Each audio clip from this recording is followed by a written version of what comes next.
Cantate inni al Signore. Egli nei cieli cavalca, nei cieli eterni. Ecco, tuona con voce potente. Riconoscete a Dio la sua potenza, la sua maestà su Israele, la sua potenza sopra le nubi. Terribile sei Dio dal tuo santuario. Il Dio di Israele dà forza e vigore al suo popolo. Sia benedetto Dio. Gloria al Padre e al Figlio e allo Spirito Santo.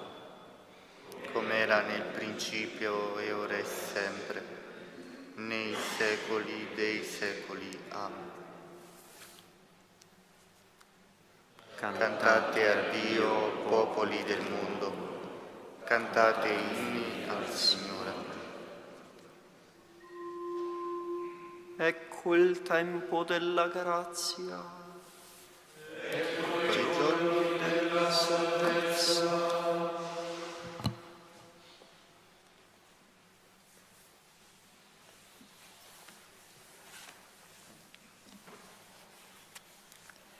Dal libro dell'Esodo. Un giorno il popolo, vedendo che Mosè tardava a scendere dalla montagna, si affollò intorno ad Aronne e gli disse: «Facci un Dio che cammini alla nostra testa, perché a quel Mosè, l'uomo che ci ha fatto uscire dal paese d'Egitto, non sappiamo che cosa sia accaduto». Aronne rispose loro: «Togliete i pendenti d'oro che hanno agli orecchi le vostre mogli e le vostre figlie e portateli a me». Tutto il popolo tolse i pendenti che ciascuno aveva agli orecchi e li portò ad Aronne. Egli li ricevette dalle loro mani e li fece fondere in una forma e ne ottenne un vitello di metallo fuso. Allora dissero: «Ecco il tuo Dio, o Israele, colui che ti ha fatto uscire dal paese d'Egitto». Ciò vedendo, Aronne costruì un altare davanti al vitello e proclamò: «Domani sarà festa in onore del Signore». Il giorno dopo si alzarono presto, offrirono olocausti e presentarono sacrifici di comunione. Il popolo sedette per mangiare e bere, poi si alzò per darsi il divertimento. Allora il Signore disse a Mosè: «Va, scendi, perché il tuo popolo, che tu hai fatto uscire dal paese d'Egitto, si è pervertito. Non hanno tardato ad allontanarsi dalla via che io avevo loro indicata. Si sono fatti un vitello di metallo fuso, poi gli si sono prostrati dinanzi, gli hanno offerto sacrifici e hanno detto: «Ecco il tuo Dio, Israele, colui che ti ha fatto uscire dal paese d'Egitto».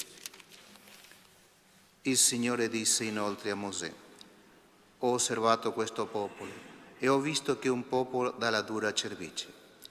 Ora lascia che la mia ira si accenda contro di loro e li distrugga. Di te invece farò una grande nazione». Mosè allora supplicò al Signore suo Dio e disse: «Perché, Signore, divamperà la tua ira contro il tuo popolo, che tu hai fatto uscire dal paese d'Egitto con grande forza e con mano potente? Perché dovranno dire gli egiziani: con malizia li ha fatto uscire per farli perire tra le montagne e farli sparire dalla terra? Desisti dall'ardore della tua ira e abbandona il proposito di fare del male al tuo popolo. Ricordati di Abramo, di Isacco, di Israele, tuoi servi, ai quali hai giurato per te stesso e hai detto: renderò la vostra posterità numerose come le stelle del cielo, e tutto questo paese di cui ho parlato lo darò ai tuoi discendenti, che lo possederanno per sempre». Il Signore abbandonò il proposito di nuocere al suo popolo. Mosè ritornò e scese dalla montagna con in mano le 2 tavole della testimonianza, tavole scritte sui 2 lati, da una parte e dall'altra. Le tavole erano opera di Dio, la scrittura era scrittura di Dio, scolpita sulle tavole. Giosuè sentì il rumore del popolo che urlava e disse a Mosè: «C'è rumore di battaglia nell'accampamento. Ma rispose Mosè: non è il grido di chi canta vittoria, non è il grido di chi canta disfatta, il grido di chi canta a due cori io sento. Quando si fu avvicinato all'accampamento, vide il vitello e le danze. Allora si accese l'ira di Mosè e gli scagliò dalle mani le tavole, spezzandole ai piedi della montagna. Poi afferrò il vitello che avevano fatto, lo bruciò nel fuoco, lo frantumò fino a ridurlo a polvere, ne sparse la polvere nell'acqua e le fece trangugiare agli israeliti.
Hanno scambiato la gloria del Signore con l'immagine di un bue che mangia fieno, dimenticando Dio che li ha salvati con grandi prodigi.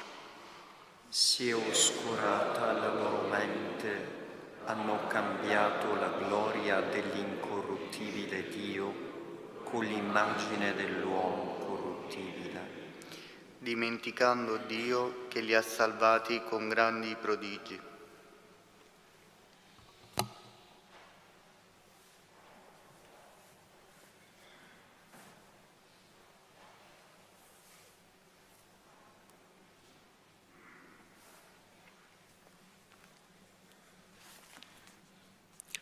Dai discorsi di San Pietro Crisologo, vescovo. 3 sono le cose, 3 o fratelli, per cui sta salda la fede, perdura la devozione, resta la virtù, la preghiera, il digiuno, la misericordia. Ciò per cui la preghiera bussa lo ottiene il digiuno, lo riceve la misericordia. Queste 3 cose, preghiera, digiuno, misericordia, sono una cosa sola e ricevono vita l'una dall'altra. Il digiuno è l'anima della preghiera e la misericordia è la vita del digiuno. Nessuno le divida, perché non riescono a stare separate. Colui che ne ha solamente una o non le ha tutte e 3 insieme non ha niente. Perciò chi prega digiuni, chi digiuni abbia misericordia, chi nel domandare desidera di essere esaudito, esaudisca chi gli rivolge domanda. Chi vuol trovare aperto verso di sé il cuore di Dio, non chiuda il suo a chi lo supplica. Chi digiuna comprenda bene cosa significa per gli altri non aver da mangiare. Ascolti chi ha fame, se vuole che Dio gradisca il suo digiuno. Abbia compassione chi spera compassione. Chi domanda pietà la eserciti. Chi vuole che gli sia concesso un dono, apra la sua mano agli altri. È un cattivo richiedente colui che nega agli altri quello che domanda per sé. O uomo, sii tu stesso per te la regola della misericordia. Il modo in cui vuoi che si usi misericordia a te, usalo tu con gli altri. La larghezza di misericordia che vuoi per te, abbila per gli altri. Offri agli altri quella stessa misericordia che desideri per te. Perciò preghiera, digiuno, misericordia siano per noi un'unica forza mediatrice presso Dio, siano per noi un'unica difesa, un'unica preghiera sotto 3 aspetti. Quanto col disprezzo abbiamo perduto, conquistiamolo col digiuno. Immoliamo le nostre anime col digiuno, perché non c'è nulla di più gradito che possiamo offrire a Dio, come dimostra il profeta quando dice: sacrificio a Dio è uno spirito contrito, un cuore contrito e umiliato tu, o Dio, non disprezzi. O uomo, offri a Dio la tua anima e offri l'oblazione del digiuno, perché sia pura l'ostia, santo il sacrificio, vivente la vittima, che a te rimanga e a Dio sia data. Chi non dà questo a Dio non sarà scusato, perché non può aver se stesso da offrire, ma perché tutto ciò sia accetto, sia accompagnato dalla misericordia. Il digiuno non germoglia se non è innaffiato dalla misericordia.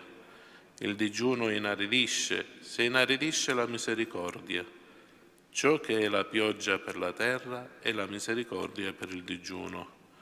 Quantunque ingentilisca il cuore, purifichi la carne, stradichi i vizi, semini le virtù. Il digiunatore non coglie frutti se non farà scorrere fiumi di misericordia.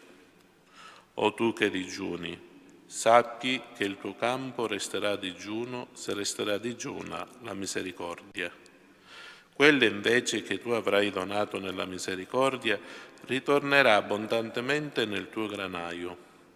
Pertanto, uomo, perché tu non abbia a perdere col voler tenere per te, elargisci agli altri e allora raccoglierai.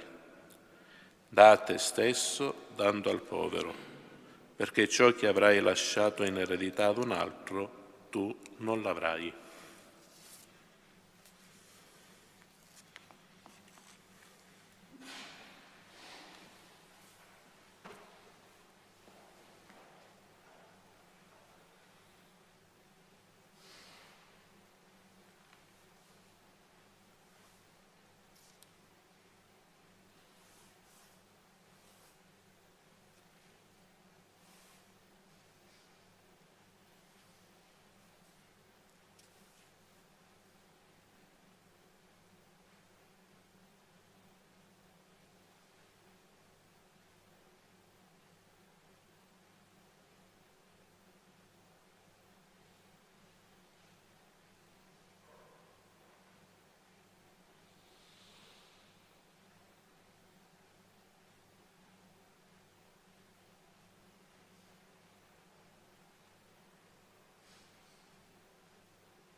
Buona cosa è la preghiera con il digiuno e l'elemosina.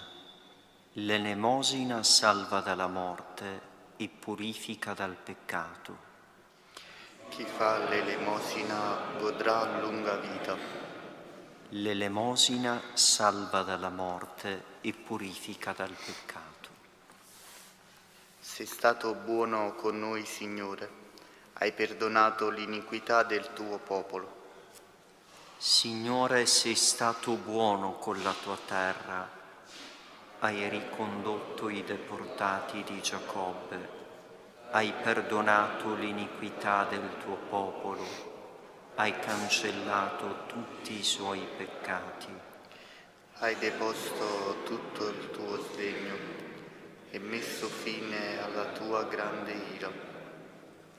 Rialzaci, Dio, nostra salvezza, e placa il tuo sdegno verso di noi.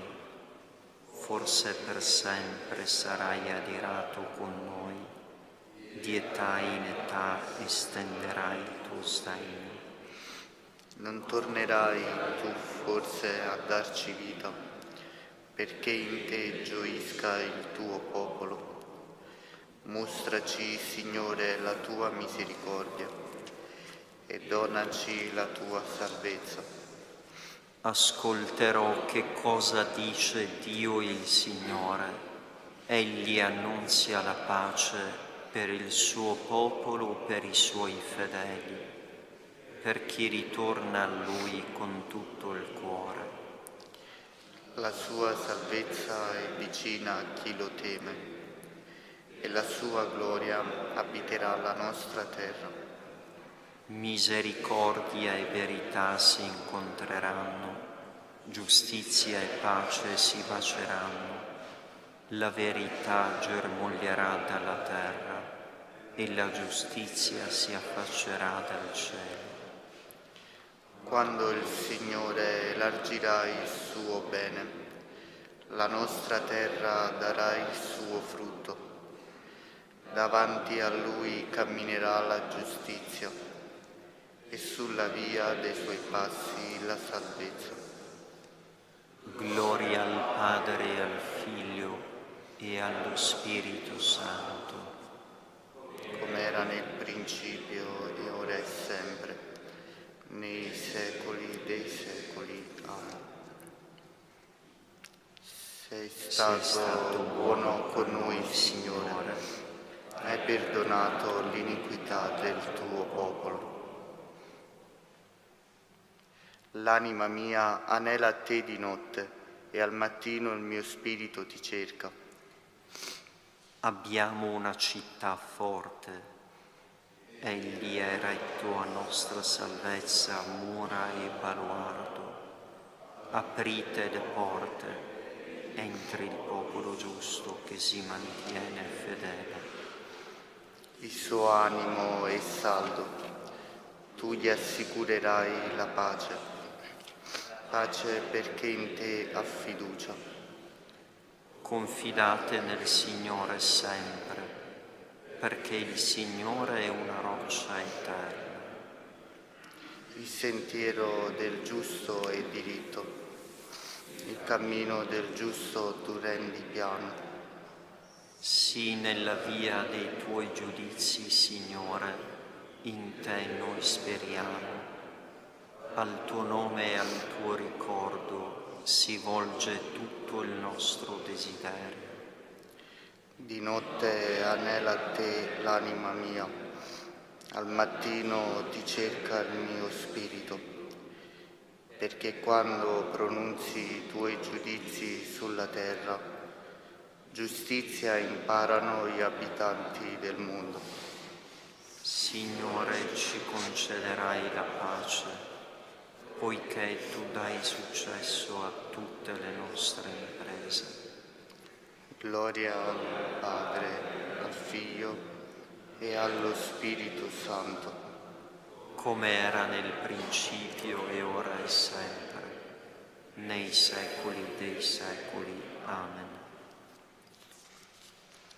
L'anima mia anela a te di notte, al mio tutino il mio spirito ti cerca. Fa splendere su di noi il tuo volto, Signore.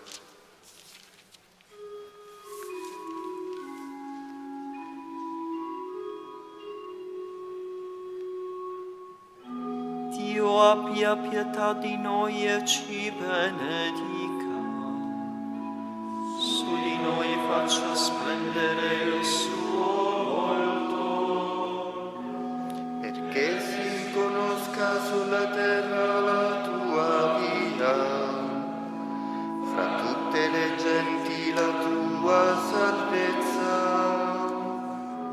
ti lodi noi popoli Dio, ti lodi noi popoli tutti. Esultino le genti e si rallegrino, perché giudichi i popoli con giustizia, governi le nazioni sulla terra. Ti lodi noi popoli Dio, ti lodi noi popoli tutti. La terra ha dato il suo frutto, ci benedica Dio il nostro Dio. Ci benedica Dio e lo temano tutti i confini della terra. Gloria al Padre e al Figlio e allo Spirito Santo,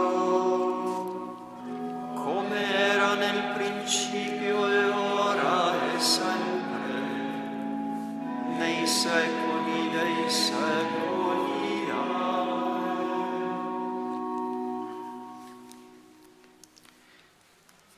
fa splendere su di noi il tuo volto, Signore.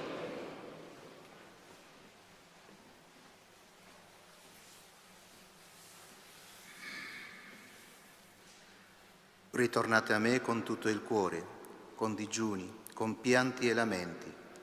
Laceratevi il cuore e non le vesti. Ritornate al Signore vostro Dio, perché Egli è misericordioso e benigno, tardo all'ira e ricco di benevolenza, e si impietosisce riguardo alla sventura.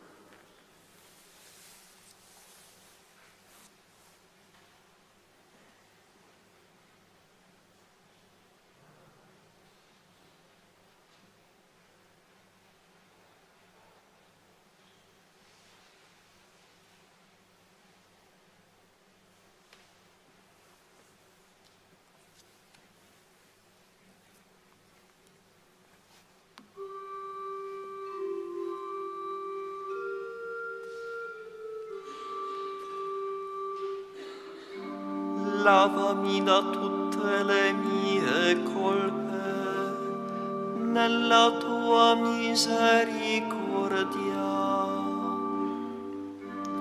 Lavami da tutte le mie colpe nella tua misericordia. Cancella, Signore, il mio peccato, nella tua misericordia. gloria al Padre e al Figlio e allo Spirito Santo. Lavami da tutte le mie colpe nella tua misericordia.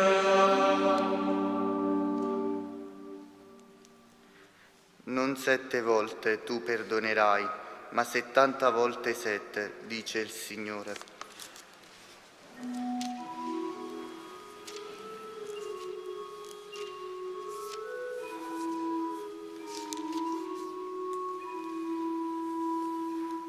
Benedetto il Signore Dio di Israele, perché ha visitato e redento il suo popolo e ha suscitato per noi una salvezza potente nella casa di Davide suo servo. Come aveva promesso per bocca dei suoi santi profeti di un tempo, salvezza dai nostri nemici e dalle mani di quanti ci odiano. Così Egli ha concesso misericordia ai nostri padri e si è ricordato della sua santa alleanza, del giuramento fatto ad Abramo nostro padre, di concederci liberati dalle mani dei nemici. Servirlo senza timore in santità e giustizia, al suo cospetto per tutti i nostri giorni. E tu, bambino, sarai chiamato profeta dell'Altissimo, perché andrai innanzi al Signore a preparargli le strade, per dare al suo popolo la conoscenza della salvezza nella remissione dei suoi peccati, grazie alla bontà misericordiosa del nostro Dio, per cui verrà a visitarci dall'alto un sole che sorge e rischiarare quelli che stanno nelle tenebre e nell'ombra della morte, e dirigere i nostri passi sulla via della pace. Gloria al Padre e al Figlio e allo Spirito Santo, come era nel principio e ora e sempre, nei secoli dei secoli. Amen.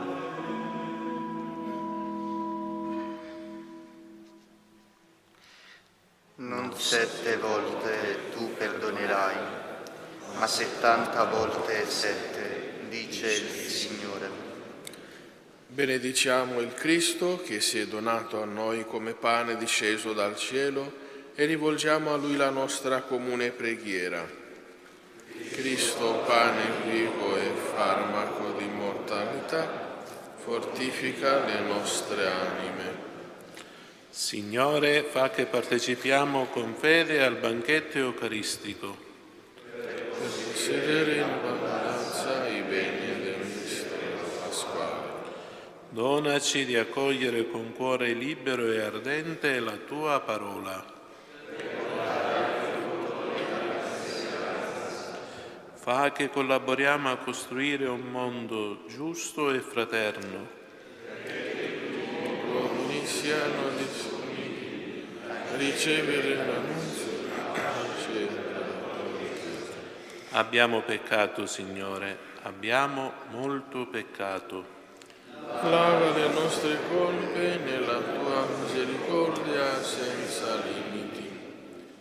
Padre nostro, che sei nei cieli, sia santificato il tuo nome, venga il tuo regno, fatta la tua volontà, in cielo e così in terra.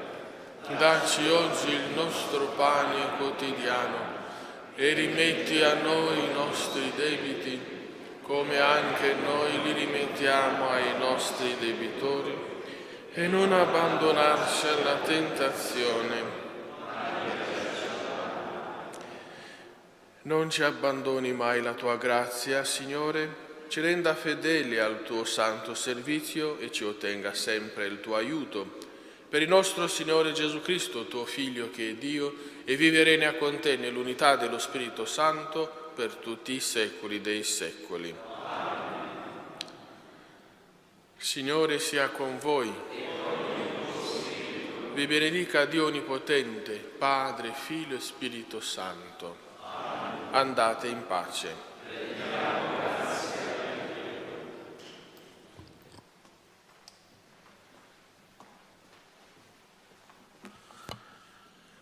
Vergine Immacolata, Madre della Chiesa e Madre mia, mi affido a te con tutto me stesso, accettando con gioia dalle mani del Figlio tuo il progetto di grazia da sempre pensato per me dal Padre Celeste. Fa che, docile all'azione dello Spirito, io divenga strumento efficace per l'edificazione del Regno, nella fedeltà alla vocazione ricevuta, in comunione con tutti i fratelli, specialmente i più poveri e bisognosi di perdono. Pertanto ti offro, Maria, le preghiere, le azioni e i sacrifici di questo giorno. O Maria, concepita senza peccato, prega per noi che a te ricorriamo e per quanti a te non ricorrono, in particolare per i nemici della Santa Chiesa e per quelli che ti sono raccomandati.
Canto di introduzione, Se tu mi accogli, pagina 149.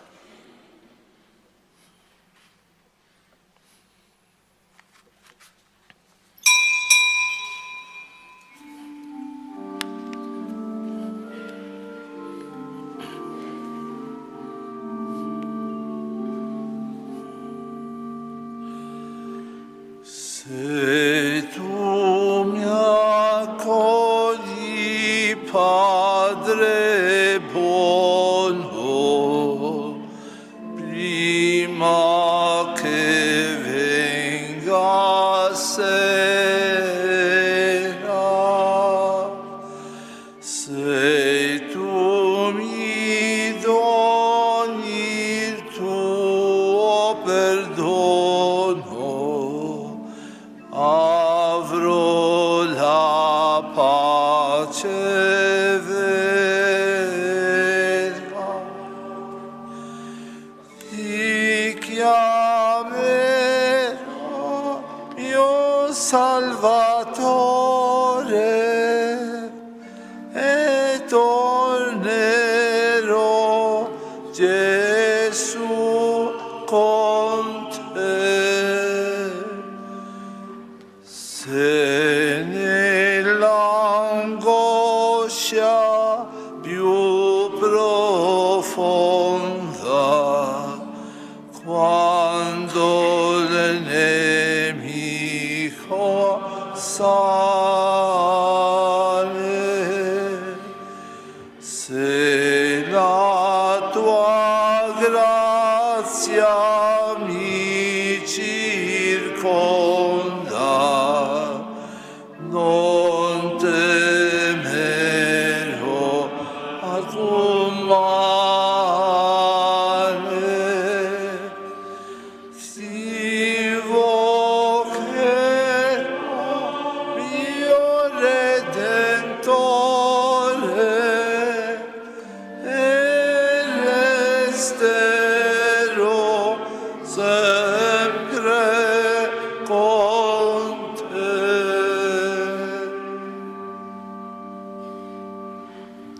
Nel nome del Padre, del Figlio e dello Spirito Santo. Amen. La grazia e la pace di Dio nostro Padre e del Signore nostro Gesù Cristo siano con tutti voi. E con il tuo spirito. Chiediamo la misericordia e il perdono di tutti i nostri peccati davanti alla presenza di Dio Padre. Confesso a Dio Onnipotente, a voi fratelli e sorelle, che ho molto peccato in pensieri, parole, opere e omissioni, per mia colpa, mia grandissima colpa, e supplico la Beata e sempre Vergine Maria, gli angeli e santi e voi fratelli e sorelle, di pregare per me il Signore Dio nostro. Dio Onnipotente abbia misericordia di noi, perdoni i nostri peccati e ci conduca alla vita eterna. Amen.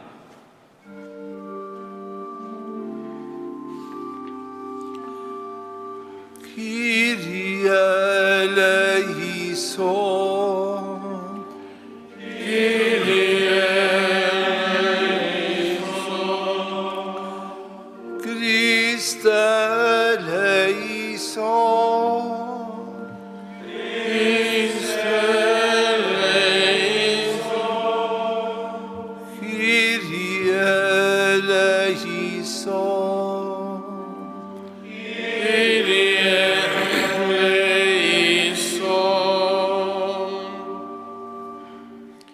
Preghiamo.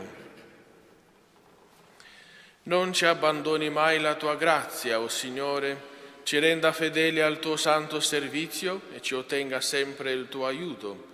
Per il nostro Signore Gesù Cristo, tuo Figlio, che è Dio, e vive e regna con te nell'unità dello Spirito Santo per tutti i secoli dei secoli. Amen.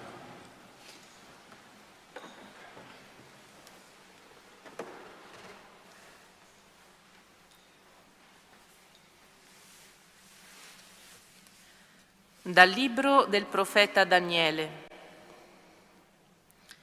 In quei giorni Azaria si alzò e fece questa preghiera in mezzo al fuoco e aprendo la bocca disse: non ci abbandonare fino in fondo, per amore del tuo nome, non infrangere la tua alleanza, non ritirare da noi la tua misericordia, per amore di Abramo, tuo amico, di Isacco, tuo servo, di Israele, tuo santo, ai quali hai parlato, promettendo di moltiplicare la loro stirpe come le stelle del cielo, come la sabbia sulla spiaggia del mare. Ora invece, Signore, noi siamo diventati più piccoli di qualunque altra nazione. Oggi siamo umiliati per tutta la terra a causa dei nostri peccati. Ora non abbiamo più né principe, né profeta, né capo, né olocausto, né sacrificio, né oblazione, né incenso, né misericordia.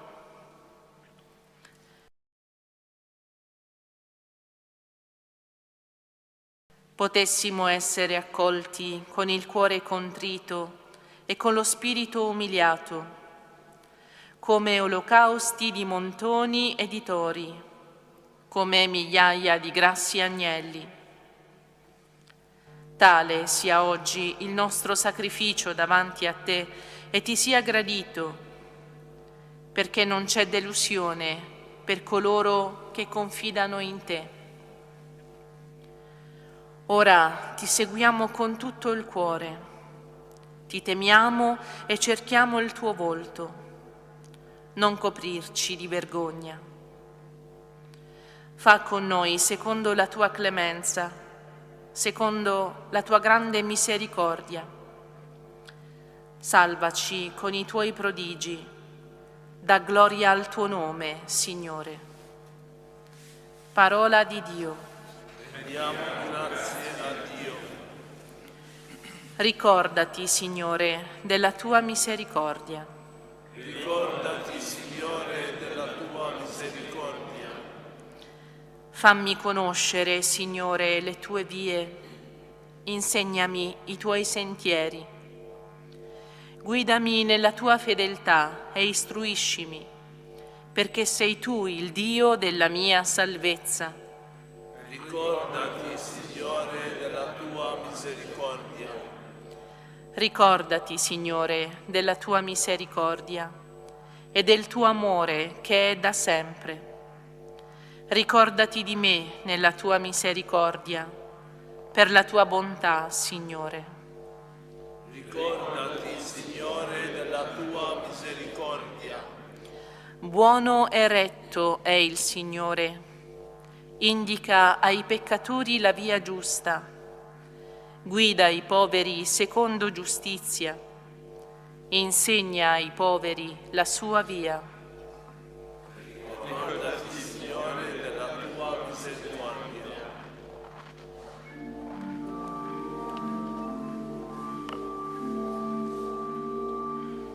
Lode a te, o Cristo, Re di eterna gloria. Lode a te, o Cristo, Re di eterna gloria. Ritornate a me con tutto il cuore, dice il Signore, perché sono misericordioso e pietoso. Lode a te, o Cristo, Re di eterna gloria.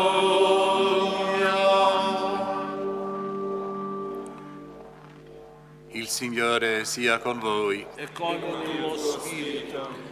Dal Vangelo secondo Matteo. Gloria a te, o Signore.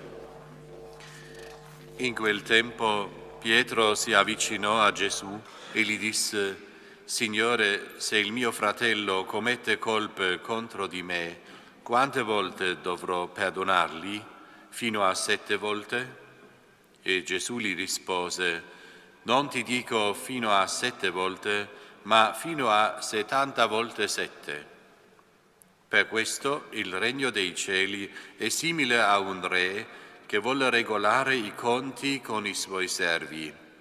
Aveva cominciato a regolare i conti quando gli fu presentato un tale che gli doveva 10.000 talenti. Poiché costui non era in grado di restituire, il padrone ordinò di fosse venduto lui con la moglie, i figli e quanto possedeva, e così saldasse il debito. Allora il servo, prostrato a terra, lo supplicava dicendo: abbi pazienza con me e ti restituirò ogni cosa. Il padrone ebbe compassione di quel servo, lo lasciò andare e gli condonò il debito. Appena uscito, quel servo trovò uno dei suoi compagni che gli doveva 100 denari. Lo prese per il collo e lo soffocava, dicendo: restituisci quello che devi. Il suo compagno, prostrato a terra, lo pregava dicendo: abbi pazienza con me e ti restituirò.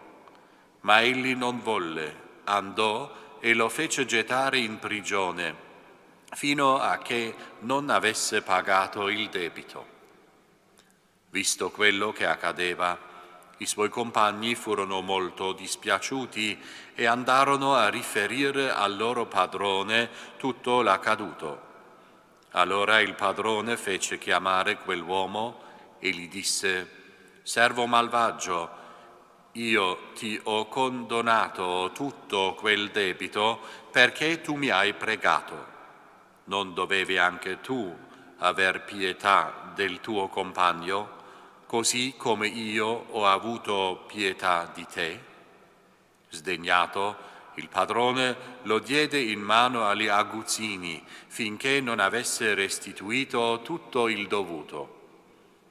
Così anche il Padre mio celeste farà con voi, se non perdonerete di cuore ciascuno al proprio fratello. Parola del Signore. Lode a te, o Cristo. Perdonare sempre, a questo ci invita Gesù. E come si fa a perdonare sempre e di cuore? Per Cristo nostro Signore. Direi che è stato scelto bene questo Vangelo in questo periodo di Quaresima, questa sì che penitenza. Astenersi dalla carne e fare qualche altro digiuno non è niente rispetto al perdono. E pare che al Signore piacerebbe di più quest'ultimo atteggiamento come penitenza. Ogni tanto ci riusciamo a perdonare, altre volte no, oppure non di cuore, o soltanto una volta nella vita, prima di morire.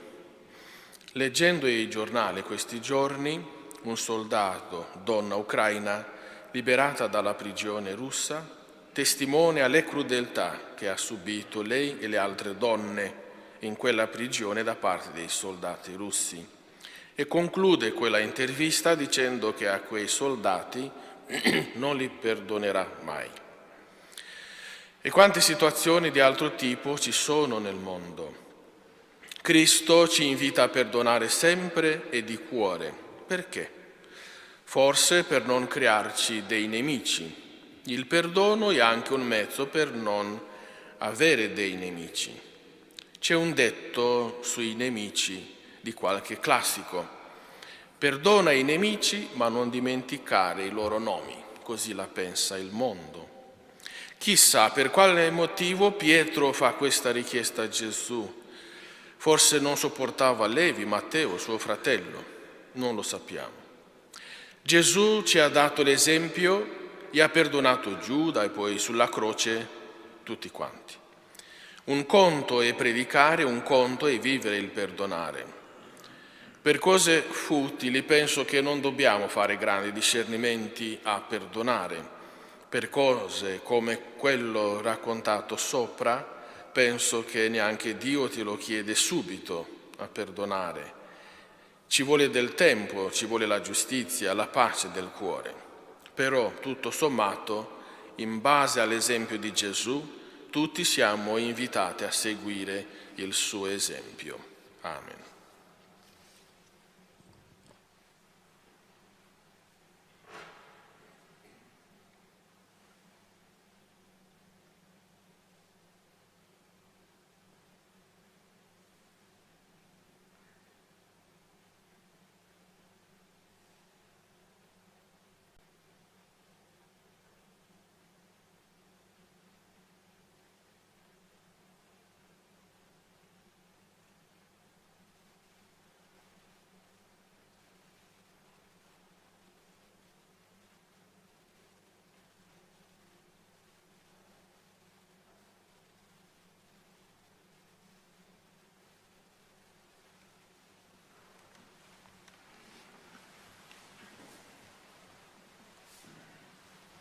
Il Vangelo di oggi ci invita a perdonare il fratello come noi siamo perdonati da Dio. Chiediamo al Signore, che è misericordioso, di aiutarci a essere a nostra volta misericordiosi.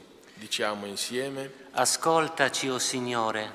Ascoltaci, o Signore. Perché ogni uomo possa sperimentare la gioia del perdono e della riconciliazione con Dio e non abbia paura di riconoscere le proprie colpe, preghiamo. Ascoltaci, o Signore. Perché i ministri della riconciliazione siano autentici mediatori della Tua misericordia, che vuole raggiungere tutti gli uomini, preghiamo. Ascoltaci, o Signore. Perché i paesi ricchi della terra siano attenti alla povertà del resto del mondo e si facciano solidali con i paesi in difficoltà, preghiamo. Ascoltaci, o Signore. Perché nelle famiglie dove c'è risentimento e odio si compiono con il Tuo aiuto veri passi di riconciliazione e di perdono, preghiamo. Ascoltaci, o Signore. Perché il perdono che riceviamo da Te e dai fratelli sia occasione e stimolo per una profonda conversione del nostro cuore, preghiamo. Ascoltaci, o Signore.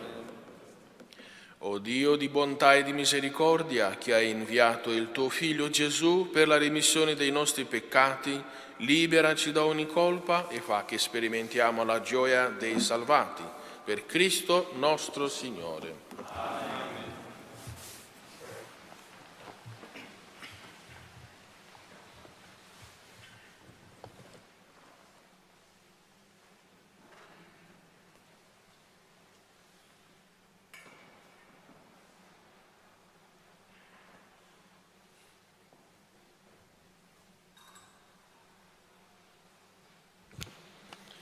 Benedetto sei tu, Signore Dio dell'universo, dalla tua bontà abbiamo ricevuto questo pane, frutto della terra e del lavoro dell'uomo, lo presentiamo a te perché diventi per noi cibo di vita eterna.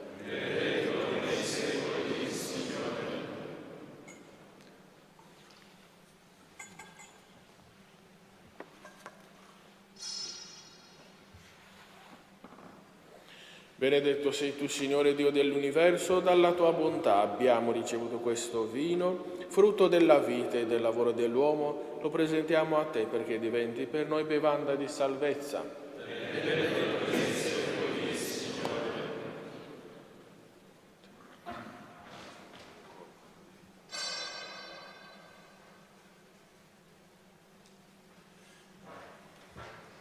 Pregate, fratelli e sorelle, perché il mio e il vostro sacrificio sia gradito a Dio Padre Onnipotente. Il Signore riceva dalle tue mani questo sacrificio, a lode e gloria del suo nome, per il bene nostro e di tutta la sua santa Chiesa.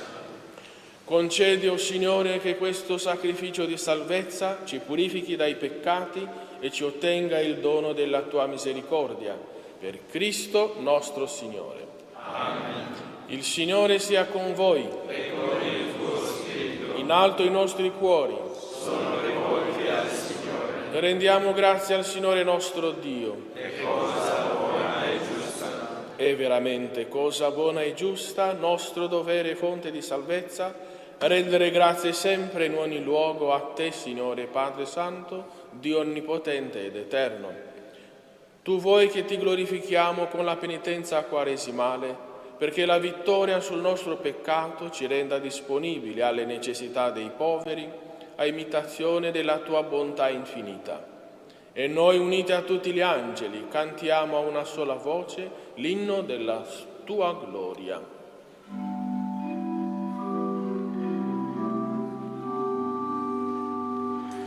Santo, santo, santo il Signore, Dio dell'universo,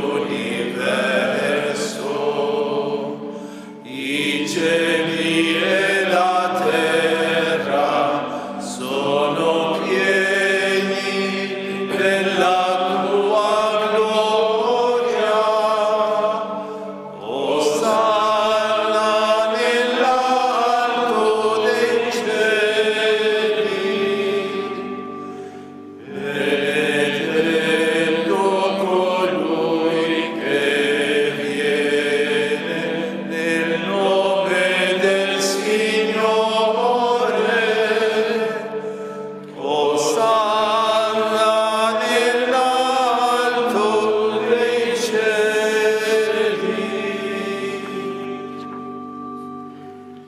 Veramente santo sei tuo Padre, fonte di ogni santità. Ti preghiamo, santifica questi doni con la rugiada del tuo Spirito, perché diventino per noi il corpo e il sangue del Signore nostro Gesù Cristo. Egli, consegnandosi volontariamente alla passione, prese il pane e rese grazie, lo spezzò, lo diede ai suoi discepoli e disse: prendete e mangiatene tutti, questo è il mio corpo offerto in sacrificio per voi.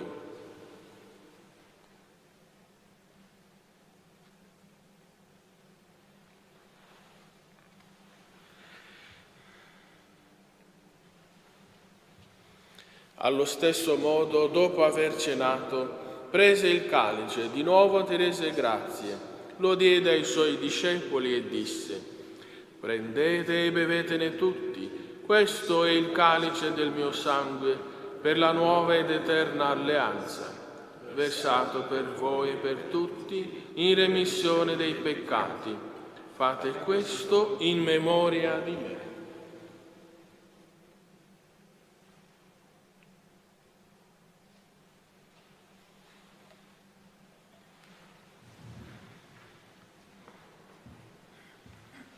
Mistero della fede.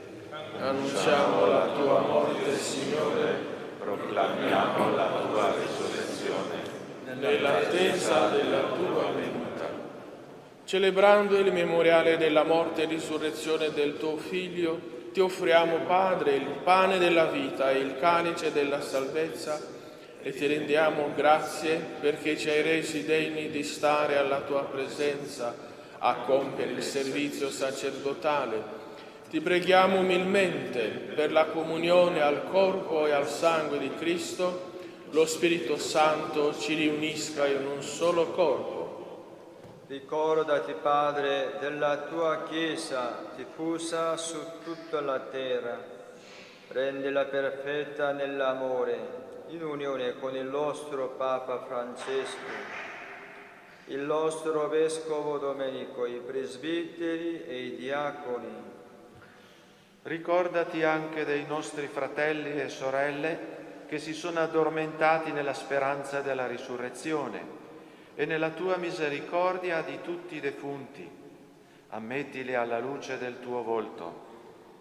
Di noi tutti abbi misericordia, donaci di aver parte alla vita eterna, insieme con la Beata Maria, Vergine e Madre di Dio, San Giuseppe suo sposo, gli Apostoli, San Francesco, Santa Chiara e tutti i santi che in ogni tempo ti furono graditi, e in Gesù Cristo tuo Figlio canteremo la tua lode e la tua gloria. Per Cristo, con Cristo e in Cristo, a te Dio Padre Onnipotente, nell'unità dello Spirito Santo, onore e gloria per tutti i secoli dei secoli. Amen.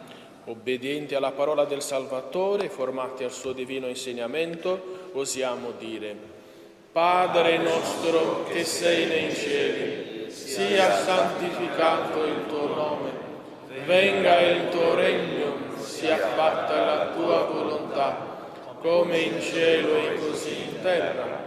Dacci oggi il nostro pane quotidiano e rimetti a noi i nostri debiti, come anche noi li rimettiamo ai nostri debitori, e non abbandonarci alla tentazione, ma liberaci dal male. Liberaci, o Signore, da tutti i mali, concedi la pace ai nostri giorni e con l'aiuto della tua misericordia vivremo sempre, liberi dal peccato e sicuri da ogni turbamento, nell'attesa che si compia la beata speranza e venga il nostro Salvatore Gesù Cristo. Tuo regno, la potenza e la gloria per secoli. Signore Gesù Cristo, che hai detto ai tuoi apostoli: vi lascio la pace, vi do la mia pace, non guardare i nostri peccati ma alla fede della tua Chiesa, e donale unità e pace secondo la tua volontà, tu che vivi e regni nei secoli dei secoli. Amen. La pace del Signore sia sempre con voi. E con il suo spirito. Scambiatevi il dono della pace.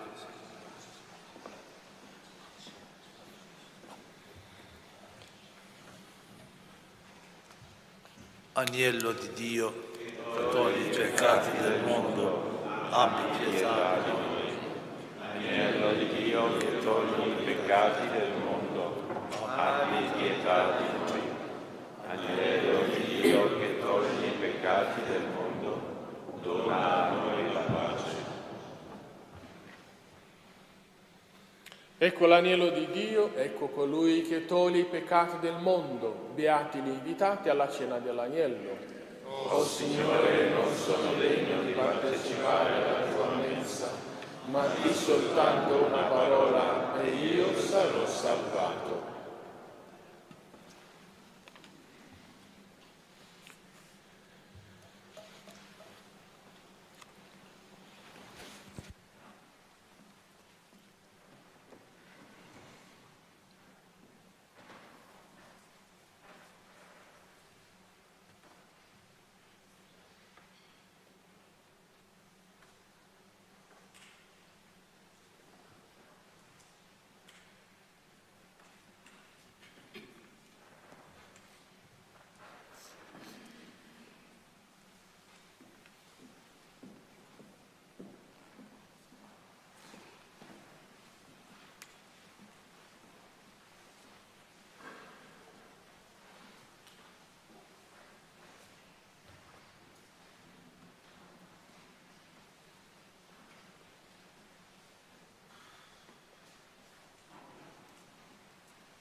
Canto per la comunione, amatevi fratelli, pagina 18.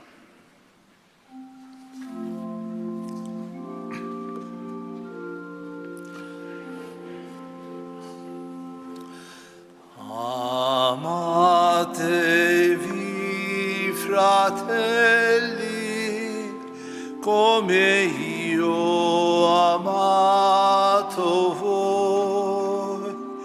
Avrete la mia gioia che nessuno vi toglierà.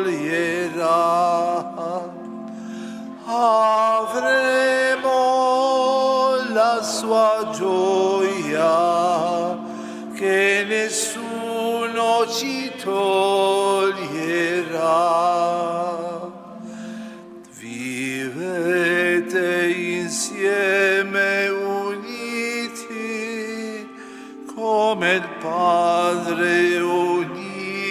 Spirito, amen. Ave la mia vita, se l'amore sarà con voi, avremo la sua vita, se l'amore sarà con noi. Vi dico queste parole perché abbiate in voi la gioia. Sarete miei amici se l'amore sarà con voi. Saremo suoi amici se l'amore sarà con noi.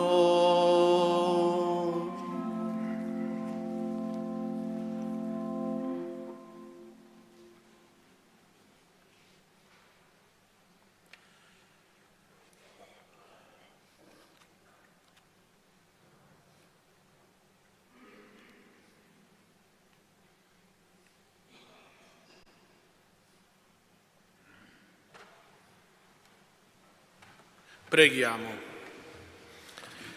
La partecipazione ai santi misteri rinnovi, o Padre, la nostra vita, ci ottenga la libertà dal peccato e il conforto della tua protezione per Cristo nostro Signore. Amen. O Dio, Maestro e guida del tuo popolo, allontana da questi tuoi figli i peccati che li opprimono, perché vivano conformi alla tua volontà e sicuri della tua protezione, per Cristo nostro Signore. Amen. Il Signore sia con voi. E con il tuo spirito. Vi benedica Dio Onnipotente, Padre, Figlio e Spirito Santo. Amen. Nel nome del Signore andate in pace. Rendiamo grazie a Dio.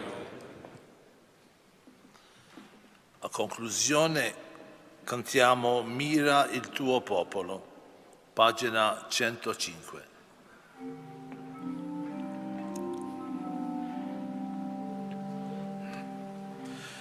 Mira il tuo popolo, o bella Signora,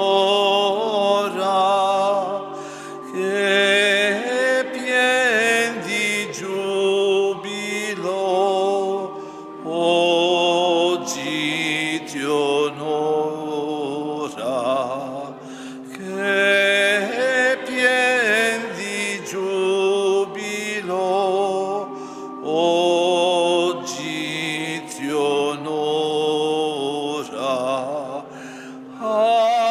Anch'io festevole corro ai tuoi piedi, o Santa Vergine, prega per me. O Santa Vergine, prega per me.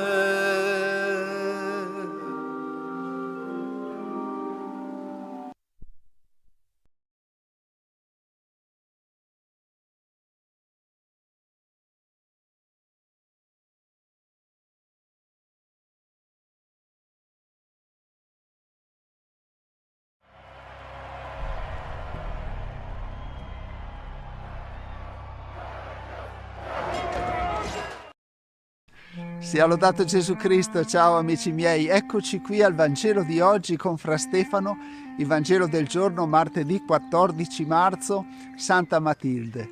Nel nome del Padre, del Figlio e dello Spirito Santo. Amen. Preghiamo. Non ci abbandoni mai la tua grazia, o Signore. Ci renda fedeli al tuo santo servizio e ci ottenga sempre il tuo aiuto. Per Cristo nostro Signore. Amen. Il Signore sia con voi. Dal Vangelo secondo Matteo. Gloria a te, o Signore. In quel tempo Pietro si avvicinò a Gesù e gli disse: Signore, se mio fratello commette colpe contro di me, quante volte dovrò perdonargli? Fino a 7 volte? E Gesù gli rispose: non ti dico fino a 7, ma fino a 70 volte 7. Per questo il regno dei cieli è simile a un re che volle regolare i conti con i suoi servi. Aveva cominciato a regolare i conti quando gli fu presentato un tale che gli doveva 10.000 talenti, poiché costui non era in grado di restituire. Il padrone ordinò che fosse venduto lui con la moglie, i figli e quanto possedeva, e così saldasse il debito. Allora il servo, prostrato a terra, lo supplicava dicendo: abbi pazienza con me e ti restituirò ogni cosa. Il padrone ebbe compassione di quel servo, lo lasciò andare e gli condonò il debito. Appena uscito, quel servo trovò uno dei suoi compagni che gli doveva 100 denari. Lo prese per il collo e lo soffocava dicendo: restituisci quello che devi. Il suo compagno, prostrato a terra, lo pregava dicendo: abbi pazienza con me e ti restituirò. Ma egli non volle e andò e lo fece gettare in prigione finché non avesse pagato il debito. Visto quello che accadeva, i suoi compagni furono molto dispiaciuti e andarono a riferire al loro padrone tutto l'accaduto. Allora il padrone fece chiamare quell'uomo e gli disse: servo malvagio, io ti ho condonato tutto quel debito perché tu mi hai pregato. Non dovevi anche tu aver pietà del tuo compagno, così come io ho avuto pietà di te?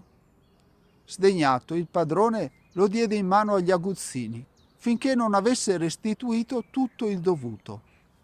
Così anche il Padre mio celeste farà con voi, se non perdonerete di cuore, ciascuno al proprio fratello. Parola del Signore. Lode a te, o Cristo. Da cosa si distingue un cristiano? Secondo voi c'è una qualche differenza visibile tra l'essere cristiani e il non esserlo? O forse è solo una questione di fede, riguarda solo il modo in cui noi ci immaginiamo Dio e la vita eterna? Sarebbe bello conoscere il vostro punto di vista e magari, se ne avrete voglia, me lo potrete scrivere. Comunque, a mio parere, il perdono dovrebbe essere un segno inconfondibile della nostra fede. Infatti potremmo anche parlare delle buone ragioni per cui conviene perdonare una persona. Per esempio, se vivi con una persona ti conviene perdonarla per le sue mancanze, altrimenti vivi male, tu e vive male anche lei. Ma questo non è vero perdono. Questo è solo chiudere un occhio per il quieto vivere. Il perdono non nasce da un calcolo di convenienza e non è semplicemente rinunciare a litigare. Gesù ci dice che dobbiamo perdonare di cuore e porta quindi il perdono al livello del cuore, che è il centro dell'essere umano, che è il nucleo stesso della vita. Perdonare di cuore significa amare sinceramente l'altro nonostante le sue debolezze. Il perdono non è un'amnistia, non è rinunciare alla giustizia, è invece rinunciare all'odio, la rinuncia alla vendetta, la rinuncia a spremere uno che non ha nulla da poterti dare. Perdonare è una declinazione del verbo amare. Padre nostro che sei nei cieli, sia santificato il tuo nome, venga il tuo regno, sia fatta la tua volontà, come in cielo così in terra. Dacci oggi il nostro pane quotidiano e rimetti a noi i nostri debiti, come anche noi li rimettiamo ai nostri debitori. E non abbandonarci alla tentazione, ma liberaci dal male. Amen. La benedizione per te e per le persone che porti nel cuore. Il Signore sia con voi. Vi benedica Dio Onnipotente, Padre, Figlio e Spirito Santo. Amen. E grazie di cuore a voi che attraverso il nostro canale di YouTube o anche in altri modi vi unite a questa famiglia per pregare e per ascoltare il Vangelo e con i commenti e con le condivisioni collaborate alla diffusione del Vangelo. Pace e bene, ciao ciao e abbi cura di te. Sta arrivando Betty, Eccolo qua. Stava scavando.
Siano lodati Gesù e Maria. Cari fratelli e sorelle, la prima lettura di oggi riporta la bellissima preghiera di Azzaria nella fornace. Azzaria era stato gettato nella fornace insieme ad Anania e a Misaele perché tutti e tre si erano rifiutati di adorare la statua imperiale. Il popolo di Israele era in esilio, era stato deportato da Nabucodonosor, ma tale persecuzione è vista da Azzaria come una purificazione da parte di Dio. Infatti Azzaria riconosce: oggi siamo umiliati per tutta la terra a causa dei nostri peccati. E prega con fiducia: non ci abbandonare fino in fondo per amore del tuo nome, non infrangere la tua alleanza, non ritirare da noi la tua misericordia. Non ci abbandonare fino in fondo, ovvero non ci castigare per quanto in verità ci meriteremmo. È una richiesta di perdono a nome di tutto il popolo che era nella prova. Azzaria vede l'umiliazione del suo popolo e chiede al Signore di non coprirli di vergogna. L'umiliazione era giunta al punto che Azzaria dice: ora non abbiamo più né principe, né profeta, né capo, né olocausto, né sacrificio, né oblazione, né incenso, né luogo per presentarti le primizie e trovare misericordia. Questa stupenda preghiera si apre però alla speranza. Non c'è delusione per quelli che in te confidano. Anche nella prova, anzi soprattutto nella prova, il cristiano ha la possibilità di avanzare a grandi passi sulla via della santità e a distanza di anni ricorderà il tempo della prova come un tempo di misericordia. Dobbiamo fare nostra questa preghiera, dobbiamo rivolgerla a Dio a nome di tutta la Chiesa, a nome della nostra terra. Dobbiamo chiedere perdono per noi e per tutti, nella certezza che la prova è una correzione e che Dio è un Padre provvidente che vuole la salvezza dei Suoi figli. Si legge nella vita di Santa Faustina che lei voleva essere come la nebbia che impedisce di vedere la terra. Santa Faustina con la sua preghiera voleva coprire la terra, impedire, se fosse stato possibile, a Dio stesso di vedere i peccati dell'umanità. Certamente è un santo sproposito, ma contiene una verità grandissima. Un atto d'amore fatto a Dio copre una moltitudine di peccati. Gesù stesso diceva a Suor Consolata Betrone: ogni tuo atto d'amore ripara per 1000 bestemmie. San Bernardino da Siena predicava che Dio ha tanta pazienza con noi, non ci castiga subito, aspettando il nostro ravvedimento, ma quando noi siamo sordi ad ogni richiamo, allora permette la prova, il castigo che ci salva. Preghiamo anche noi come Azzaria, che Dio non ci abbandoni fino in fondo, che abbrevi la prova per amore dei suoi santi che hanno abitato le nostre città e i nostri paesi. Dio perdona, ma noi dobbiamo fare 2 cose: riconoscere la nostra colpa e perdonare a nostra volta. Il brano del Vangelo di oggi ci fa capire chiaramente questa necessità di perdonare. Per farci comprendere bene questa necessità, Gesù adopera una parabola. Egli racconta di un padrone il quale generosamente rimette il debito a un suo dipendente, il quale a sua volta non ha compassione di un suo collega. Ciò che balza subito alla nostra attenzione è la grande differenza fra i 2 debiti.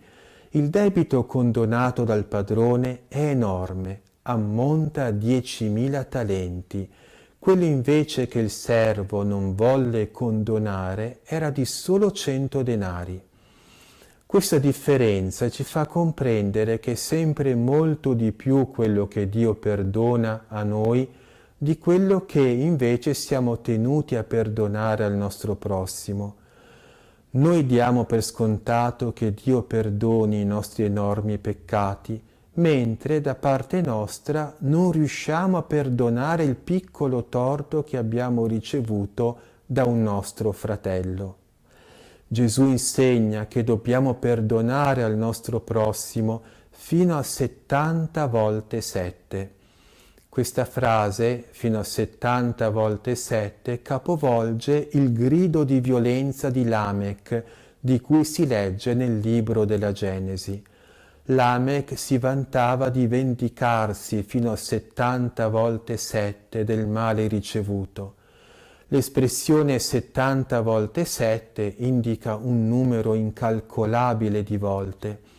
Praticamente ci insegna a perdonare sempre, come Dio sempre perdona quando torniamo a Lui con il cuore umile e pentito. Del resto, quando preghiamo il Padre nostro, diciamo: rimetti a noi i nostri debiti come noi li rimettiamo ai nostri debitori. Dio ci perdona, ma a nostra volta noi dobbiamo perdonare al nostro prossimo. Dio fa dipendere il suo perdono dal nostro perdono. Non sempre è facile perdonare al nostro prossimo. A volte il torto subito è così grande e perdonare diventa eroismo. Per trovare la forza guardiamo al crocifisso. Gesù pregò per i suoi crocifissori dicendo: Padre, perdonali perché non sanno quello che fanno. Domandiamo a Lui la forza di perdonare sempre e di cuore. Perdonare è come togliere una pietra dal cuore e ritrovare la pace dopo chissà quanto tempo di tumulto interiore. A volte il nostro perdono lascia molto a desiderare. Spesso diciamo: io perdono, ma quella persona non esiste più per me. Non è certamente questo il perdono che chiede da noi il Signore e di cui ci ha dato l'esempio pregando per i Suoi crocifissori. Guardiamo all'esempio dei santi. Santa Maria Goretti, poco prima di morire, perdonò di cuore al suo uccisore, dicendo: lo voglio con me in paradiso. L'uccisore, Alessandro Serenelli, giustamente fu condannato all'ergastolo, ma dopo alcuni anni si convertì così profondamente da meritare di essere liberato per buona condotta. Come prima cosa, una volta uscito dal carcere, il giovane sentì il desiderio di andare a chiedere perdono alla mamma della giovane martire da lui uccisa. La mamma ebbe la forza di perdonarlo e di abbracciarlo come un figlio carissimo. Ella stessa disse: «Lo ha perdonato mia figlia, lo perdono anch'io». Alessandro Serenelli visse poi santamente in continua preghiera e penitenza, riconoscente per il perdono ricevuto da Dio e da quella eroica mamma. Come l'acqua spegne il fuoco, così il perdono cristiano estingue l'odio e la violenza. Perdoniamo anche noi di cuore al nostro prossimo, così troveremo la pace del cuore e saremo causa di un bene incalcolabile. E ora, cari fratelli e sorelle, termino con la benedizione. Per intercessione della Beata Vergine Maria di San Giuseppe, vi benedica e vi custodisca il Signore Onnipotente e vi liberi da ogni male, nel nome del Padre e del Figlio e dello Spirito Santo. Amen. Siano lodati Gesù e Maria.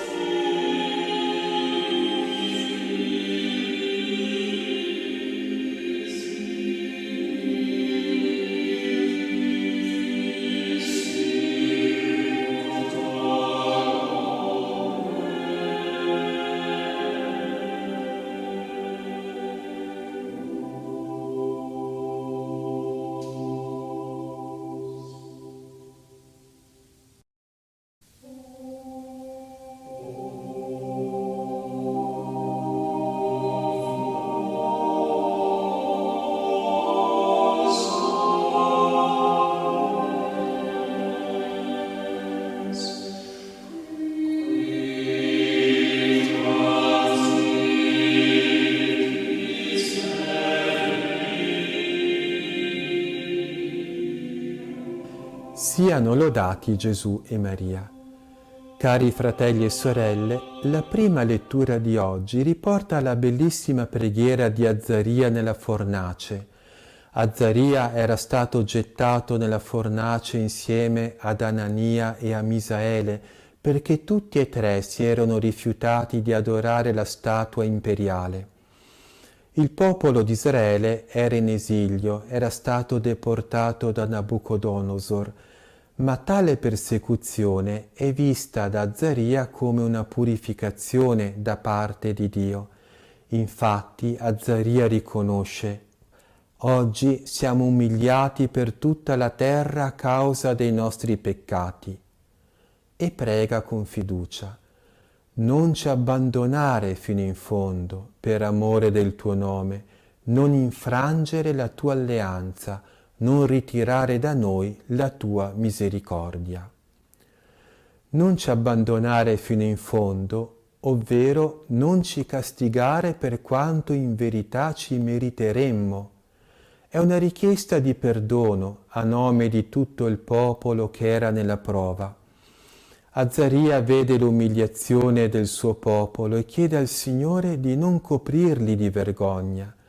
L'umiliazione era giunta al punto che Azzaria dice: «Ora non abbiamo più né principe, né profeta, né capo, né olocausto, né sacrificio, né oblazione, né incenso, né luogo per presentarti le primizie e trovare misericordia».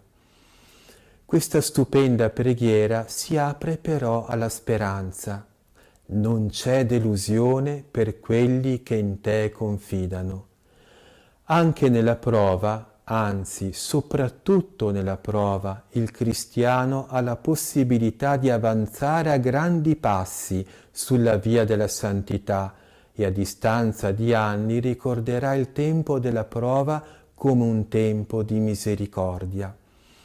Dobbiamo fare nostra questa preghiera, dobbiamo rivolgerla a Dio a nome di tutta la Chiesa, a nome della nostra terra, dobbiamo chiedere perdono per noi e per tutti, nella certezza che la prova è una correzione e che Dio è un Padre provvidente che vuole la salvezza dei Suoi figli.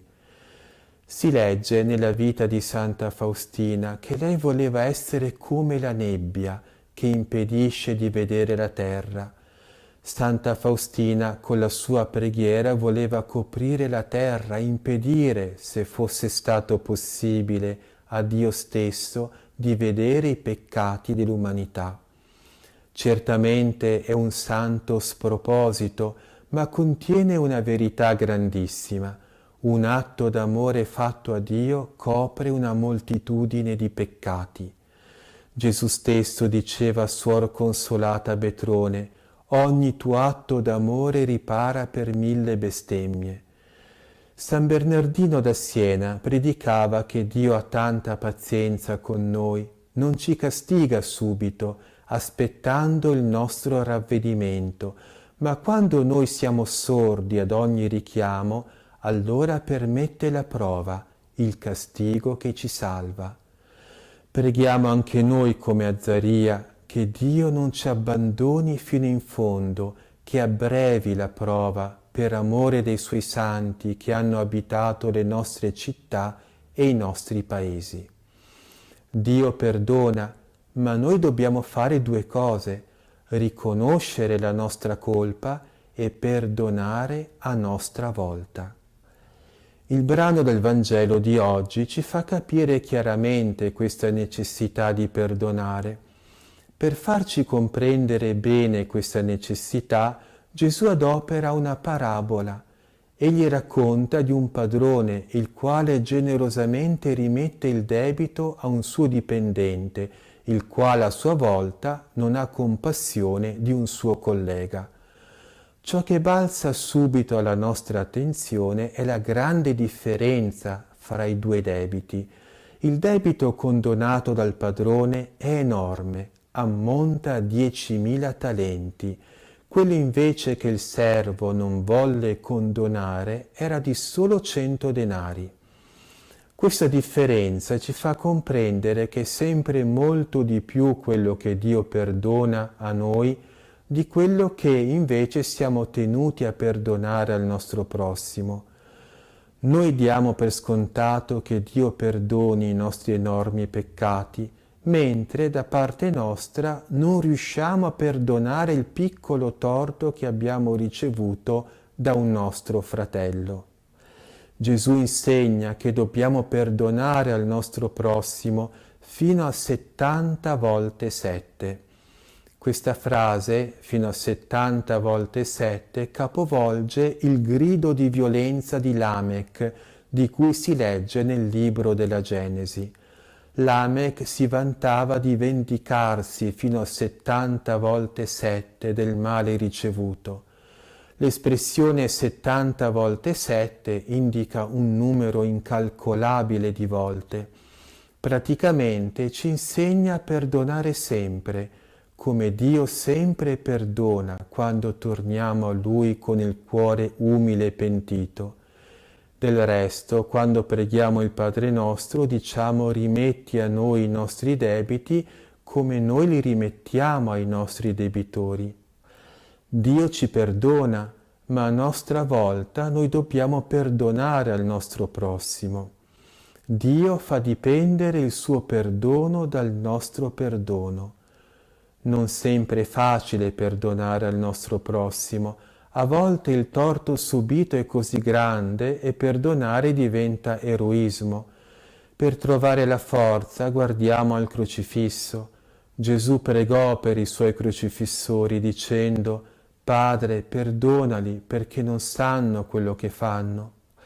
Domandiamo a Lui la forza di perdonare sempre e di cuore.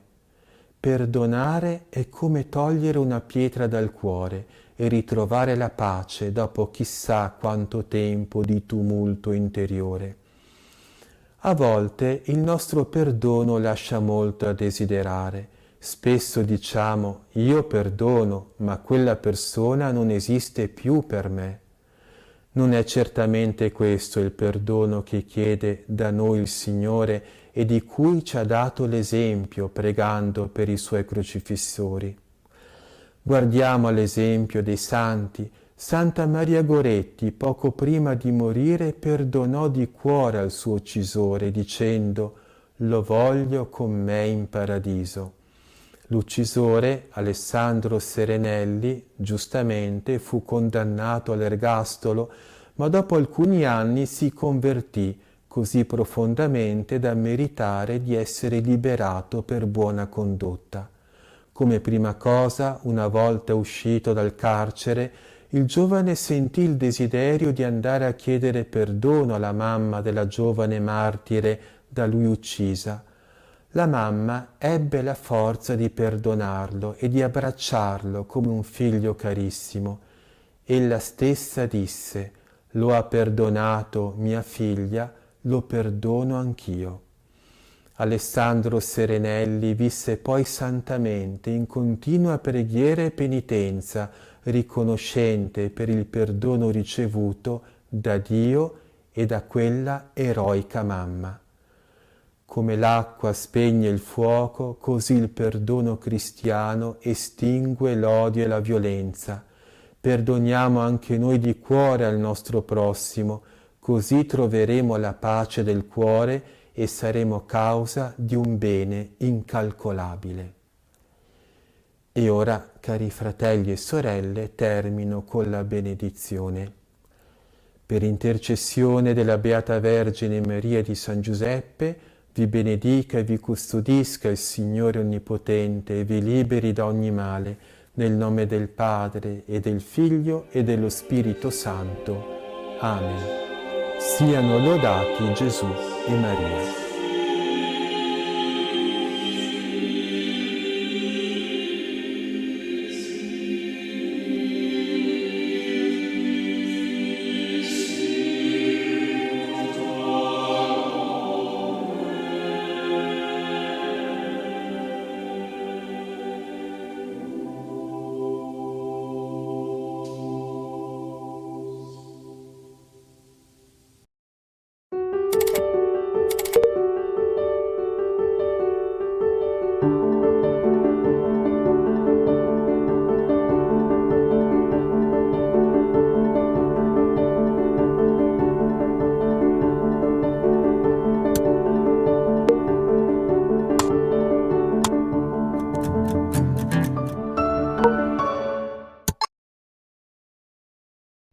Pace e bene a tutti, fratelli e sorelle, santa giornata, Dio vi benedica tutti. Sono le 5:30 del mattino, oggi è 14 marzo 2023, preghiamo tutti insieme le preghiere mattutine a Maria.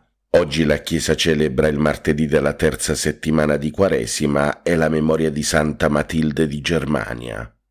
Carissimi fratelli e sorelle, preghiamo queste preghiere mattutine a Maria per tutti noi, per tutte le nostre intenzioni, per tutte le nostre famiglie, per tutti coloro che portiamo nel cuore e per tutti coloro che ci chiedono preghiera.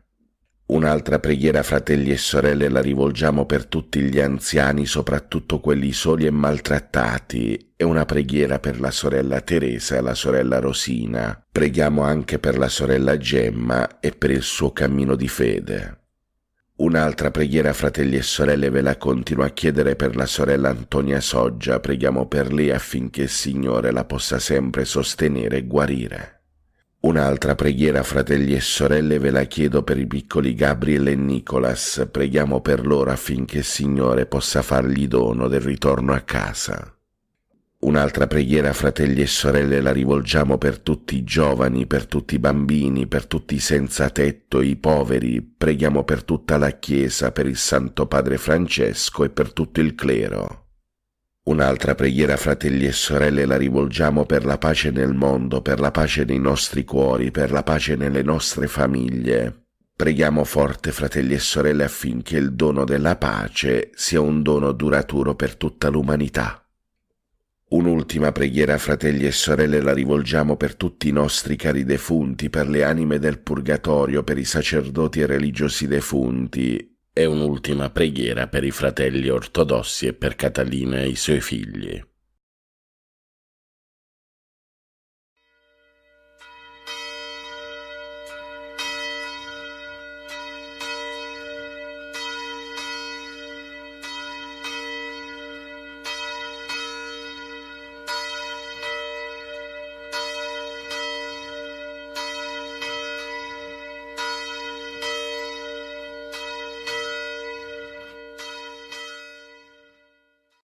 L'angelo del Signore portò l'annuncio a Maria ed ella concepì per opera dello Spirito Santo. Ave o Maria, piena di grazia, il Signore è con te. Tu sei la benedetta fra le donne, benedetto è il frutto del tuo seno, Gesù. Santa Maria, Madre di Dio, prega per noi peccatori, adesso e nell'ora della nostra morte. Amen. Eccomi, sono la serva del Signore, si compie in me la tua parola. Ave o Maria, piena di grazia, il Signore è con te. Tu sei la benedetta fra le donne, benedetto è il frutto del tuo seno, Gesù. Santa Maria, Madre di Dio, prega per noi peccatori, adesso e nell'ora della nostra morte. Amen. E il Verbo si fece carne e venne ad abitare in mezzo a noi. Ave o Maria, piena di grazia, il Signore è con te. Tu sei la benedetta fra le donne, benedetto è il frutto del tuo seno, Gesù. Santa Maria, Madre di Dio, prega per noi peccatori, adesso e nell'ora della nostra morte. Amen. Prega per noi, Santa Madre di Dio, affinché siamo resi degni delle promesse di Cristo. Preghiamo. Infondi nel nostro spirito la tua grazia, o Padre, tu che all'annuncio dell'angelo ci hai rivelato l'incarnazione del tuo Figlio, per la sua passione e la sua croce guidaci alla gloria della risurrezione, per Cristo nostro Signore. Amen. Gloria al Padre, al Figlio e allo Spirito Santo, come era nel principio, ora e sempre, nei secoli dei secoli. Amen. Gloria al Padre, al Figlio e allo Spirito Santo, come era nel principio, ora e sempre, nei secoli dei secoli. Amen. Gloria al Padre, al Figlio e allo Spirito Santo, come era nel principio, ora e sempre, nei secoli dei secoli. Amen. Angelo di Dio, che sei il mio custode, illumina, custodisci, regge e governa me, che ti fui affidato dalla pietà celeste. Amen. Per i nostri cari defunti e per le anime del purgatorio, l'eterno riposo dona loro, Signore, risplenda ad essi la luce perpetua, riposino in pace. Amen. L'eterno riposo dona loro, Signore, risplenda ad essi la luce perpetua, riposino in pace. Amen. L'eterno riposo dona loro, Signore, risplenda ad essi la luce perpetua, riposino in pace. Amen.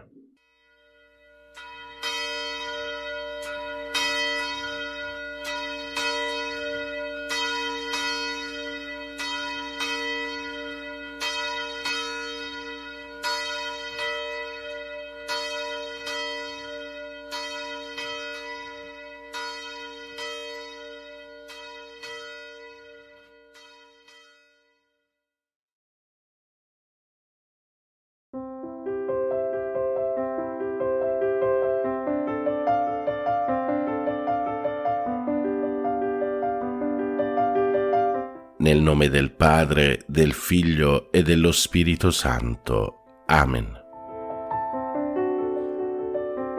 Ti benedico, Padre, all'inizio di questo nuovo giorno. Accogli la mia lode e il mio grazie per il dono della vita e della fede.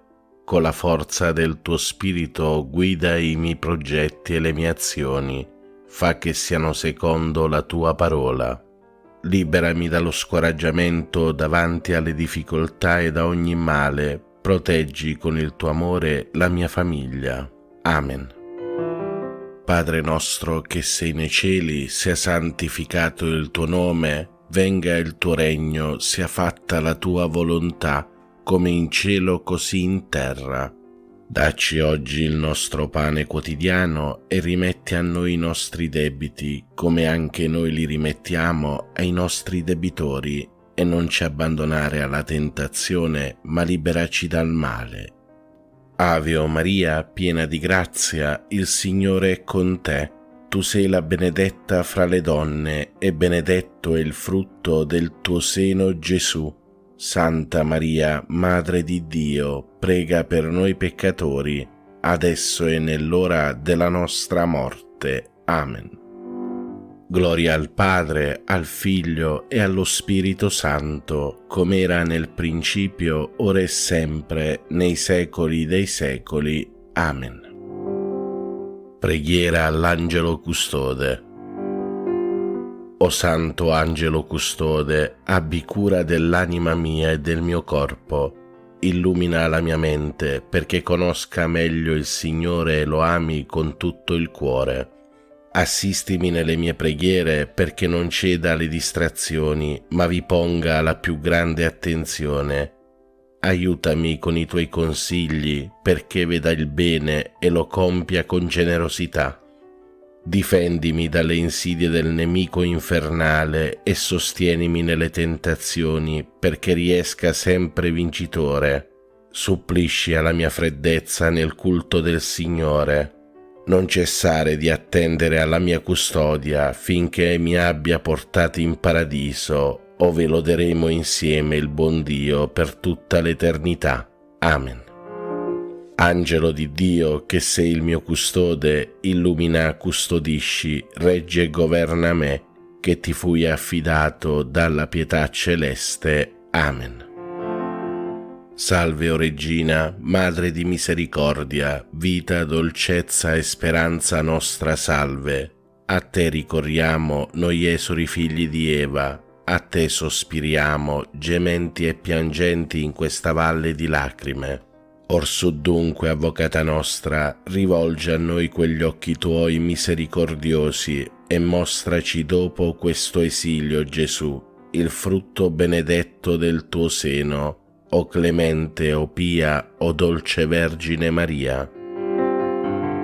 Offerta della giornata a Maria. O Maria, Madre del Verbo incarnato e Madre nostra dolcissima, siamo qui ai tuoi piedi mentre sorge un nuovo giorno, un altro grande dono del Signore. Deponiamo nelle tue mani e nel tuo cuore tutto il nostro essere. Noi saremo tuoi nella volontà, nel cuore e nel corpo. Tu forma in noi con materna bontà in questo giorno una vita nuova, la vita del tuo Gesù.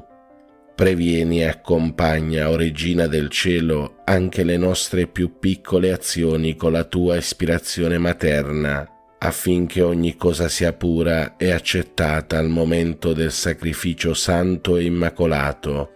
Rendici santi, o Madre buona, santi come Gesù ci ha comandato, come il tuo cuore ci chiede e ardentemente desidera. Così sia. Ave o Maria, piena di grazia, il Signore è con te. Tu sei la benedetta fra le donne, e benedetto è il frutto del tuo seno, Gesù. Santa Maria, Madre di Dio, prega per noi peccatori, adesso e nell'ora della nostra morte. Amen. Offerta della giornata al cuore di Gesù. Cuore divino di Gesù, io ti offro per mezzo del cuore immacolato di Maria, Madre della Chiesa, in unione al sacrificio eucaristico, le preghiere e le azioni, le gioie e le sofferenze di questo giorno, in riparazione dei peccati per la salvezza di tutti gli uomini, nella grazia dello Spirito Santo, a gloria di Dio Padre. Amen. Ave o Maria, piena di grazia, il Signore è con te. Tu sei la benedetta fra le donne, e benedetto è il frutto del tuo seno, Gesù. Santa Maria, Madre di Dio, prega per noi peccatori, adesso e nell'ora della nostra morte. Amen. Atto di fede. Mio Dio, io credo in te, Padre che con amore chiami ogni uomo per nome. Credo in Gesù Cristo, vero Dio in mezzo a noi, per noi morto e risorto. Credo nello Spirito Santo, donato a noi come Spirito d'amore. Credo nella Chiesa, riunita dallo Spirito Santo, una, santa, cattolica e apostolica. Credo che il regno di Dio è in mezzo a noi, è in cammino e si compirà in una comunione piena e festosa. Signore, aiutami a crescere e a vivere in questa fede. Per tutti i fratelli e sorelle ammalati e sofferenti, Dolce Madre Santissima, ti preghiamo per questi nostri fratelli ammalati. Padre nostro che sei nei cieli, sia santificato il tuo nome, venga il tuo regno, sia fatta la tua volontà, come in cielo così in terra. Dacci oggi il nostro pane quotidiano e rimetti a noi i nostri debiti, come anche noi li rimettiamo ai nostri debitori, e non ci abbandonare alla tentazione, ma liberaci dal male. Ave o Maria, piena di grazia, il Signore è con te. Tu sei la benedetta fra le donne, e benedetto è il frutto del tuo seno, Gesù. Santa Maria, Madre di Dio, prega per noi peccatori, adesso e nell'ora della nostra morte. Amen. Atto di speranza. Mio Dio, so che il tuo amore è forte e fedele e che non verrà meno neppure dopo la morte. Per questo e non per quanto sono capace di fare, spero di poter camminare nelle tue vie e giungere con te a una gioia senza fine. Signore, aiutami a vivere ogni giorno in questa gioiosa speranza. Amen. Per tutti i fratelli e sorelle poveri e senza lavoro. Dolce Madre Santissima, ti preghiamo per questi nostri fratelli poveri. Padre nostro che sei nei cieli, sia santificato il tuo nome, venga il tuo regno, sia fatta la tua volontà, come in cielo così in terra. Dacci oggi il nostro pane quotidiano e rimetti a noi i nostri debiti, come anche noi li rimettiamo ai nostri debitori, e non ci abbandonare alla tentazione, ma liberaci dal male. Ave o Maria, piena di grazia, il Signore è con te. Tu sei la benedetta fra le donne, e benedetto è il frutto del tuo seno, Gesù. Santa Maria, Madre di Dio, prega per noi peccatori, adesso e nell'ora della nostra morte. Amen. Atto di dolore. Mio Dio, mi pento e mi dolgo con tutto il cuore dei miei peccati, perché peccando ho meritato i tuoi castighi, e molto più perché ho offeso te, infinitamente buono e degno di essere amato sopra ad ogni cosa. Propongo col tuo santo aiuto di non offenderti mai più e di fuggire le occasioni prossime di peccato. Signore, misericordia, perdonami.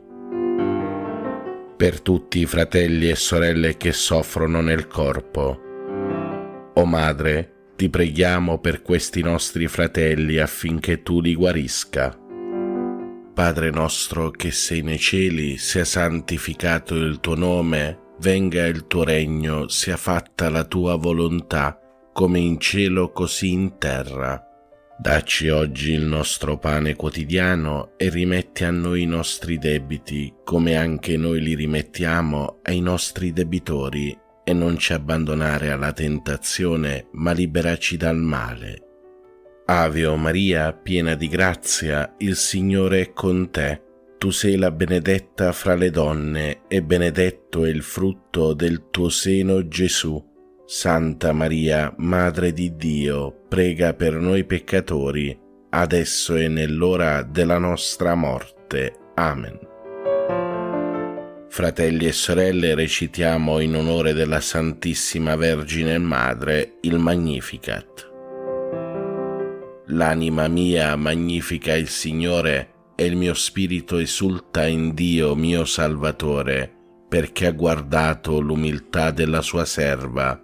D'ora in poi tutte le generazioni mi chiameranno beata. Grandi cose ha fatto in me l'Onnipotente, e santo è il suo nome. Di generazione in generazione la sua misericordia si stende su quelli che lo temono. Ha spiegato la potenza del suo braccio, ha disperso i superbi nei pensieri del loro cuore, ha rovesciato i potenti dai troni, ha innalzato gli umili, ha ricolmato di beni gli affamati, ha rimandato i ricchi a mani vuote, ha soccorso Israele suo servo, ricordandosi della sua misericordia, come aveva promesso ai nostri padri, ad Abramo e alla sua discendenza per sempre. Gloria al Padre, al Figlio e allo Spirito Santo, come era nel principio, ora e sempre, nei secoli dei secoli. Amen. Preghiera a Maria. O Maria, Madre di Dio, riversa su tutta l'umanità il fiume di grazie che sgorga dal tuo amore infuocato, ora e nell'ora della nostra morte. Amen. Ave o Maria, piena di grazia, il Signore è con te. Tu sei la benedetta fra le donne, e benedetto è il frutto del tuo seno, Gesù. Santa Maria, Madre di Dio, prega per noi peccatori, adesso e nell'ora della nostra morte. Amen. Atto di consacrazione a Maria.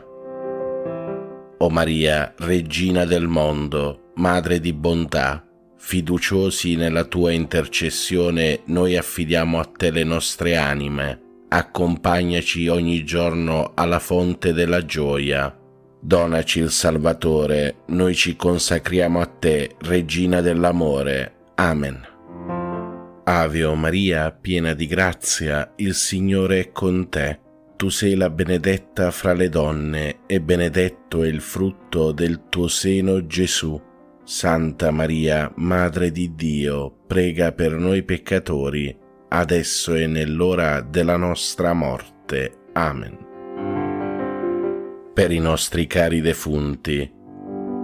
O Vergine Madre, ti preghiamo per tutti i nostri cari defunti e per le anime del Purgatorio. L'eterno riposo dona loro, Signore, risplenda ad essi la luce perpetua, riposate in pace. Amen. L'eterno riposo dona loro, Signore, risplenda ad essi la luce perpetua, riposate in pace. Amen. L'eterno riposo dona loro, Signore, risplenda ad essi la luce perpetua, riposate in pace. Amen. Carissimi fratelli e sorelle, vi do la santa benedizione. Per intercessione di Maria Immacolata, vi benedica Dio Padre Onnipotente, Padre, Figlio e Spirito Santo. Amen. Buona e santa giornata a tutti voi, fratelli e sorelle. Pace e bene, Ave Maria.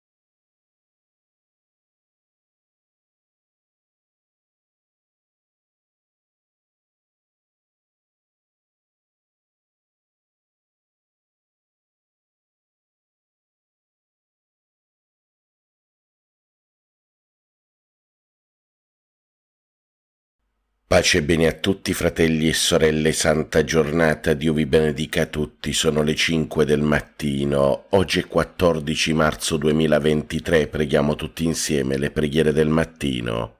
Oggi la Chiesa celebra il martedì della terza settimana di Quaresima e la memoria di Santa Matilde di Germania. Carissimi fratelli e sorelle, preghiamo queste preghiere del mattino per tutti noi, per tutte le nostre intenzioni, per tutte le nostre famiglie, per tutti coloro che ci chiedono preghiere e per tutti coloro che portiamo nel cuore.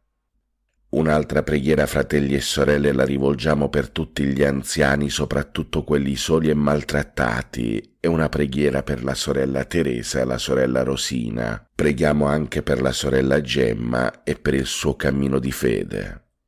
Un'altra preghiera, fratelli e sorelle, ve la continuo a chiedere per la sorella Antonia Soggia. Preghiamo per lei affinché il Signore la possa sempre sostenere e guarire. Un'altra preghiera, fratelli e sorelle, ve la chiedo per i piccoli Gabriel e Nicolas. Preghiamo per loro affinché il Signore possa fargli dono del ritorno a casa. Un'altra preghiera, fratelli e sorelle, la rivolgiamo per tutti i giovani, per tutti i bambini, per tutti i senza tetto, i poveri. Preghiamo per tutta la Chiesa, per il Santo Padre Francesco e per tutto il clero. Un'altra preghiera, fratelli e sorelle, la rivolgiamo per la pace nel mondo, per la pace nei nostri cuori, per la pace nelle nostre famiglie. Preghiamo forte, fratelli e sorelle, affinché il dono della pace sia un dono duraturo per tutta l'umanità. Un'ultima preghiera, fratelli e sorelle, la rivolgiamo per tutti i nostri cari defunti, per le anime del purgatorio, per i sacerdoti e religiosi defunti, e un'ultima preghiera per i fratelli ortodossi e per Catalina e i suoi figli.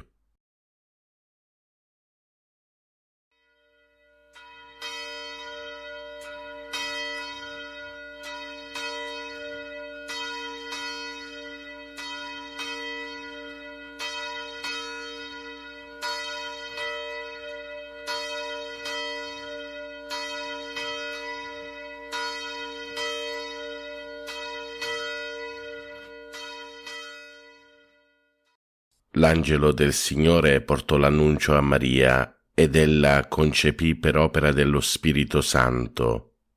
Ave o Maria, piena di grazia, il Signore è con te. Tu sei la benedetta fra le donne, benedetto è il frutto del tuo seno, Gesù. Santa Maria, Madre di Dio, prega per noi peccatori, adesso e nell'ora della nostra morte. Amen. Eccomi, sono la serva del Signore, si compie in me la tua parola. Ave o Maria, piena di grazia, il Signore è con te. Tu sei la benedetta fra le donne, benedetto è il frutto del tuo seno, Gesù. Santa Maria, Madre di Dio, prega per noi peccatori, adesso e nell'ora della nostra morte. Amen. E il Verbo si fece carne e venne ad abitare in mezzo a noi. Ave o Maria, piena di grazia, il Signore è con te. Tu sei la benedetta fra le donne, benedetto è il frutto del tuo seno, Gesù. Santa Maria, Madre di Dio, prega per noi peccatori, adesso e nell'ora della nostra morte. Amen. Prega per noi, Santa Madre di Dio, affinché siamo resi degni delle promesse di Cristo. Preghiamo. Infondi nel nostro spirito la tua grazia, o Padre, tu che all'annuncio dell'angelo ci hai rivelato l'incarnazione del tuo Figlio, per la sua passione e la sua croce guidaci alla gloria della risurrezione, per Cristo nostro Signore. Amen. Gloria al Padre, al Figlio e allo Spirito Santo, come era nel principio, ora e sempre, nei secoli dei secoli. Amen. Gloria al Padre, al Figlio e allo Spirito Santo, come era nel principio, ora e sempre, nei secoli dei secoli. Amen. Gloria al Padre, al Figlio e allo Spirito Santo, come era nel principio, ora e sempre, nei secoli dei secoli. Amen. Angelo di Dio, che sei il mio custode, illumina, custodisci, regge e governa me, che ti fui affidato dalla pietà celeste. Amen. Per i nostri cari defunti e per le anime del purgatorio, l'eterno riposo dona loro, Signore, risplenda ad essi la luce perpetua, riposino in pace. Amen. L'eterno riposo dona loro, Signore, risplenda ad essi la luce perpetua, riposino in pace. Amen. L'eterno riposo dona loro, Signore, risplenda ad essi la luce perpetua, riposino in pace. Amen.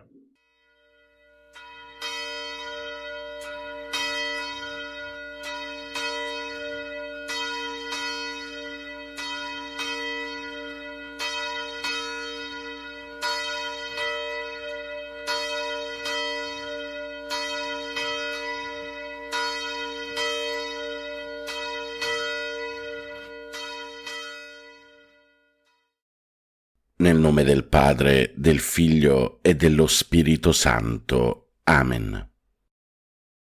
Ti adoro, mio Dio, e ti amo con tutto il cuore. Ti ringrazio di avermi creato, fatto cristiano e conservato in questa notte.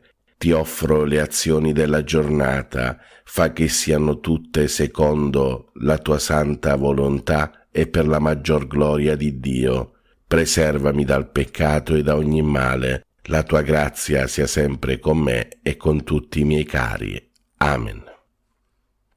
Per tutti i fratelli e sorelle ammalati e ricoverati. Padre nostro che sei nei cieli, sia santificato il tuo nome, venga il tuo regno, sia fatta la tua volontà, come in cielo così in terra. Dacci oggi il nostro pane quotidiano e rimetti a noi i nostri debiti, come anche noi li rimettiamo ai nostri debitori, e non ci abbandonare alla tentazione, ma liberaci dal male. Ave o Maria, piena di grazia, il Signore è con te. Tu sei la benedetta fra le donne, e benedetto è il frutto del tuo seno, Gesù. Santa Maria, Madre di Dio, prega per noi peccatori, adesso e nell'ora della nostra morte. Amen. Gloria al Padre, al Figlio e allo Spirito Santo, come era nel principio, ora e sempre, nei secoli dei secoli. Amen. Cuore divino di Gesù, io ti offro per mezzo del cuore immacolato di Maria, Madre della Chiesa, in unione al sacrificio eucaristico, le preghiere e le azioni, le gioie e le sofferenze di questo giorno, in riparazione dei peccati per la salvezza di tutti gli uomini, nella grazia dello Spirito Santo, a gloria del Divin Padre. Amen. Per tutti i fratelli e sorelle carcerati e senza tetto. Padre nostro che sei nei cieli, sia santificato il tuo nome, venga il tuo regno, sia fatta la tua volontà, come in cielo così in terra. Dacci oggi il nostro pane quotidiano e rimetti a noi i nostri debiti, come anche noi li rimettiamo ai nostri debitori, e non ci abbandonare alla tentazione, ma liberaci dal male.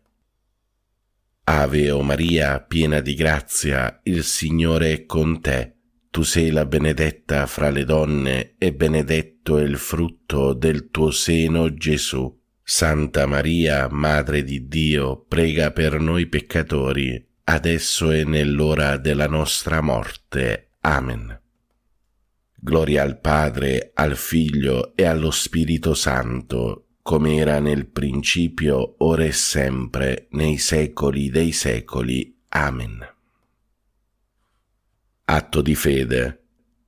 Mio Dio, perché sei verità infallibile, credo fermamente in tutto quello che tu hai rivelato e la Santa Chiesa ci propone a credere, ed espressamente credo in te, unico vero Dio, in tre persone uguali e distinte, Padre, Figlio e Spirito Santo, e credo in Gesù Cristo, Figlio di Dio, incarnato e morto per noi, il quale darà a ciascuno, secondo i meriti, il premio o la pena eterna. Conforme a questa fede voglio sempre vivere. Signore, accresci la mia fede. Per tutti i fratelli e sorelle poveri e senza lavoro. Padre nostro che sei nei cieli, sia santificato il tuo nome, venga il tuo regno, sia fatta la tua volontà, come in cielo così in terra. Dacci oggi il nostro pane quotidiano e rimetti a noi i nostri debiti, come anche noi li rimettiamo ai nostri debitori, e non ci abbandonare alla tentazione, ma liberaci dal male. Ave o Maria, piena di grazia, il Signore è con te. Tu sei la benedetta fra le donne, e benedetto è il frutto del tuo seno, Gesù. Santa Maria, Madre di Dio, prega per noi peccatori, adesso e nell'ora della nostra morte. Amen. Gloria al Padre, al Figlio e allo Spirito Santo, come era nel principio, ora e sempre, nei secoli dei secoli. Amen.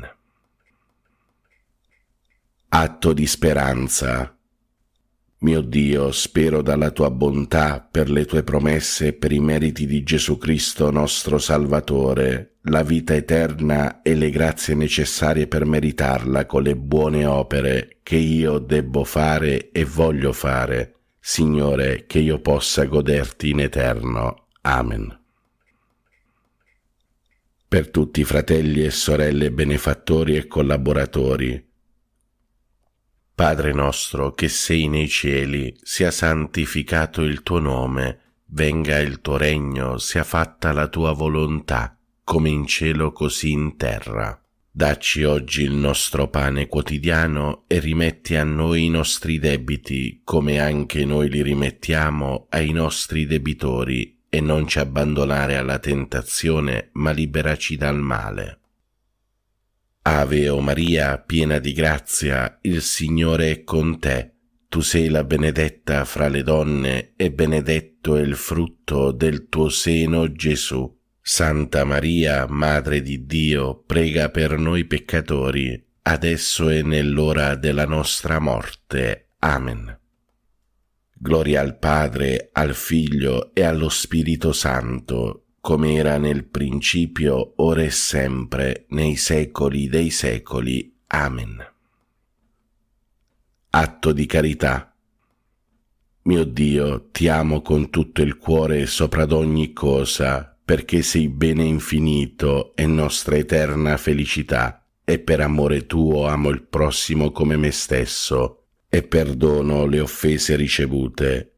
Signore, che io ti ami sempre più. Amen.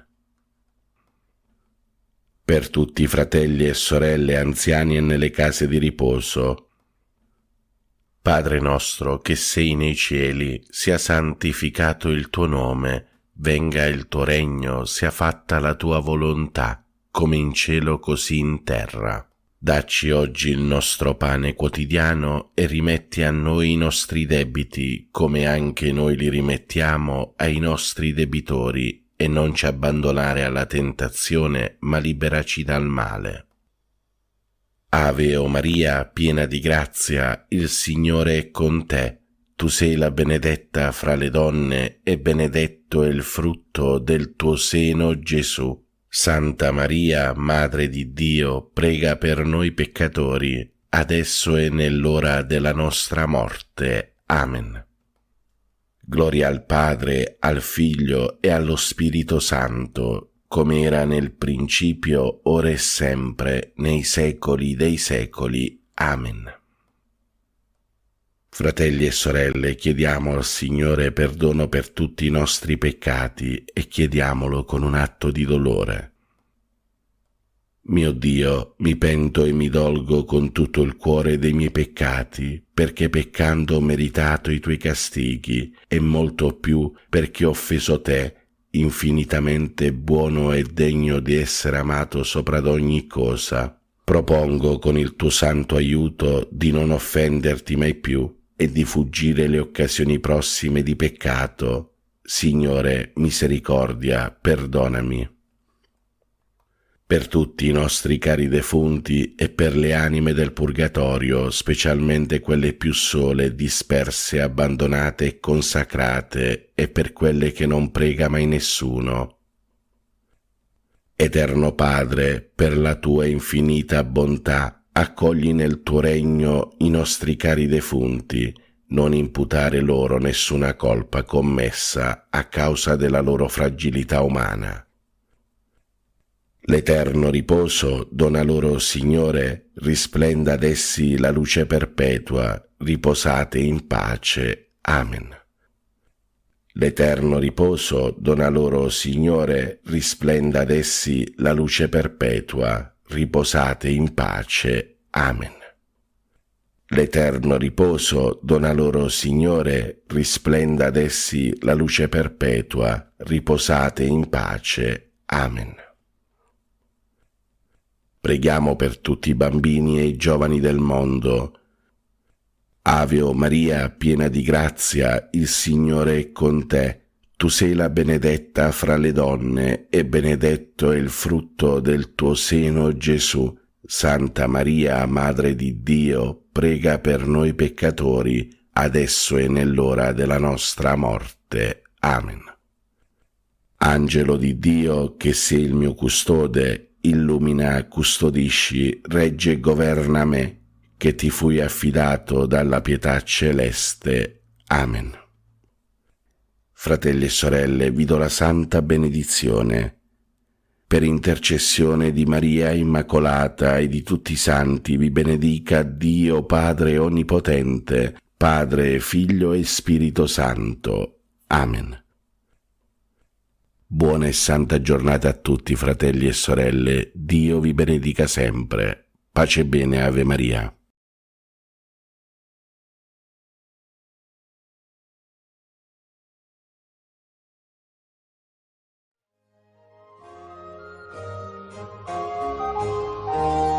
Matilde di Sassonia fu sposa di Enrico, re di Germania, e madre di Ottone, futuro primo imperatore di questo nome. La condizione regale di Santa Matilde non deve far credere che ella sia stata privilegiata nel raggiungere la perfezione spirituale.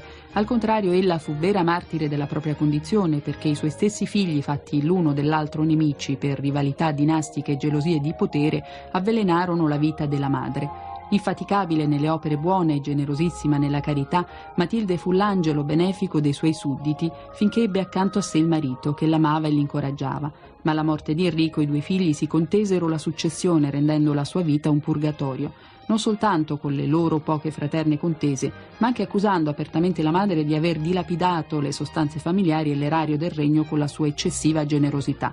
Per umiliarla essi privarono Matilde di ogni ricchezza, anche dei beni dotali e perfino dell'usufrutto regale. La regina si ridusse così alla stregua del più misero dei suoi beneficati, senza levar mai una parola contro tale ingiustizia o in favore dei suoi diritti.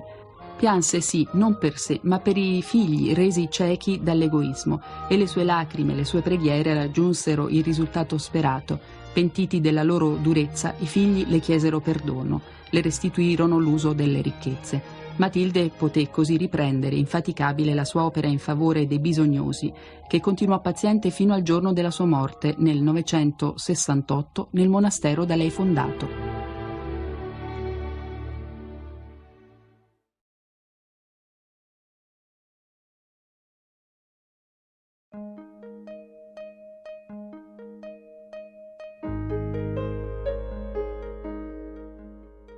Dal Vangelo secondo Matteo. In quel tempo Pietro si avvicinò a Gesù e gli disse: Signore, se il mio fratello commette colpe contro di me, quante volte dovrò perdonargli? Fino a 7 volte? E Gesù gli rispose: Non ti dico fino a 7, ma fino a 70 volte 7. Per questo il regno dei cieli è simile ad un re che volle regolare i conti con i suoi servi. Aveva cominciato a regolare i conti quando gli fu presentato un tale che gli doveva 10.000 talenti. Poiché costui non era in grado di restituire, il padrone ordinò che fosse venduto, lui con la moglie, i figli e quanto possedeva, e così saldasse il debito. Allora il servo, prostrato a terra, lo supplicava dicendo: Abbi pazienza con me, ti restituirò ogni cosa. Il padrone ebbe compassione di quel servo, lo lasciò andare e gli condonò il debito. Appena uscito, quel servo trovò uno dei suoi compagni che gli doveva 100 denari. Lo prese per il collo e lo soffocava, dicendo: Restituisci quello che devi. Il suo compagno, prostrato a terra, lo pregava, dicendo: Abbi pazienza con me e ti restituirò. Ma egli non volle, andò e lo fece gettare in prigione fino a che non avesse pagato il debito. Visto quello che accadeva, i suoi compagni furono molto dispiaciuti e andarono a riferire al loro padrone tutto l'accaduto. Allora il padrone fece chiamare quell'uomo e gli disse: Servo malvagio, io ti ho condonato tutto quel debito perché tu mi hai pregato. Non dovevi anche tu aver pietà del tuo compagno, così come io ho avuto pietà di te? Sdegnato, il padrone lo diede in mano agli aguzzini, finché non avesse restituito tutto il dovuto. Così anche il Padre mio celeste farà con voi, se non perdonerete di cuore ciascuno al proprio fratello. Nella parabola troviamo 2 atteggiamenti differenti. Quello di Dio, rappresentato dal Re, che perdona tanto, perché Dio perdona sempre, e quello dell'uomo. Nell'atteggiamento divino la giustizia è pervasa dalla misericordia, mentre nell'atteggiamento umano si limita alla giustizia. Gesù ci esorta ad aprirci con coraggio alla forza del perdono. perché nella vita non tutto si risolve con la giustizia, lo sappiamo. Quanta sofferenza, quante lacerazioni, quante guerre potrebbero essere evitate se il perdono e la misericordia fossero lo stile della nostra vita. Anche in famiglia, quante famiglie disunite che non sanno perdonarsi, quanti fratelli e sorelle che hanno questo rancore dentro. È necessario applicare l'amore misericordioso in tutte le relazioni umane, tra i coniugi, tra i genitori e i figli, all'interno delle nostre comunità, nella Chiesa e anche nella società e nella politica.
Nel nome del Padre, del Figlio e dello Spirito Santo. Amen.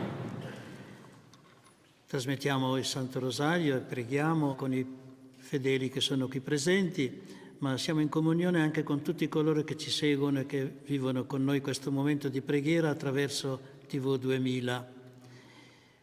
Intenzione di preghiera, tutti quanti ne portiamo nel cuore, li affidiamo a Maria, ma presentiamo alla Madonna anche tutte le intenzioni di preghiera di coloro che sono in comunione con noi mentre invochiamo Maria sotto il bellissimo titolo di Maria che scioglie i nodi. E questa sera meditiamo i misteri del dolore del Santo Rosario. Primo mistero del dolore, Gesù prega nel Getsemani. Ti contempliamo, Gesù, nel mistero della tua preghiera nel Getsemani. Donaci, per intercessione di Maria, l'abbandono fiducioso nelle mani del Padre. Maria che scioglie i nodi, prega per noi. Padre nostro che sei nei cieli, sia santificato il tuo nome, venga il tuo regno, sia fatta la tua volontà come in cielo così in terra. Dacci oggi il nostro pane quotidiano e rimetti a noi i nostri debiti, come noi li rimettiamo ai nostri debitori, e non ci indurre in tentazione, ma liberaci dal male. Ave Maria, piena di grazia, il Signore è con te. Tu sei benedetta fra le donne e benedetto è il frutto del tuo seno, Gesù. Santa Maria, Madre di Dio, prega per noi peccatori, adesso è l'ora della nostra morte. Amen. Ave Maria, piena di grazia, il Signore è con te. Tu sei benedetta fra le donne e benedetto è il frutto del tuo seno, Gesù. Santa Maria, Madre di Dio, prega per noi peccatori, adesso è l'ora della nostra morte. Amen. Ave Maria, piena di grazia, il Signore è con te. Tu sei benedetta fra le donne e benedetto è il frutto del tuo seno, Gesù. Santa Maria, Madre di Dio, prega per noi peccatori, adesso è l'ora della nostra morte. Amen. Ave Maria, piena di grazia, il Signore è con te. Tu sei benedetta fra le donne e benedetto è il frutto del tuo seno, Gesù. Santa Maria, Madre di Dio, prega per noi peccatori, adesso è l'ora della nostra morte. Amen. Ave Maria, piena di grazia, il Signore è con te. Tu sei benedetta fra le donne e benedetto è il frutto del tuo seno, Gesù. Santa Maria, Madre di Dio, prega per noi peccatori, adesso è l'ora della nostra morte. Amen. Ave Maria, piena di grazia, il Signore è con te. Tu sei benedetta fra le donne e benedetto è il frutto del tuo seno, Gesù. Santa Maria, Madre di Dio, prega per noi peccatori, adesso è l'ora della nostra morte. Amen. Ave Maria, piena di grazia, il Signore è con te. Tu sei benedetta fra le donne e benedetto è il frutto del tuo seno, Gesù. Santa Maria, Madre di Dio, prega per noi peccatori, adesso è l'ora della nostra morte. Amen. Ave Maria, piena di grazia, il Signore è con te. Tu sei benedetta fra le donne e benedetto è il frutto del tuo seno, Gesù. Santa Maria, Madre di Dio, prega per noi peccatori, adesso è l'ora della nostra morte. Amen. Ave Maria, piena di grazia, il Signore è con te. Tu sei benedetta fra le donne e benedetto è il frutto del tuo seno, Gesù. Santa Maria, Madre di Dio, prega per noi peccatori, adesso è l'ora della nostra morte. Amen. Ave Maria, piena di grazia, il Signore è con te. Tu sei benedetta fra le donne e benedetto è il frutto del tuo seno, Gesù. Santa Maria, Madre di Dio, prega per noi peccatori, adesso è l'ora della nostra morte. Amen. Gloria al Padre, al Figlio e allo Spirito Santo. Come era nel principio e sempre nei secoli dei secoli. Amen. Secondo mistero del dolore, Gesù è flagellato. Ti contempliamo, Gesù, nel mistero della tua flagellazione. Donaci, per intercessione di Maria, di sentire nostre le sofferenze dei fratelli. Maria che scioglie i nodi, prega per noi. Padre nostro che sei nei cieli, sia santificato il tuo nome, venga il tuo regno, sia fatta la tua volontà come in cielo così in terra. Dacci oggi il nostro pane quotidiano e rimetti a noi i nostri debiti, come noi rimettiamo ai nostri debitori, e non ci indurre in tentazione, ma liberaci dal male. Ave Maria, piena di grazia, il Signore è con te. Tu sei benedetta fra le donne e benedetto è il frutto del tuo seno, Gesù. Santa Maria, Madre di Dio, prega per noi peccatori, adesso è l'ora della nostra morte. Ave Maria, piena di grazia, il Signore è con te. Tu sei benedetta fra le donne e benedetto è il frutto del tuo seno, Gesù. Santa Maria, Madre di Dio, prega per noi peccatori, adesso è l'ora della nostra morte. Amen. Ave Maria, piena di grazia, il Signore è con te. Tu sei benedetta fra le donne e benedetto è il frutto del tuo seno, Gesù. Santa Maria, Madre di Dio, prega per noi peccatori, adesso è l'ora della nostra morte. Amen. Ave Maria, piena di grazia, il Signore è con te. Tu sei benedetta fra le donne e benedetto è il frutto del tuo seno, Gesù. Santa Maria, Madre di Dio, prega per noi peccatori, adesso è l'ora della nostra morte. Amen. Ave Maria, piena di grazia, il Signore è con te. Tu sei benedetta fra le donne e benedetto è il frutto del tuo seno, Gesù. Santa Maria, Madre di Dio, prega per noi peccatori, adesso è l'ora della nostra morte. Amen. Ave Maria, piena di grazia, il Signore è con te.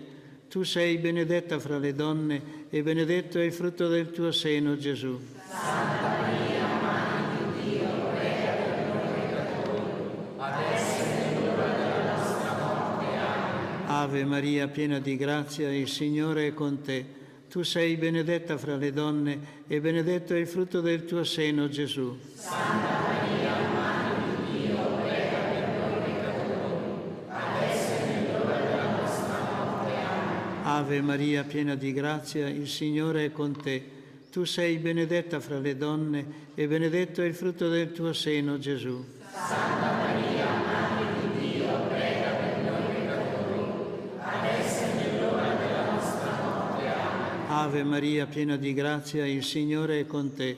Tu sei benedetta fra le donne e benedetto è il frutto del tuo seno, Gesù. Santa Maria, Madre di Dio, prega per noi peccatori, adesso è l'ora della nostra morte. Amen. Ave Maria, piena di grazia, il Signore è con te. Tu sei benedetta fra le donne e benedetto è il frutto del tuo seno, Gesù. Santa Maria, Madre di Dio, prega per noi peccatori, adesso è l'ora della nostra morte. Amen. Gloria al Padre, e al Figlio e allo Spirito Santo. Come nel principio e sempre, nei secoli dei secoli. Amen. Terzo mistero del dolore. Gesù è coronato di spine. Ti contempliamo, Gesù, nel mistero della tua coronazione di spine.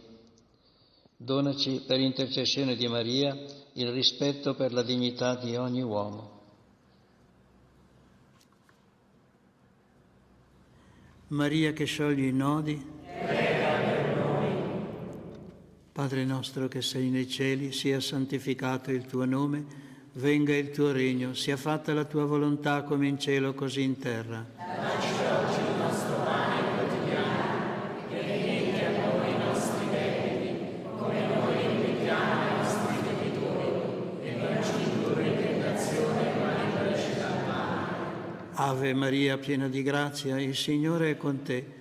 Tu sei benedetta fra le donne e benedetto è il frutto del tuo seno, Gesù. Santa Maria, Madre di Dio, prega per noi peccatori, adesso è l'ora della nostra morte. Amen. Ave Maria, piena di grazia, il Signore è con te.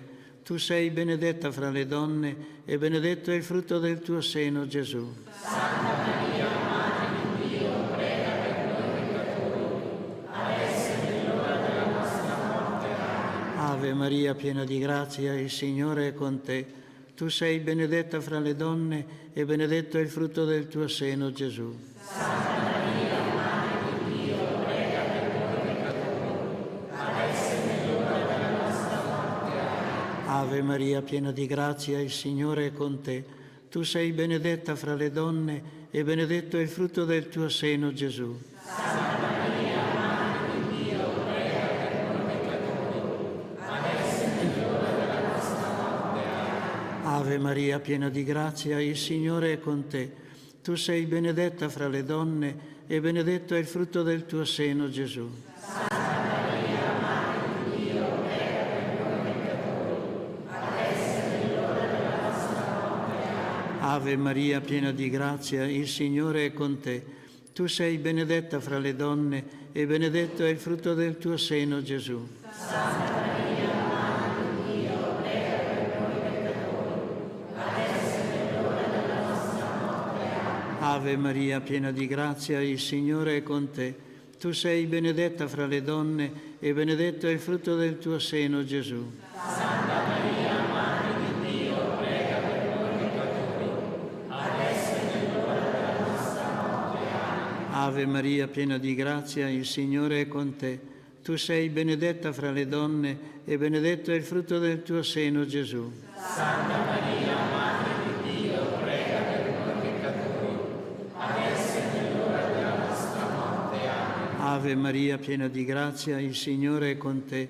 Tu sei benedetta fra le donne e benedetto è il frutto del tuo seno, Gesù. Santa Maria, Madre di Dio, prega per noi peccatori, adesso è l'ora della nostra morte. Amen. Ave Maria, piena di grazia, il Signore è con te.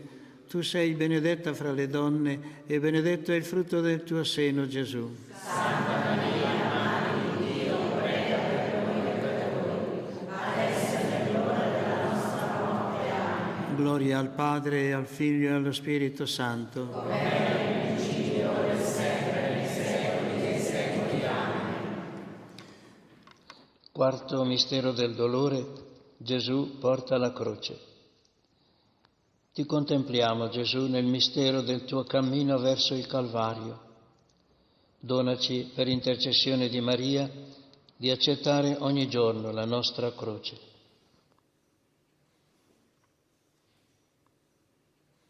Maria che scioglie i nodi, prega per noi. Padre nostro che sei nei cieli, sia santificato il tuo nome, venga il tuo regno, sia fatta la tua volontà come in cielo così in terra. Dacci oggi il nostro pane quotidiano e rimetti a noi i nostri debiti, come noi rimettiamo ai nostri debitori, e non ci indurre in tentazione, ma liberaci dal male. Ave Maria, piena di grazia, il Signore è con te. Tu sei benedetta fra le donne e benedetto è il frutto del tuo seno, Gesù. Santa Maria, Madre di Dio, prega per noi peccatori, adesso è l'ora della nostra morte. Amen. Ave Maria, piena di grazia, il Signore è con te. Tu sei benedetta fra le donne e benedetto è il frutto del tuo seno, Gesù. Santa Maria, Madre di Dio, prega per noi peccatori, adesso è l'ora della nostra morte. Amen. Ave Maria, piena di grazia, il Signore è con te. Tu sei benedetta fra le donne e benedetto è il frutto del tuo seno, Gesù. Santa Maria, Madre di Dio, prega per noi peccatori, adesso è l'ora della nostra morte. Amen. Ave Maria, piena di grazia, il Signore è con te. Tu sei benedetta fra le donne e benedetto è il frutto del tuo seno, Gesù. Santa Maria, Madre di Dio, prega per noi peccatori, adesso è l'ora della nostra morte. Amen. Ave Maria, piena di grazia, il Signore è con te. Tu sei benedetta fra le donne e benedetto è il frutto del tuo seno, Gesù. Santa Maria, Madre di Dio, prega per noi peccatori, adesso è l'ora della nostra morte. Amen. Ave Maria, piena di grazia, il Signore è con te. Tu sei benedetta fra le donne e benedetto è il frutto del tuo seno, Gesù. Santa Maria, Madre di Dio, prega per noi peccatori, adesso è l'ora della nostra morte. Amen. Ave Maria, piena di grazia, il Signore è con te. Tu sei benedetta fra le donne e benedetto è il frutto del tuo seno, Gesù. Santa Maria, Madre di Dio, prega per noi peccatori, adesso è l'ora della nostra morte. Amen. Ave Maria, piena di grazia, il Signore è con te. Tu sei benedetta fra le donne e benedetto è il frutto del tuo seno, Gesù. Santa Maria, Madre di Dio, prega per noi peccatori, adesso è l'ora della nostra morte. Amen. Ave Maria, piena di grazia, il Signore è con te. Tu sei benedetta fra le donne e benedetto è il frutto del tuo seno, Gesù. Santa Maria, Madre di Dio, prega per noi peccatori, adesso è l'ora della nostra morte. Amen. Ave Maria, piena di grazia, il Signore è con te.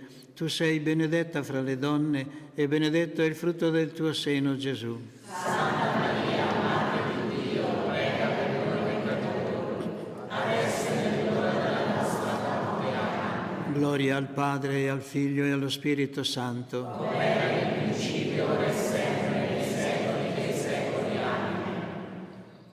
Quinto mistero del dolore. Gesù è crocifisso. Ti contempliamo, Gesù, nel mistero della tua crocifissione e morte. Donaci, per intercessione di Maria, di condividere la tua passione e di partecipare al tuo regno.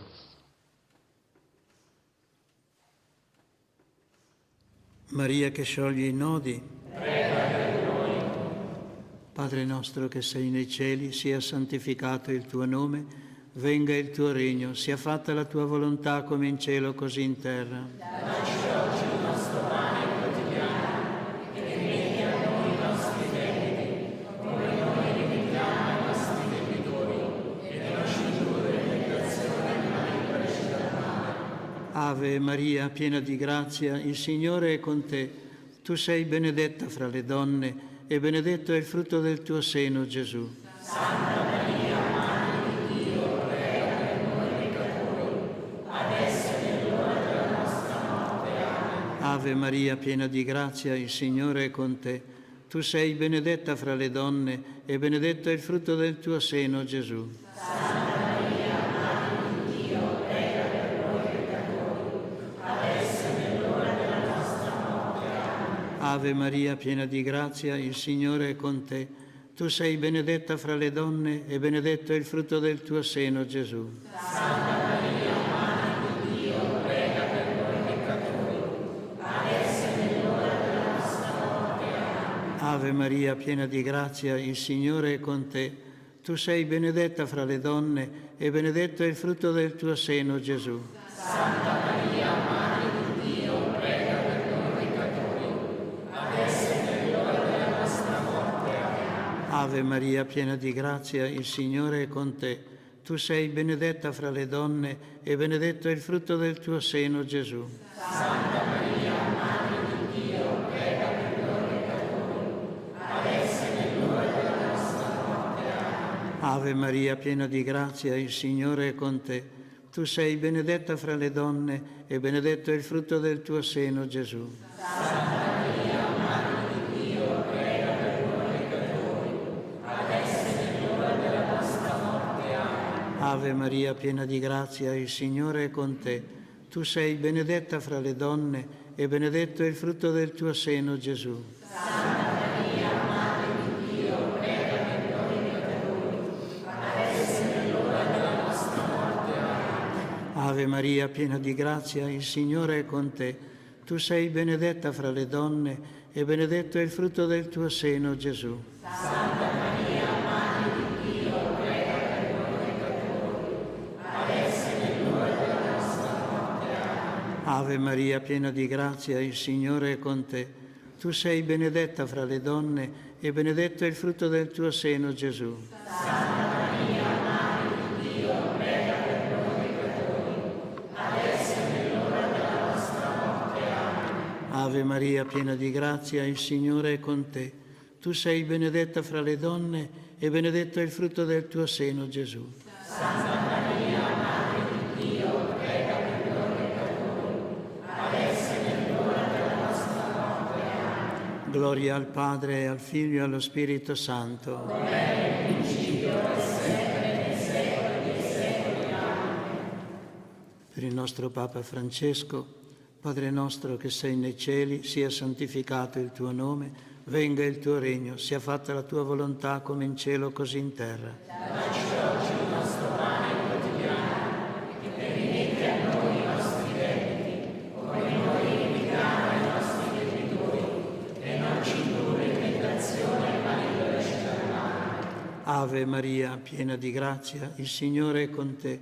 Tu sei benedetta fra le donne, e benedetto è il frutto del tuo seno, Gesù. Santa Maria, Madre di Dio, prega per noi peccatori, adesso è l'ora della nostra morte. Amen. Gloria al Padre, e al Figlio, e allo Spirito Santo. Come era nel principio, ora e sempre, nei secoli dei secoli. Amen. Salve Regina, Madre di misericordia, vita, dolcezza, speranza nostra, salve.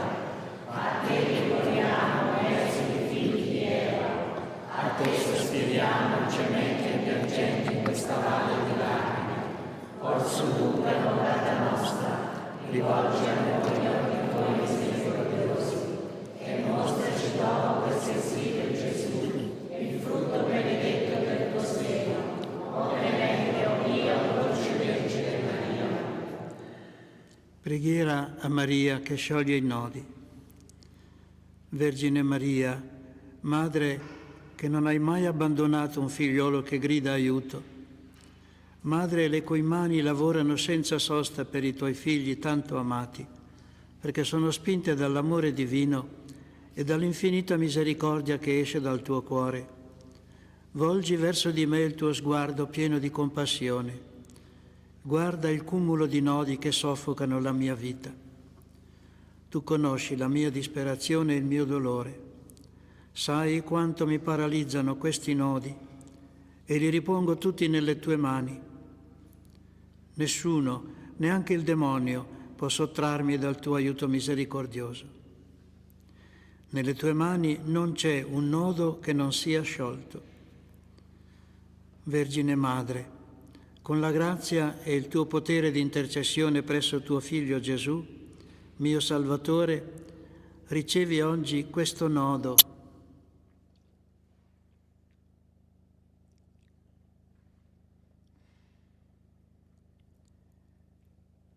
Per la gloria di Dio ti chiedo di scioglierlo e di scioglierlo per sempre. Spero in te. Sei l'unica consolatrice che il Padre mi ha dato. Sei la fortezza delle mie deboli forze, la ricchezza delle mie miserie, la liberazione da tutto ciò che mi impedisce di essere con Cristo. Accogli la mia richiesta. Preservami, guidami, proteggimi. Sii il mio rifugio. Maria che scioglie i nodi, prega per noi. Il Signore sia con voi. E con il tuo spirito. Vi benedica Dio Onnipotente, Padre, Figlio e Spirito Santo. Amen. Sia lodato Gesù Cristo. Oggi e sempre sia lodato.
Il rosario è una preghiera bellissima che è da secoli che piccoli, grandi, anziani recitano, dicono e man mano che dicono le Ave Marie si sentono più sereni, più contenti.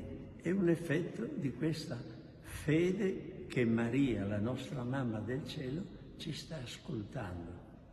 Noi non vediamo niente, ci stanchiamo. Io ricordo quando ero bambino che andavo in chiesa alla sera, il mese di maggio, non vedevamo l'ora, perché dopo si andava a giocare a nascondiglio, eccetera. Però il rosario lo dicevo da bambino come sapevo dirlo quella volta. Dopo sono cresciuto, l'ho detto da grande, e adesso che sono anche sacerdote lo dico in una maniera tanto più bella, perché ho visitato tanti santuari, tanti posti dove Maria è apparsa. E allora, immaginando che è lì presente, sapendo che ci ascolta, non prego per me, ma per tutti, per cui sento ogni giorno la gioia di dire questo rosario, ma il mese di maggio è per tanti, per unirsi nelle famiglie, per sentirsi vicini. E questo ripetere le Ave Marie può stancare, ma è sempre un momento di gioia in cui diamo un piccolo atto di amore a Maria e con Maria a tutta la famiglia, a tutto il mondo. E quindi noi seminiamo le Ave Marie. Io dico, cosa fai in chiesa qualche volta? Cammino su e giù per la chiesa e semino le Ave Marie. È un modo di dire seminare, ma entreranno nel cuore di tanti. E questo mi dà coraggio e gioia di andare avanti. E poi c'è l'abitudine di dire le 3 Ave Maria alla sera. A 8 anni mi hanno detto di dire le 3 Ave Maria alla sera.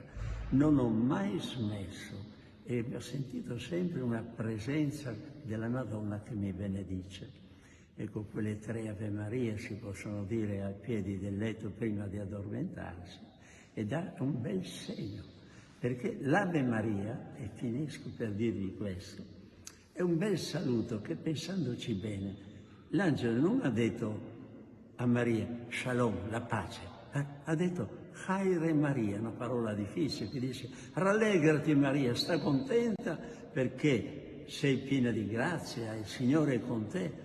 E noi ripetiamo questo saluto a Maria, che poi dicendo prega per noi, che abbiamo bisogno di aiuto, dei compiti, per noi peccatori che abbiamo tante cose, che facciamo i capricci, che ci aiuti adesso in questo momento mentre preghiamo e poi nell'ora della nostra morte, che poi può essere chiamato anche nell'ora del nostro incontro, perché la morte non esiste, ma la morte è l'incontro con Maria che ci abbraccia dopo averla chiamata tante volte qui sulla terra e seminato tante Ave Marie, che sono tante rose messe insieme che formano il rosario.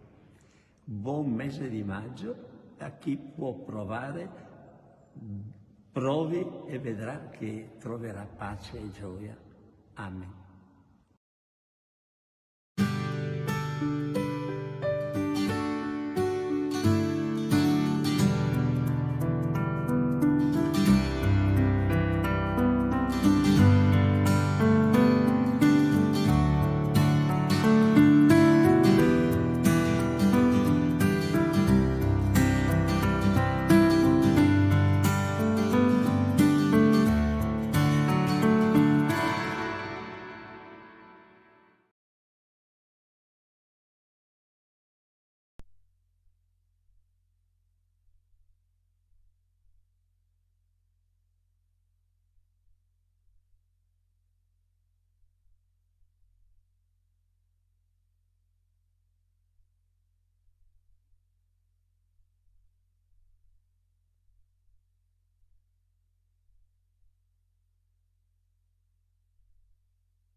L'angelo del Signore portò l'annuncio a Maria.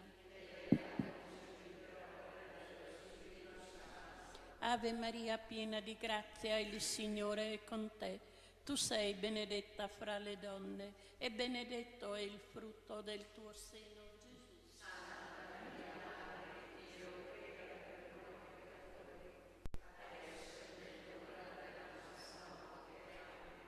Ecco l'ancella del Signore.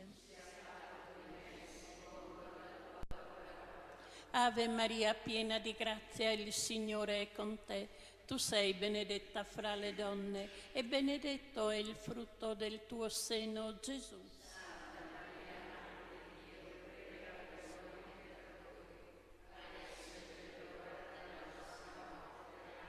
E il Verbo si è fatto carne. Ave Maria, piena di grazia, il Signore è con te. Tu sei benedetta fra le donne e benedetto è il frutto del tuo seno, Gesù.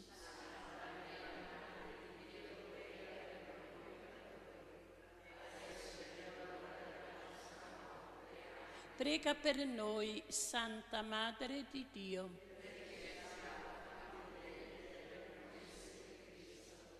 Infondi nel nostro spirito la tua grazia, Signore. Tu che all'annuncio dell'angelo ci hai rivelato l'incarnazione del tuo Figlio per la sua passione e la sua croce, guidaci alla gloria della risurrezione. Per Cristo nostro Signore. Trinità d'amore.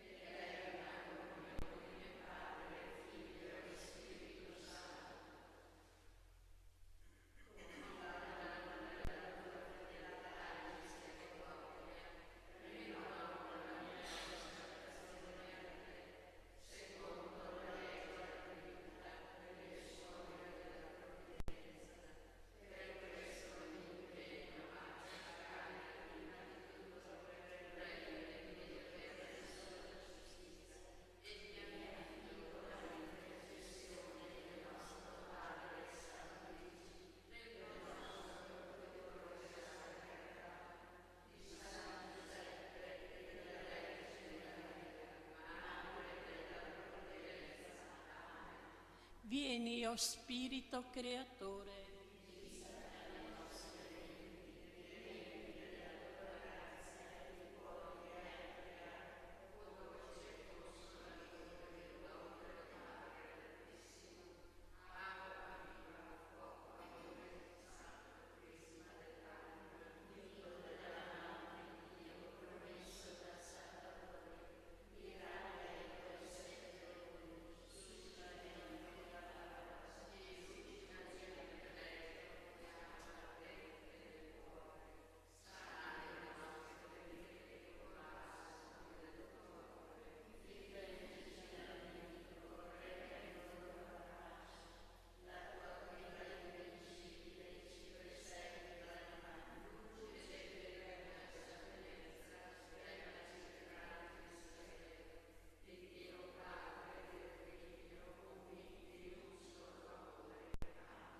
Manda il tuo Spirito, Signore. Venga su noi, o Padre misericordioso, la presenza dello Spirito Santo, perché aderiamo pienamente alla tua volontà, per testimoniarla con amore di figli, per Cristo nostro Signore. Gesù, Giuseppe e Maria,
Dio abbia pietà di noi e ci benedica, su di noi faccia splendere il suo volto, perché si conosca sulla terra la tua via, fra tutte le genti la tua salvezza.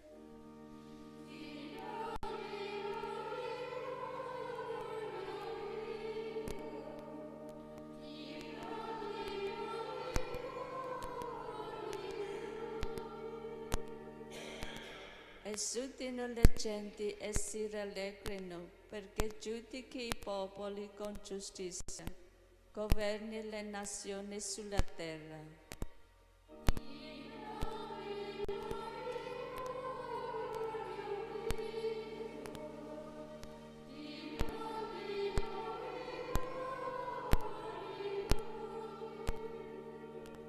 La terra ha dato il suo frutto. Ci benedica Dio il nostro Dio, ci benedica Dio e lo temano tutti i confini della terra.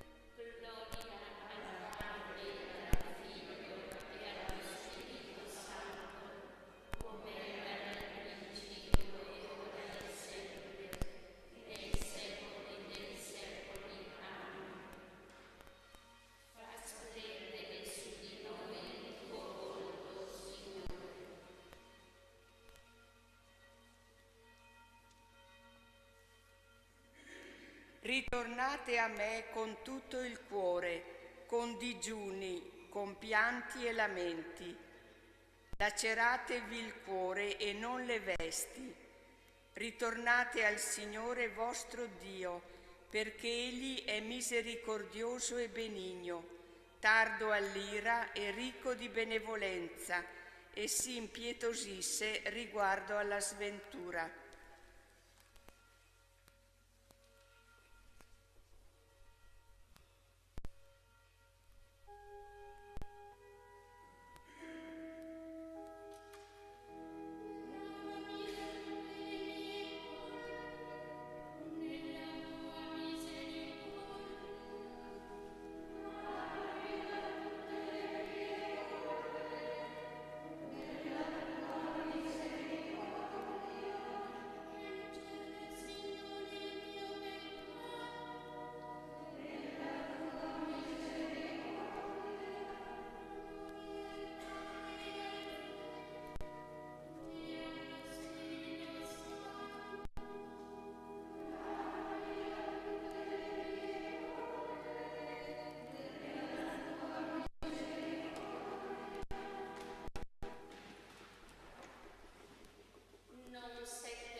Benediciamo il Cristo che si è donato a noi come pane disceso dal cielo e rivolgiamo a Lui la nostra comune preghiera.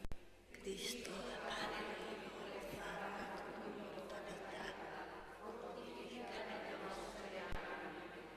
Signore, fa che partecipiamo con fede al banchetto eucaristico per possedere in abbondanza i beni del mistero pasquale.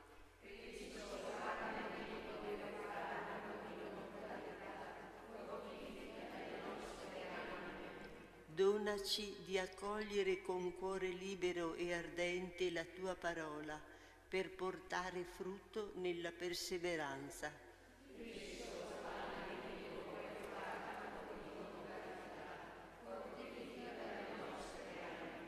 Fa che collaboriamo a costruire un mondo giusto e fraterno, perché tutti gli uomini siano disponibili a ricevere l'annunzio di pace della tua Chiesa.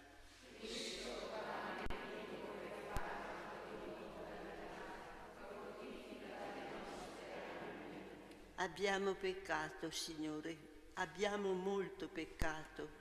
Lava le nostre colpe nella tua misericordia senza limiti.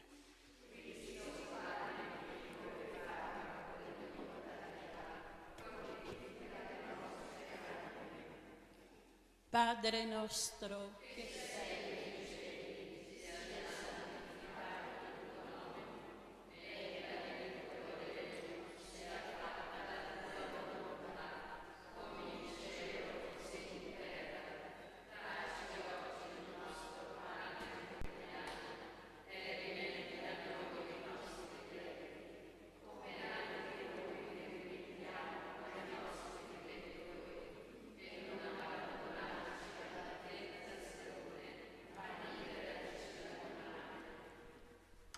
non ci abbandoni mai la tua grazia, Signore.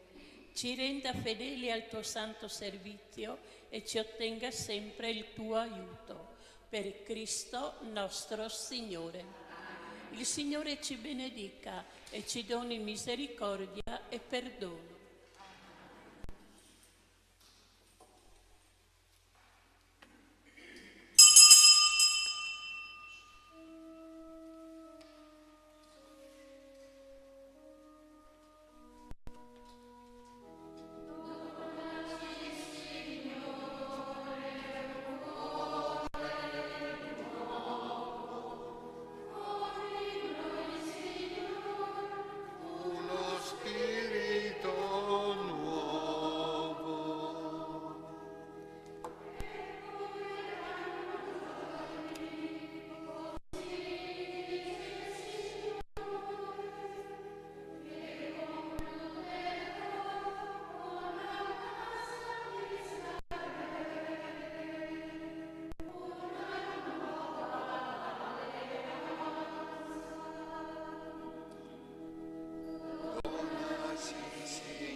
Nel nome del Padre, del Figlio e dello Spirito Santo. Il Signore sia con voi. Sorelle e fratelli, per poter anche noi degnamente celebrare l'Eucaristia, bussiamo al cuore di Dio, che è sempre largo in misericordia, per comprendere e perdonare anche le nostre debolezze e i nostri tradimenti.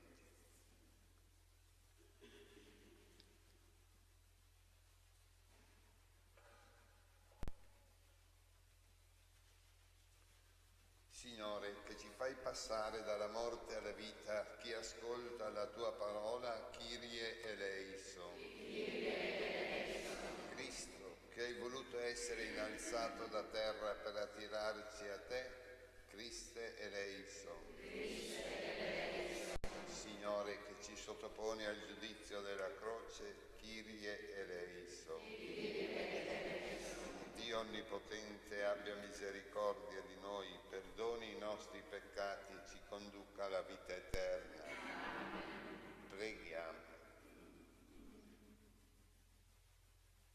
ci abbandoni mai la tua grazia, Signore, e ci renda fedeli al tuo santo servizio e ci ottenga sempre il tuo aiuto. Per il nostro Signore Gesù Cristo, tuo Figlio, che è Dio e vive e regna con te, nell'unità dello Spirito Santo, per tutti i secoli dei secoli.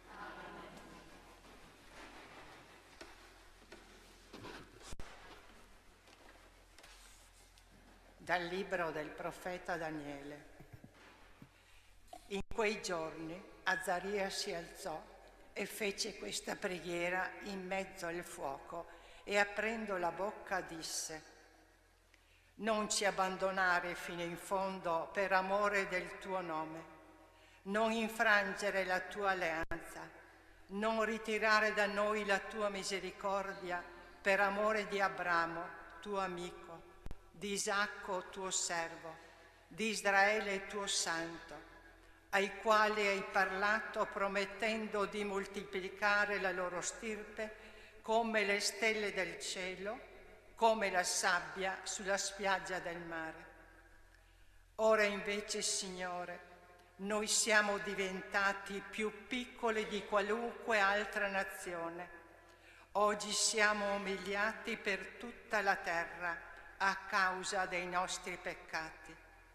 Ora non abbiamo più né principe, né profeta, né capo, né olocausto, né sacrificio, né oblazione, né incenso, né luogo per presentarti le primizie e trovar misericordia. Potessimo essere accolti col cuore contrito e con lo spirito umiliato, come olocausti di montoni e di tori, come migliaia di grassi agnelli. Tale sia oggi il nostro sacrificio davanti a te e ti sia gradito, perché non c'è delusione per coloro che confidano in te.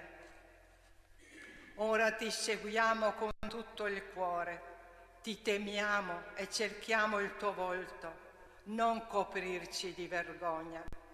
Fa con noi secondo la tua clemenza, secondo la tua misericordia. Salvaci con i tuoi prodigi. Dà gloria al tuo nome, Signore. Parola di Dio. Ricordati, Signore, della tua misericordia.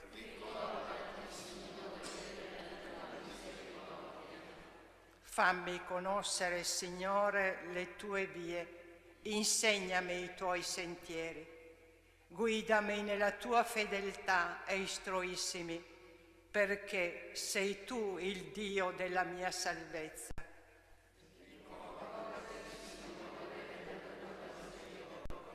Ricordati, Signore, della tua misericordia e del tuo amore che è da sempre. Ricordati di me nella tua misericordia, per la tua bontà, Signore.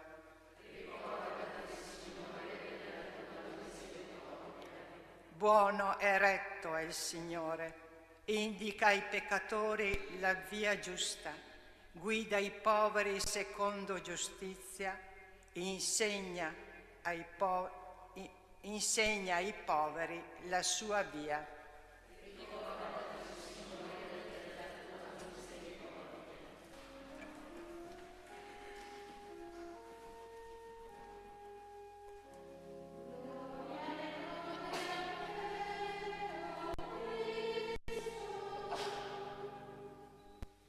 Ritornate a me con tutto il cuore, dice il Signore, perché sono misericordioso e pietoso.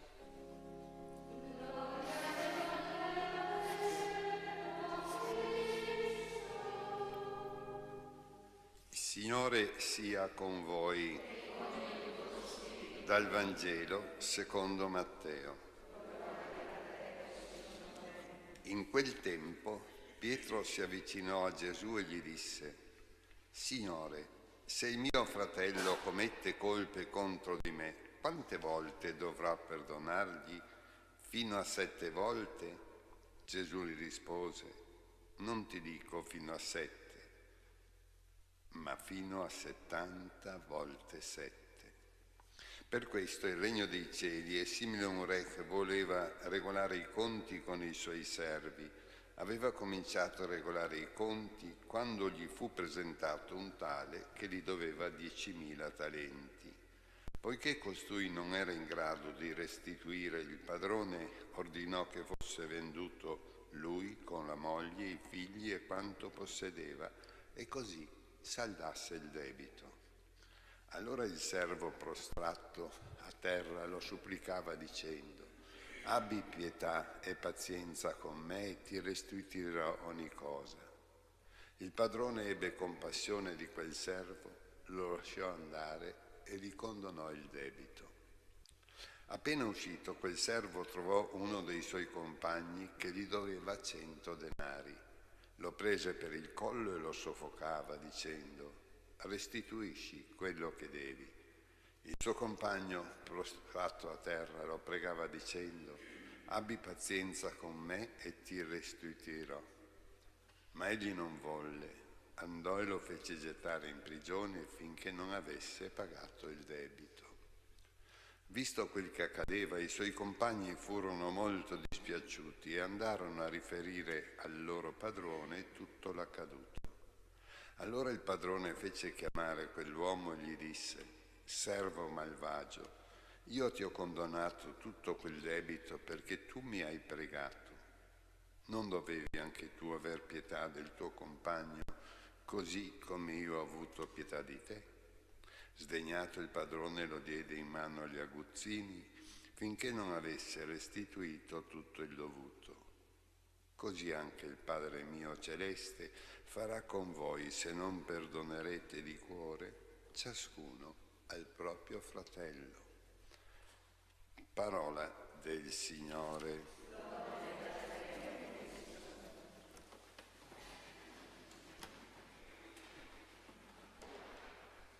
Vi invito a far propria la preghiera di Daniele, a pregare Dio che non ritiri la sua alleanza, la sua misericordia e naturalmente ci salvi con i suoi prodigi. In un tempo in cui noi come Chiesa, parlo per la Chiesa italiana perché non ho facoltà per altre, siamo una minoranza sempre più esigua, una minoranza con rare vocazioni religiose, sacerdotali, ma anche di famiglie e di sposi. Io credo che sarebbe interessante metà, almeno secondo quello che ho sentito un giorno a Gorizia, dei nati a Gorizia non vengono battezzati. Quasi la metà. E naturalmente noi dobbiamo bussare il cuore di Dio perché abbia di noi misericordia, perché vuol dire che la testimonianza della Chiesa è debole o ci siamo dimenticati e facciamo le cose per abitudine. E allora dobbiamo invocare anche che noi sappiamo essere all'altezza di perdonare 70 volte 7. Non vuol dire 490, ma vuol dire sempre, perché il perdono è un regalo e, se volete, un regalo che ci fa essere al più alto dei gradi di umanità, perché è il massimo della nostra libertà. Possiamo andare per le strade, non abbiamo paura di incontrare chi è stato perdonato da noi, possiamo tranquillamente andare per i corridoi del convento e per dire buongiorno a qualunque delle nostre consorelle, e naturalmente perché non abbiamo risentimenti, non abbiamo paura e siamo sereni. Teniamo sempre presente che è tanto importante il perdono che Gesù l'ha inserito nel Padre nostro. Rimetti a noi i nostri debiti come noi rimettiamo i nostri debitori. È vero che nella seconda parte del Padre nostro, però è la condizione per essere perdonati anche noi. È un'equazione, si direbbe quando andavamo a scuola, ma è un'equazione molto importante e ci fa simili al Padre che è nei cieli. Coraggio, e allora domandiamoci se merita sì a non avere il muso duro, ma averlo sempre sorridente, perché siamo liberi.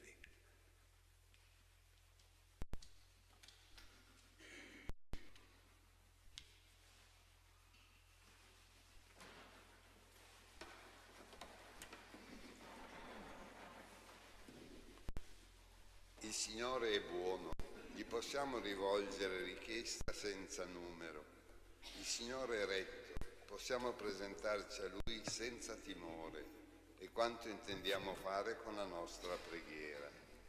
Rinnova i tuoi prodigi, Signore. Rinnova i tuoi prodigi, Signore. È giovane Azaria, ma la sua fede è robusta e la sua invocazione ardente. Perché stretti dalle necessità nostre e della comunità, sappiamo rivolgerci e rifugiarci nel Dio di ogni consolazione. Preghiamo. Rinnova i tuoi prodigi, Signore. Azaria non si appella ai meriti suoi e del suo popolo, perché anche noi nella nostra preghiera ci immergiamo filialmente in Dio nella sua clemenza e misericordia. Preghiamo. Rinnova i tuoi prodigi, Signore. Dio è santità e ha preparato per ogni uomo una via di giustizia, perché sappiamo mantenerci sul retto cammino senza illusioni e cedimenti, paura e stanchezza. Preghiamo. Rinnova i tuoi prodigi, Signore. La risposta di Gesù a Pietro ci ha indicato la dimensione del perdono cristiano, perché sappiamo orientare giudizi e atteggiamenti secondo la parola e l'esempio di Cristo. Preghiamo. Rinnova i tuoi prodigi, Signore. Tante volte tutti i nostri defunti hanno fatto esperienza del perdono divino, siano ora ammessi nella Gerusalemme celeste, ove non c'è ombra di colpa e si leva una lode piena. Preghiamo. Rinnova i tuoi prodigi, Signore. O Dio, al fuoco del tuo amore si sciolgono i ghiacci della nostra tiepidezza, si sollevino le nebbie delle nostre distrazioni, siano distrutti gli ostacoli opposti dalla nostra pigrizia. Per Cristo nostro Signore. Amen.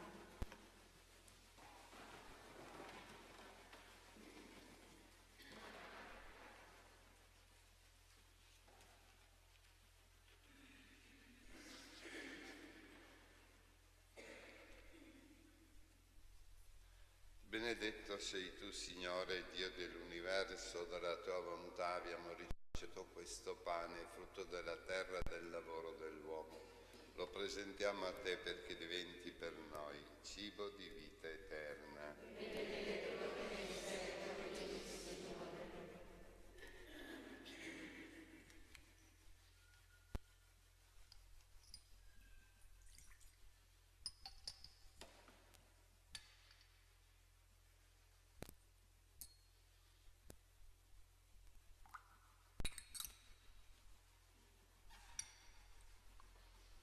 Benedetto sei tu, Signore, Dio dell'universo, dalla tua bontà abbiamo ricevuto questo vino, frutto della vita e del lavoro dell'uomo.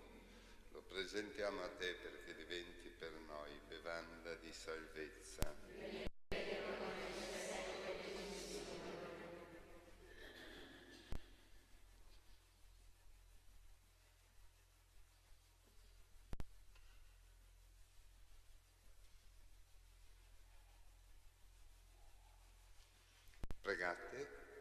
fratelli e sorelle, perché questo nostro sacrificio sia gradito a Dio, Padre Onnipotente.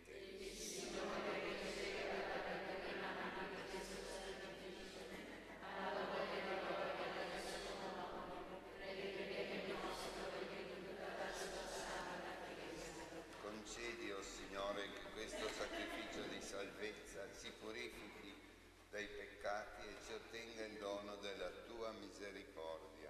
Per Cristo nostro Signore. Il Signore sia con voi. In alto i nostri cuori. Rendiamo grazie al Signore nostro Dio. È veramente cosa buona e giusta, nostro dovere e fonte di salvezza, rendere grazie sempre e in ogni luogo a te, Signore Padre Santo, Dio Onnipotente ed Eterno.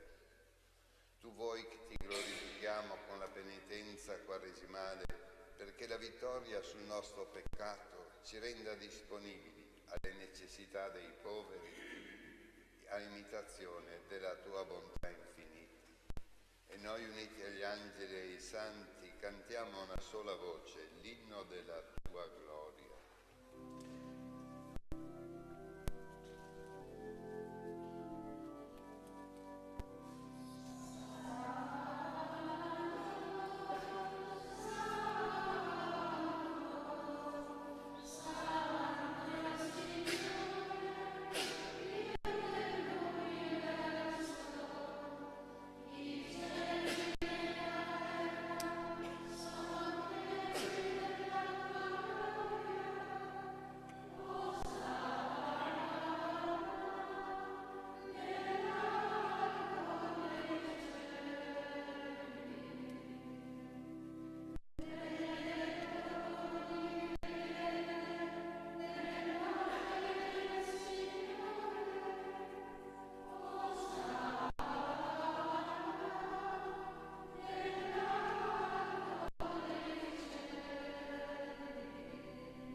Veramente santo sei tu, o Padre, fonte di ogni santità.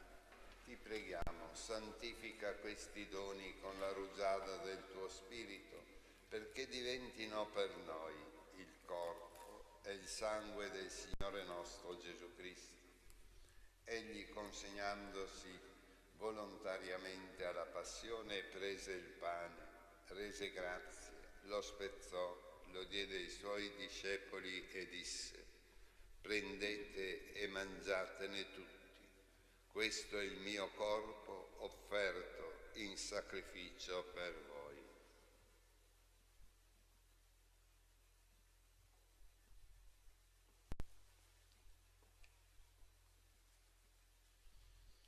Allo stesso modo, dopo aver cenato, prese il calice. Di nuovo ti rese grazie, lo diede ai suoi discepoli e disse: prendete e bevetene tutti, questo è il calice del mio sangue per la nuova ed eterna alleanza, versato per voi e per tutti in remissione dei peccati. Fate questo in memoria di me.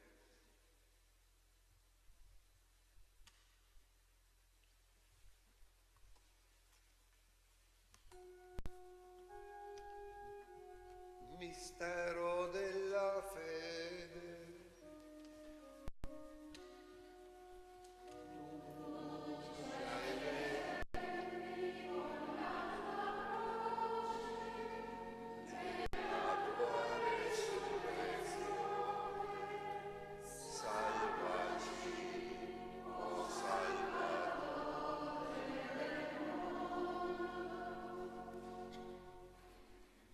Celebrando il memoriale della morte e resurrezione del tuo Figlio, ti offriamo, Padre, il pane della vita e il calice della salvezza, e ti rendiamo grazie perché ci hai resi degni di stare alla tua presenza a compiere il servizio sacerdotale.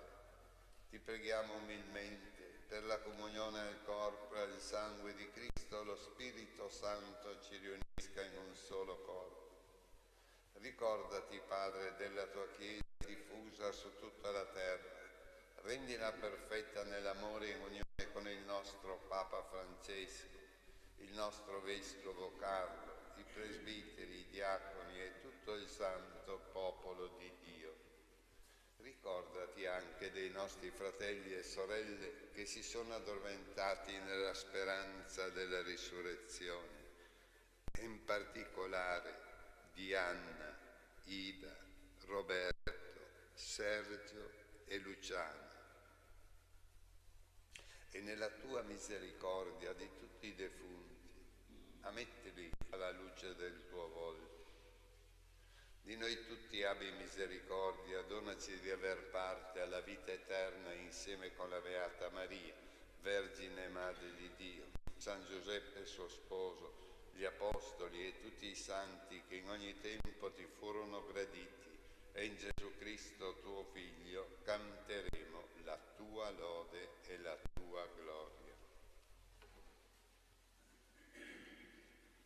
Per Cristo, con Cristo e in Cristo, a te Dio Padre Onnipotente, nell'unità dello Spirito Santo, ogni onore e gloria per tutti i secoli dei secoli. Amen. E anche noi, obbedienti alle indicazioni del Signore Gesù, possiamo pregare. Padre nostro che sei nei cieli, sia santificato il tuo nome, venga il tuo regno, sia fatta la tua volontà, come in cielo così in terra. Dacci oggi il nostro pane quotidiano e rimetti a noi i nostri debiti, come anche noi li rimettiamo ai nostri debitori, e non abbandonarci.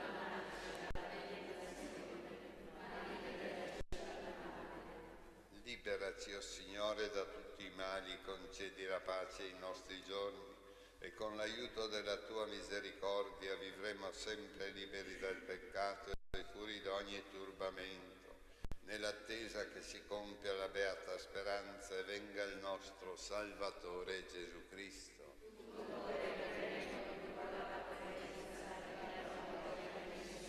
Signore Gesù Cristo, che hai detto ai tuoi apostoli: vi lascio la pace e vi do la mia pace.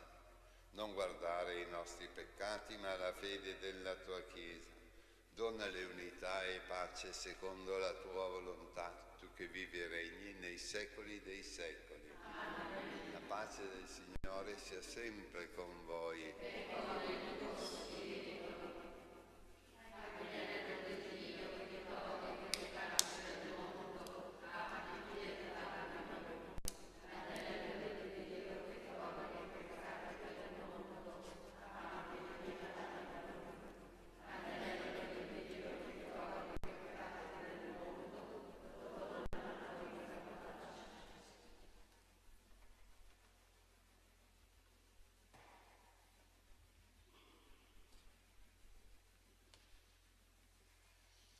Ecco l'agnello di Dio, ecco colui che toglie i peccati del mondo. Beati gli invitati alla cena dell'agnello.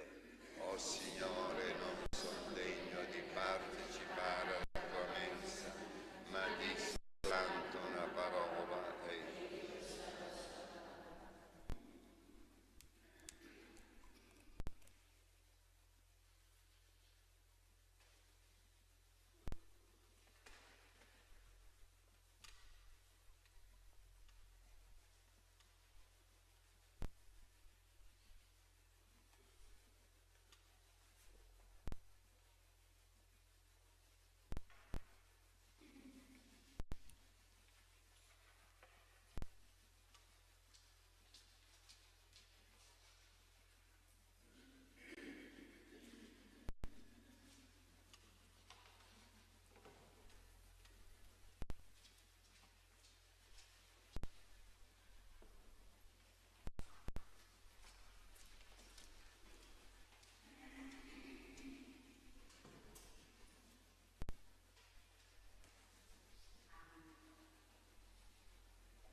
ottenga la libertà dal peccato e il conforto della tua protezione.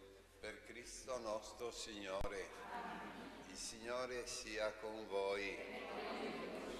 Vi benedica Dio Onnipotente, Padre, Figlio e Spirito Santo.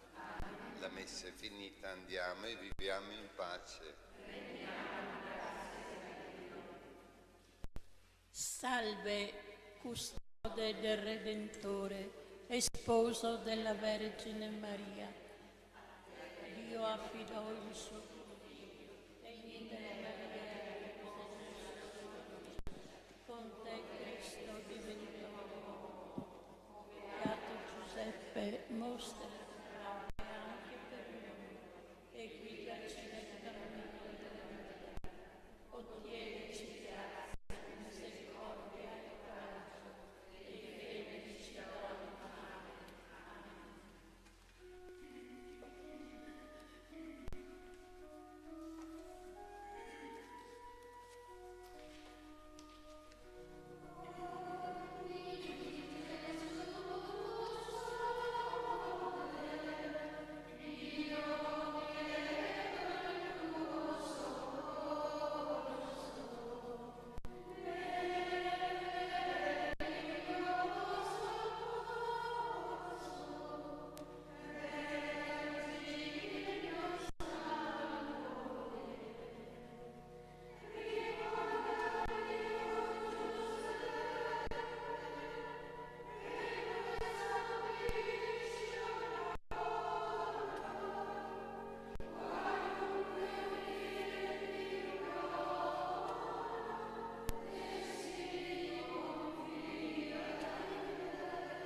Ben trovato al nostro pubblico, al nostro appuntamento, al nostro settimanale di informazione sul mondo dell'occulto e sul satanismo.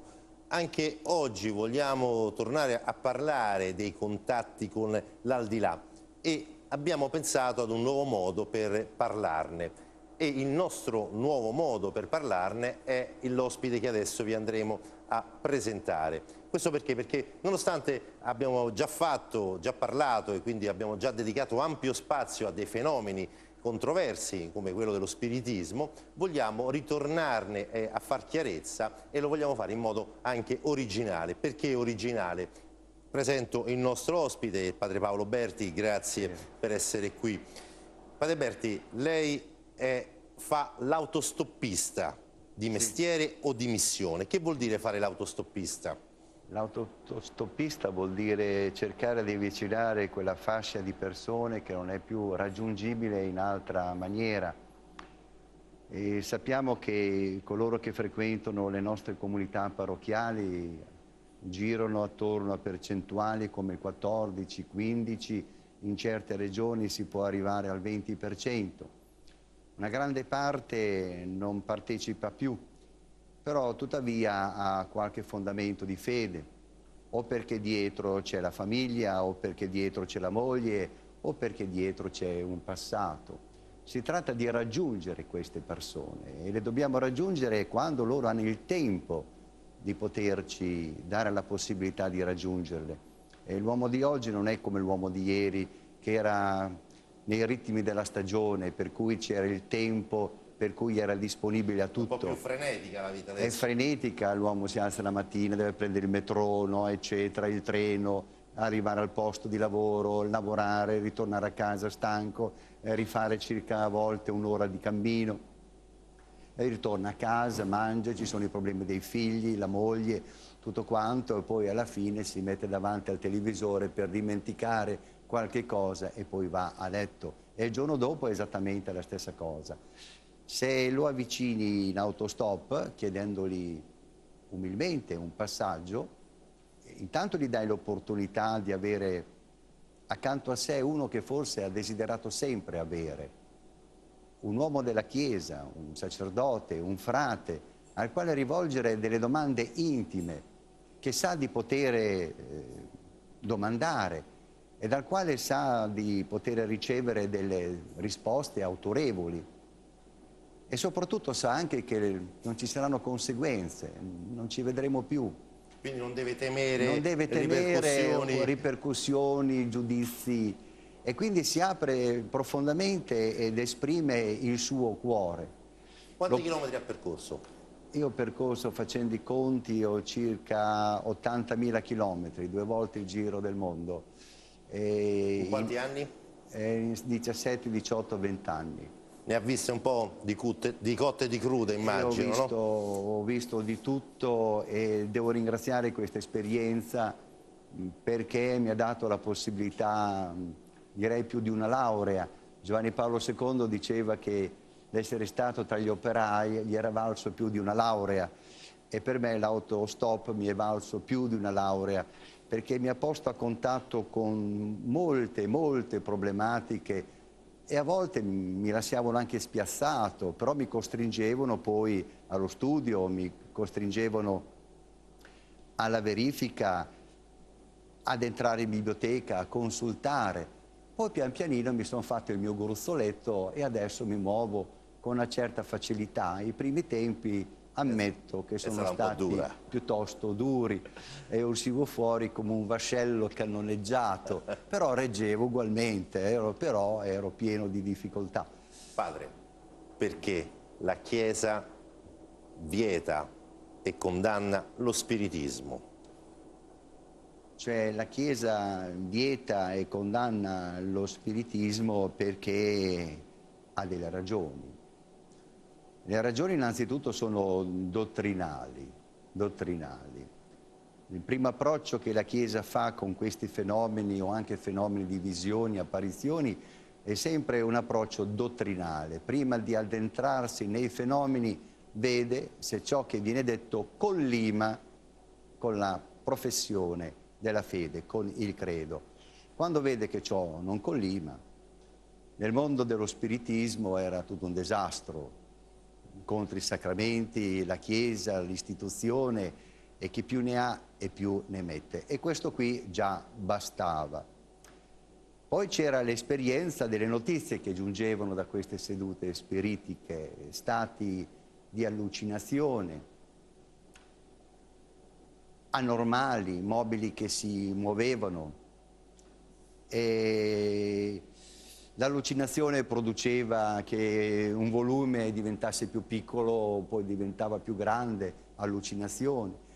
Io ho incontrato uno spiritista il quale, sempre un po' nel buio, a un certo momento ha visto che le gambe di uno si erano ritirate, erano rimasti i pantaloni, un'allucinazione. E lui si rimproverava che non aveva legato i pantaloni per verificare se questo era vero. Ma dico che non l'avrebbe mai fatto, perché il clima era quello della suggestione e dell'allucinazione. Molti sono diventati anche pazzi quando hanno visto mobili che si muovevano e situazioni del genere, non sono riusciti più a capire la realtà, l'ordinarietà della realtà. Si sono trovati di fronte a una creazione misterica, animata da forze occulte che venivano chiamate spiriti, che venivano invocati nello spiritismo, diciamo, forte, venivano invocati per ottenere risposte anche quanto alle questioni più pratiche, no? Alle questioni economiche, sentimentali, eccetera. Però anche, padre, se permette, anche per semplice devozione dei defunti. Cioè, chi si avvicina allo spiritismo lo fa anche per sentire se i propri cari sono in paradiso, in purgatorio. C'era anche questo aspetto nel pronunciamento che venne fatto nel 1917, quindi non oggi, già allora in pieno esplosione.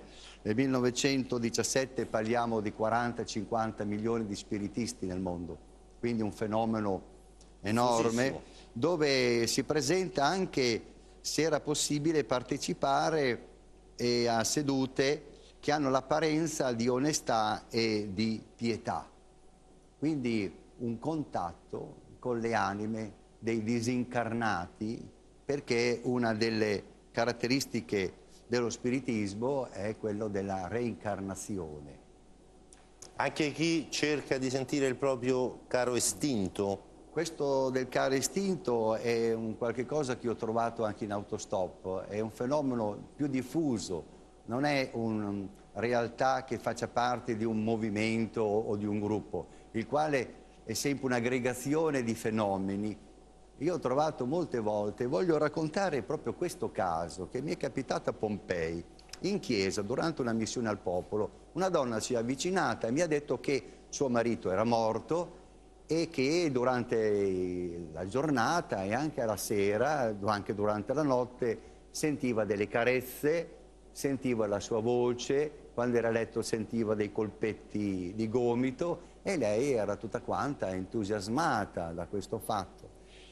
E me ne ha parlato e io gli ho detto, dice, guardi che non può essere l'anima di suo marito, perché l'anima è teologia solida, è la forma sostanziale del corpo dell'uomo. Per cui una volta che è uscita dal corpo non ha le capacità di un angelo, rimane sempre un'anima destinata a un corpo, per cui noi professiamo la risurrezione della carne come reintegrazione dell'identità personale dell'essere umano. Quindi non è un'anima, non è suo marito. Questo è un inganno del diavolo, il quale si ripromette di partire da poco per poi lentamente arrivare a molto. Mi ha creduto? Niente affatto. Assolutamente non mi ha creduto. E va bene, senti, ma che cosa devo dirti? Io ti ho detto quello che dovevo dirti e poi dopo basta. 5 giorni dopo l'ho rincontrata questa donna in chiesa e ha voluto di nuovo parlarmi. Dice, padre, è successo questo. È successo che al solito ho sentito le carezze, le parole dolci e poi a un certo momento ho detto, diciamo un Padre Nostro? e ho sentito un urlo disumano e violento e satanico. Mio marito il rosario lo diceva da vivo. E come mai da morto non lo diceva? Signora, che cosa le avevo detto io prima? E lei non mi ha creduto. Ha voluto toccare con mano l'anima, e qui ce lo dice San Tommaso, se qualcuno vuole andare a vedere, nel De Spiritualibus Creaturis ad 9, ad 4, o nella Summa Teologica numero 19, Questio 76, ad 5, chiaramente trova quello che io vi sto dicendo, che l'anima è la forma sostanziale del corpo, lo dice anche il catechismo della Chiesa cattolica, per cui quando va in cielo l'anima viene portata o dagli angeli o viene portata direttamente da Dio. Potrebbe anche in assoluto che un'anima dal cielo potrebbe avvenire vicino a noi, ma sarebbe un fatto assoluto e non nell'ordinaria amministrazione. Non lo vogliamo escludere. Però la normalità è che chi è in paradiso è nella gioia del paradiso e non ha bisogno di avvicinarci, perché già ci sono i messaggeri che connettono il tempo, il momento presente con il tempo eterno, e sono gli angeli. Già ci sono gli angeli che ci stanno accanto e non c'è bisogno che un'anima si muova. E quando a un santo appare il Santo Antonio, no? E alla devota, eccetera, è un angelo che fa questa forma e si presenta come tale. E questo fatto è molto noto. Noi sappiamo che a Padre Pio compariva il vescovo che lo rimproverava, compariva il direttore spirituale, compariva il padre provinciale. E chi erano questi qui? Il padre provinciale? Erano i demoni che cercavano di ingannarlo, perché il demonio ha queste capacità e noi le abbiamo controllate queste cose, la teologia della Chiesa, le ha catalogate, le ha studiate sull'esperienza viva dei santi. Esatto. Padre Paolo, però tante persone hanno appunto si avvicinano a quello che è la evocazione dei defunti tramite una tecnica che, ricordiamo, è la metafonia, perché spesso sono state vittime loro e i loro familiari di morti tragiche. Sì. Noi questa volta però vogliamo invece farvi vedere una storia molto commovente di due genitori che purtroppo hanno perso in modo drammatico il proprio figlio. Il figlio è stato ucciso dalla sabbia mentre giocava sulla spiaggia e loro sono usciti dalla disperazione non grazie a tecniche di evocazioni o al proprio figlio che si presentava con delle voci o quant'altro, ma esclusivamente sono riusciti a superare questa disperazione esclusivamente con l'aiuto del Vangelo. Sentiamo la loro storia.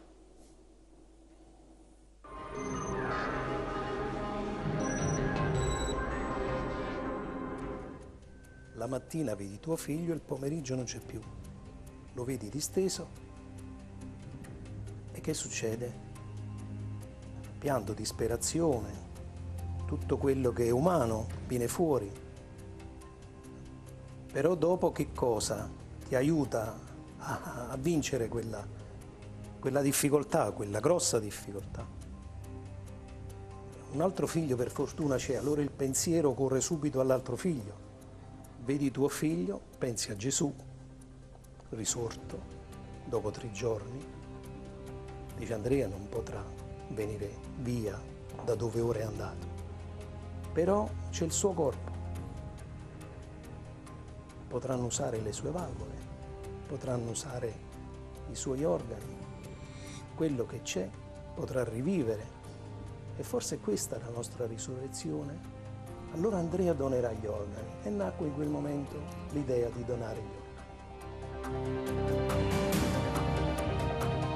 Io in quei giorni, dalla mamma di un amico di Andrea, ebbi in dono un libro che poi ho riletto e riletto.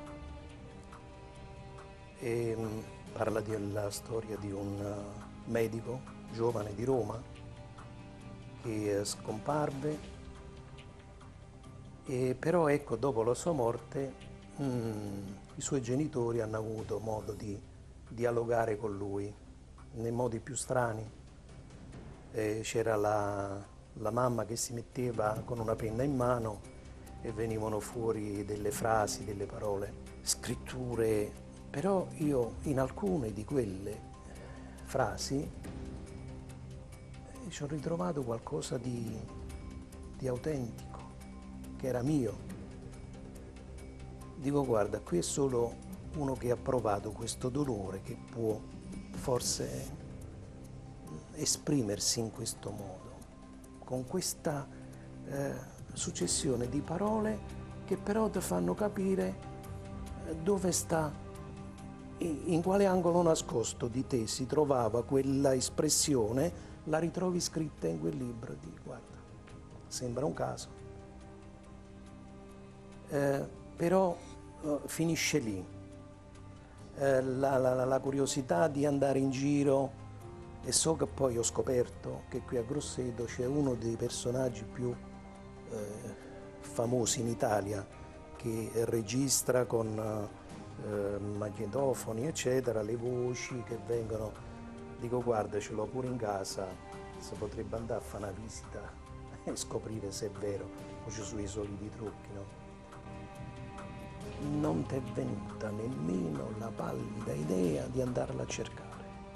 Mi dispiace per quelli che ci cascano, cioè per quello disperato, così come la mamma di una nostra amica, gli muore il marito, sbatte la porta della chiesa, si allontana, non partecipa più, dimentica tutto quello che c'è stato nel passato perché se la piglia con lui che si è preso il marito. Io penso che sia una cosa soprannaturale quella, io penso che nessuno abbia mai sentito, tranne che l'apparizione di Gesù, ma lui era Gesù. Io non ho visto mai venire, eppure ne ho parenti, ne ho persi diversi, per cui non ho visto mai nessuno presentarsi, farsi sentire niente. Io ho vissuto una cosa particolare andando alla Verna. C'è un percorso dove il santo, San Francesco,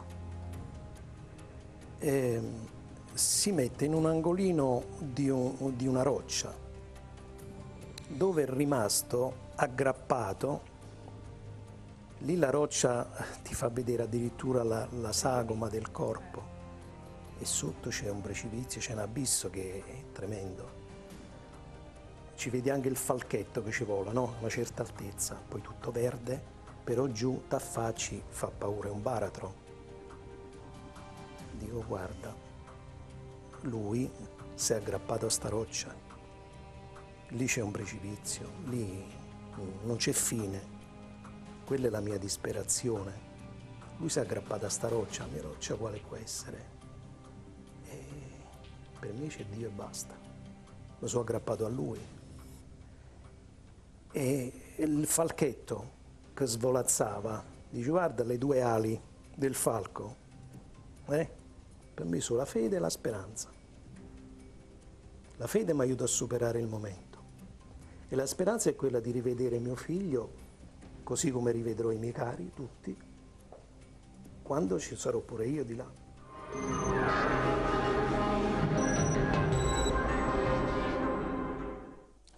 Quindi, Padre Paolo, la fede e la speranza poi alla fine, insomma, sono le uniche vie di salvezza anche per superare un dolore così atroce, la perdita di un figlio. Certo. E quindi senza ricorrere a tecniche, a strumenti, a cose complicate per parlare con i defunti. Non c'è affatto bisogno, perché la fede nell'aldilà, nell'immortalità dell'anima, nell'esistenza di un premio o anche di un castigo è cosa affermata dalla Sacra Scrittura.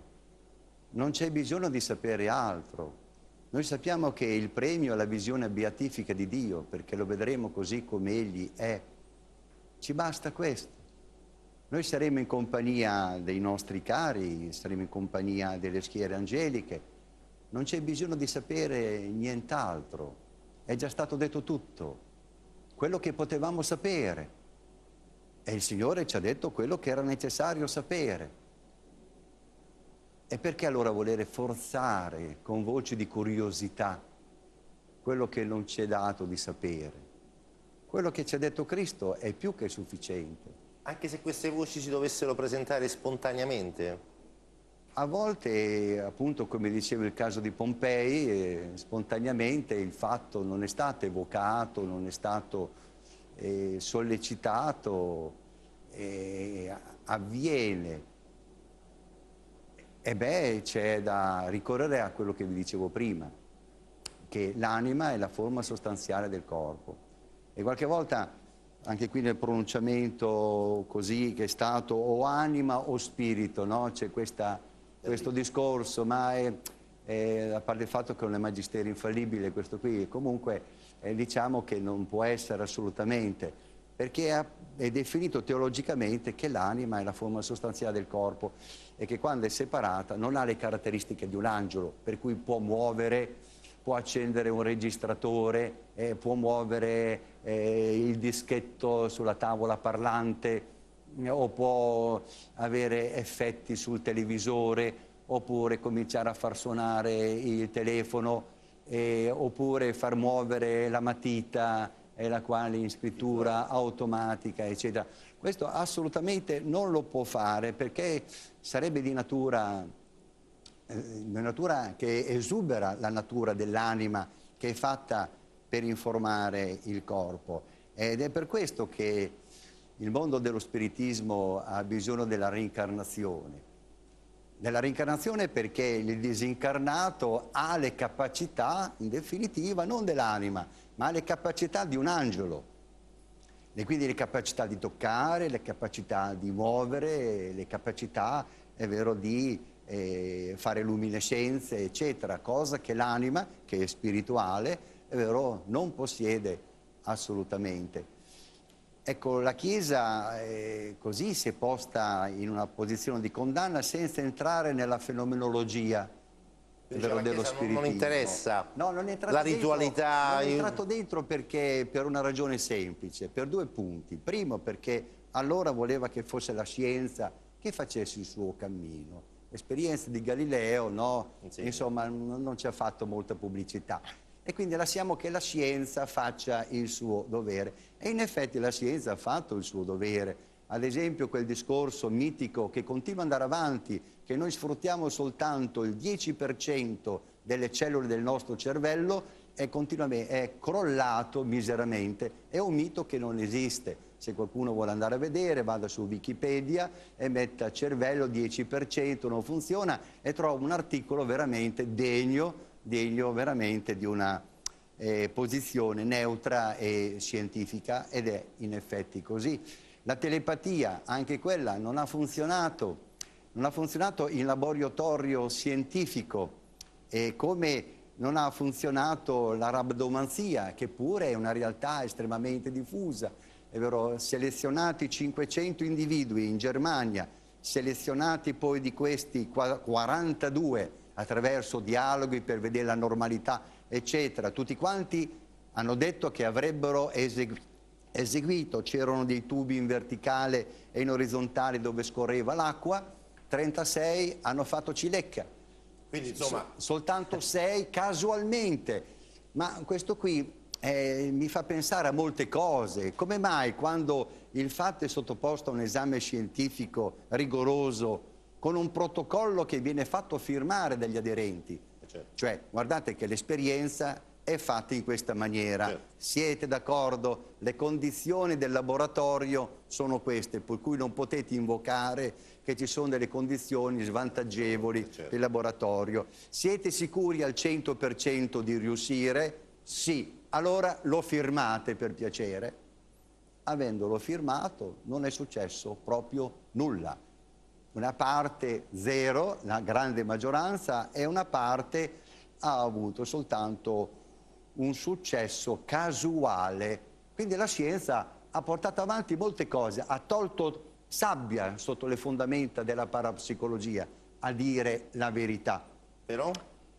Poi rimane il problema di spiegare certe cose veramente grandi. E qui la Chiesa si trova di fronte a un altro paletto, che è un paletto pastorale, pastorale. Esatto. E qui veniamo al nocciolo, insomma, della questione. Cioè... il fatto pastorale è questo, che la Chiesa sta attenta a non produrre il diavolismo, il tutto diavolo, che è un guaio enorme, perché a un certo momento dappertutto il diavolo. È un'epidemia, e per cui la Chiesa sta molto attenta, ne parla ma non in maniera esagerata, ne parla per mettere in avviso le persone, per cui questi due paletti fanno sì che nei pronunciamenti non salti mai fuori questo discorso del diavolo. Salta fuori però nel catechismo della Chiesa Cattolica riguardo alla magia, ai malefici, e dove si parla proprio esplicitamente del demonio. Adesso qui non vorrei metterci troppo tempo a tirare fuori... che cosa dice? Vabbè. Tanto, il catechismo della Chiesa Cattolica è consultabile. Il catechismo della Chiesa Cattolica lo potete consultare. Io adesso mi ero preparato molto bene in tutto, ma non riesco a tirare fuori la pagina. Qual è il problema? Cioè la Chiesa condanna queste pratiche? La Chiesa condanna queste pratiche come pericolose e come portatrici di eresie. Un'eresia che noi riscontriamo costantemente o come rumore di fondo, o come fatto esplicito. Ecco, mi riferisco qua al caso, a un caso... Di metafonia? Sì, di metafonia, in cui Agnese Moneta, c'è un libro, Tu sei tornato, edizioni Fasult, 1991. Quindi siamo all'inizio. All'inizio proprio di questo gruppo, c'è questo libro che è pubblico e quindi può essere citato senza... Ecco, voi direte, e questo è il suo figlio, Franci, no? Lo chiamava Franci, voi direte che la libertà dovrebbe essere un patrimonio dell'uomo, ma non è vero, perché l'essenza umana è costretta a vivere in un involucro di carne. Tutto ciò è dovuto alla legge del karma. Qui siamo perfettamente in campo reincarnazionista, in campo induista, in campo buddista, la legge del karma, la legge della reincarnazione. Un secondo, Padre Paolo, perché ci stiamo addentrando dentro questa fenomenologia particolare, soprattutto anche in questa poca chiarezza su fenomeni come quelli di metafonia, come quelli di evocazione dei defunti. Però vogliamo guardare a questi fenomeni in modo positivo, come? Raccontandovi brevemente la storia di un personaggio molto noto che era un noto spiritista e alla fine è stato definito, è stato proclamato dalla Chiesa Cattolica beato. Parliamo del fondatore del santuario di Pompei. Guardiamo insieme brevemente la sua storia.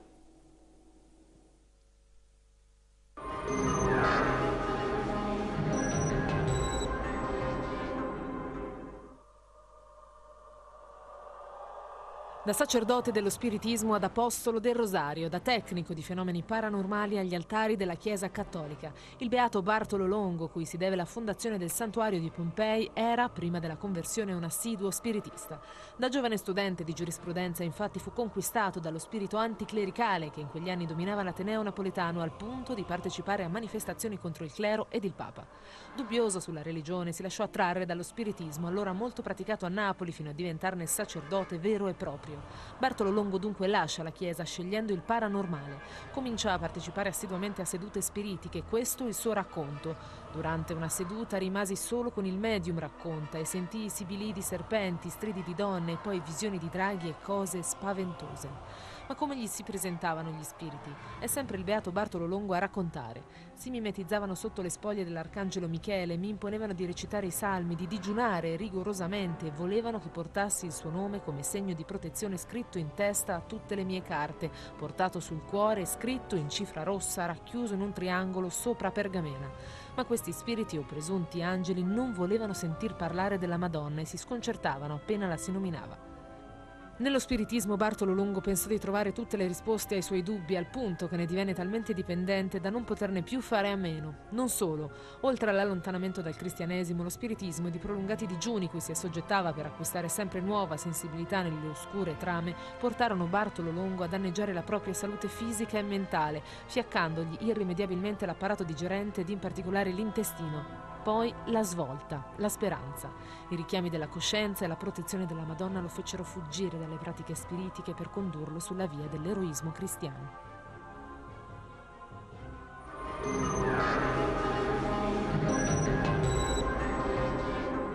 Padre Paolo, si può quindi fuggire dallo spiritismo? Alla grande. Bartolo Longo insegna. Alla grande, perché basterebbe che in una seduta spiritica uno dicesse viva l'Immacolata Concezione e subito si accorgerebbe quello che c'è. Ho un caso in autostop, perché l'autostop mi ha fatto da università, dove ho incontrato uno che faceva lo spiritismo, ma era la moglie più che altro, lui era trascinato, lui era un bonaccione, un bonario. Dopo avermi detto che anche noi preti lo facciamo, no? Perché poi bisogna dire anche questo, no? Ci sono alcuni sacerdoti che magari in buona fede. C'è qualcuno che ha seguito, ma non è esatto. Ma c'è bisogno di generalizzare per dire normale, anche la Chiesa dice. E allora mi raccontò che una volta gli spiriti non venivano, nonostante che ci fosse la medium, la madre, la moglie, lui stesso, eccetera, non venivano. E non vennero per 3 giorni. E alla fine, quando vennero, domandarono il perché. E il perché era questo, c'è da sorprendersi. Il perché è questo, perché lui ha caricato in autostop un prete. Cioè lei? No, non ero io, era un caso antecedente. E io gli ho detto, la prossima volta che fai la seduta, di l'Immacolata Concezione, viva l'Immacolata Concezione, e poi vedrai che cosa succederà. Cioè lì non c'è Dio e non ci sono le anime sante. E non ci sono neanche le anime dannate, perché dall'inferno non si esce. Perché l'anima è la forma sostanziale, lo ripeto, per l'ennesima volta del corpo. E non può muovere le cose, non può far scattare un registratore, non può dare vita a immagini dentro a un video. E dicevo prima, riguardo la reincarnazione, la quale pone dei problemi. Molti movimenti professano la risurrezione della carne, è consolatorio pensare di rivedere il proprio figlio in carne e ossa, ma non sanno che la reincarnazione è esattamente contraria, non è compatibile con la risurrezione. Mi spiego. Quale sarà mai il corpo che dovrà risorgere? Il primo, il secondo, il terzo, il quarto o il quinto? Qual è il più meritevole? È l'ultimo? Ma forse no, perché è più meritevole il primo, perché la fatica maggiore nella vita d'assesi è il primo. E dunque qual è? Ma il dramma si ripercuote addirittura sulla famiglia. Ma questo figlio è il mio o procede da un'altra famiglia? È un'altra ancora prima? Non se ne esce. Non se ne esce. È vero che si cerca di evitare questi approfondimenti e si bada soltanto sul fatto consolatorio che ci tocchi, eccetera, eccetera. Ma non c'è bisogno di questo, perché espone al male. Cristo ha detto che c'è la vita eterna. Cristo, non c'è bisogno di nuove conferme. Non c'è bisogno di nuove conferme. Lui stesso si è incarnato una sola volta, non si è reincarnato, perché secondo la teoria induista e quindi anche di riflesso buddista, perché è un ramo, sì, è vero, ci sarebbe questo, la reincarnazione del Bodhisattva. Il Bodhisattva è un salvatore, uno che è arrivato al nirvana ed è in cielo, o meglio, stemperato nel Brahma perché è panteista, ma per misericordia si reincarna. Ora Cristo non si è reincarnato, non ha bisogno affatto di reincarnarsi, è risorto ed è salito al cielo, perché l'essere umano è composto di anima e di corpo, non è come un bruco che passa da un ramo a un altro di una pianta. Il corpo è uno solo e l'anima è per il mio corpo, è stata creata all'istante da Dio, non è preesistente, creata all'istante da Dio per informare il mio corpo per il quale io vivo. Allora se non si ha questa chiarezza, cioè vedete questi messaggi che hanno come sfondo la reincarnazione, sono devastanti per la famiglia. Ma sono io il padre e la madre unici?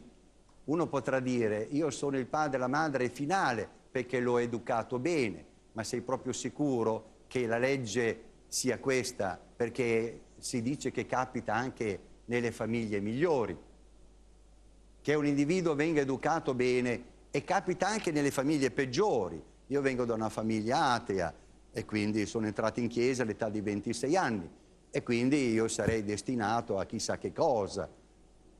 Eppure ho scelto Cristo. Bartolo Longo, anche lui ha scelto Cristo. Quindi non è consolatoria la dottrina della reincarnazione, ti pone al di fuori della storia, ti pone al di là del tempo. E infatti tutta la religione buddista ha proprio questo guaio, il pessimismo. La realtà terrena è vista con un atteggiamento duro. Io ho letto in un sito che vuole essere di speranza, scusate se qui poi avevo preparato tutto bene, ma ci sono proprio esattamente le dottrine buddiste. Ecco, e dice questo. Quindi, ecco, oggi viviamo in un mondo angosciante e pieno di lacerazioni, in uno dei siti, no, che ho trovato, angosciante e pieno di lacerazioni di ogni genere, e l'uomo è infelice anche quando dimostra di non esserlo, perché è alla ricerca di qualche cosa, eccetera. L'uomo è malato e non sa la causa del suo male.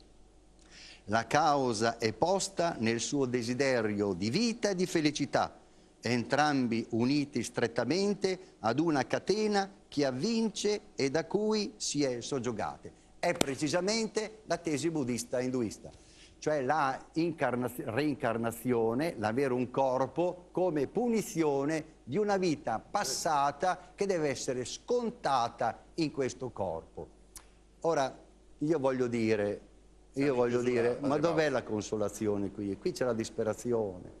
È Cristo la consolazione, Cristo è il risorto, Cristo ci ha aperto i cieli, Cristo ci ha liberato dalla schiavitù del faraone maledetto, Cristo ha compiuto il compimento della Pasqua ebraica che fu l'uscita dall'Egitto da un faraone, ma qui è l'uscita da delle catene che sono le catene del peccato.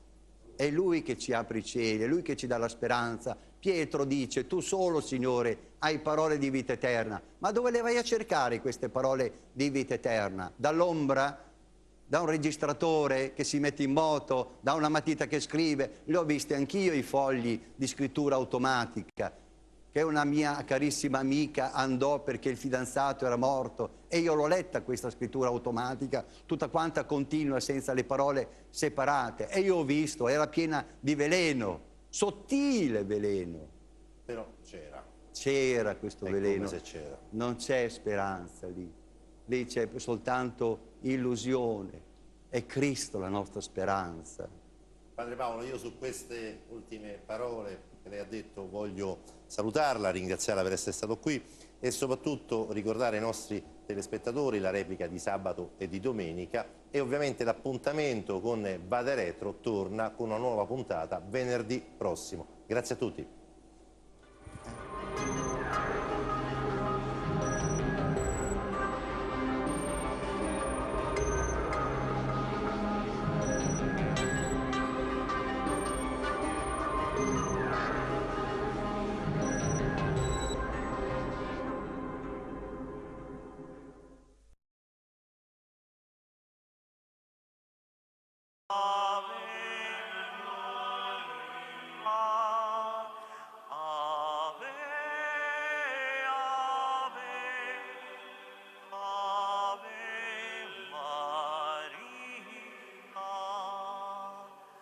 Cantiamo alla bianca soave Signora, che pace ci dona da Fatima ancora. Ave, ave, ave Maria, ave.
raggiungendo il santuario di Barbana.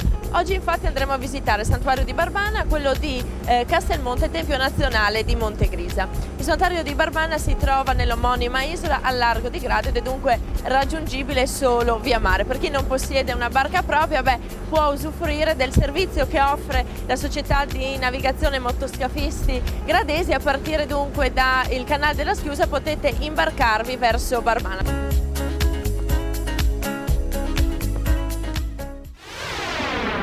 Parliamo un po' della storia di questo santuario, del santuario di Barbana.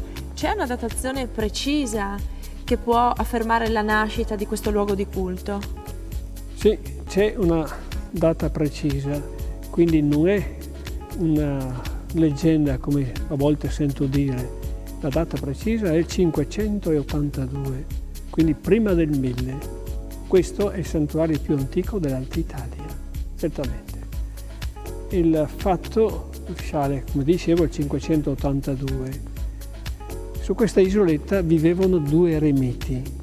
Uno si chiamava Barbano, l'altro si chiamava Tarilesso, trevisano. La storia racconta, e la desumiamo dal storico Paolo il Diacono, che era a servizio dei Longobardi che allora avevano occupato Aquileia, dice lo storico, le acque si sollevavano, quindi la famosa alta marea, che avviene spesso.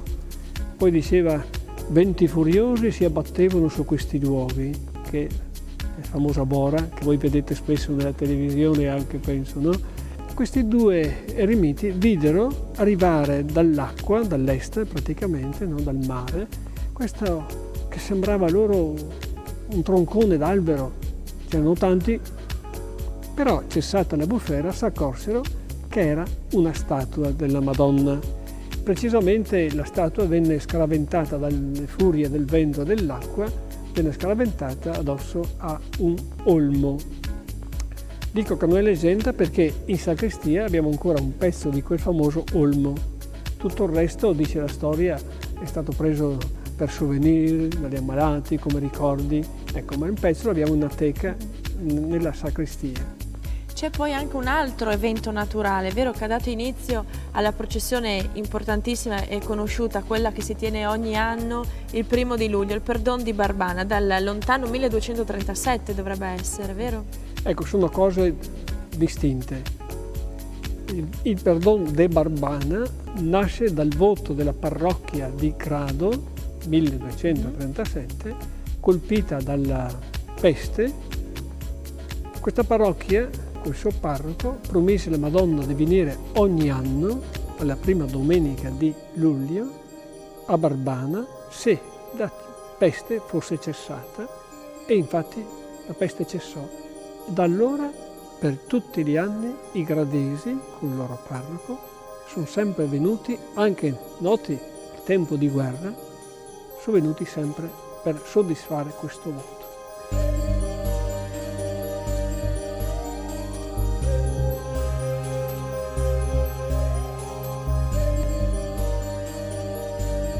La basilica, che era almeno alto medievale, fu trasformata tra la fine del 500 e gli inizi del 600 per poi essere rimodificata nel 1732. L'attuale edificio è completamente ricostruito, opera iniziata nel 1911 e terminata nel 1924. Presenta caratteristici elementi decorativi a cui si innestano numerosi ex voto. Il presbiterio, sormontata dalla cupola alta 27 metri ed affrescata con la storia del santuario, si conclude verso il fondo con l'altare maggiore, risalente agli inizi del Settecento. La statua della Madonna, invece, svela un impianto del tardo 400. La cappella ottagonale, costruita nel 1858, indica il punto in cui la tradizione vorrebbe che sorgesse l'albero, nei cui rami, dopo la tempesta, si sarebbe impigliata la statua della Madonna sballottata dalle onde. Gli affreschi di Rocco Pitocco del 1860 ne rivestano fittamente l'interno.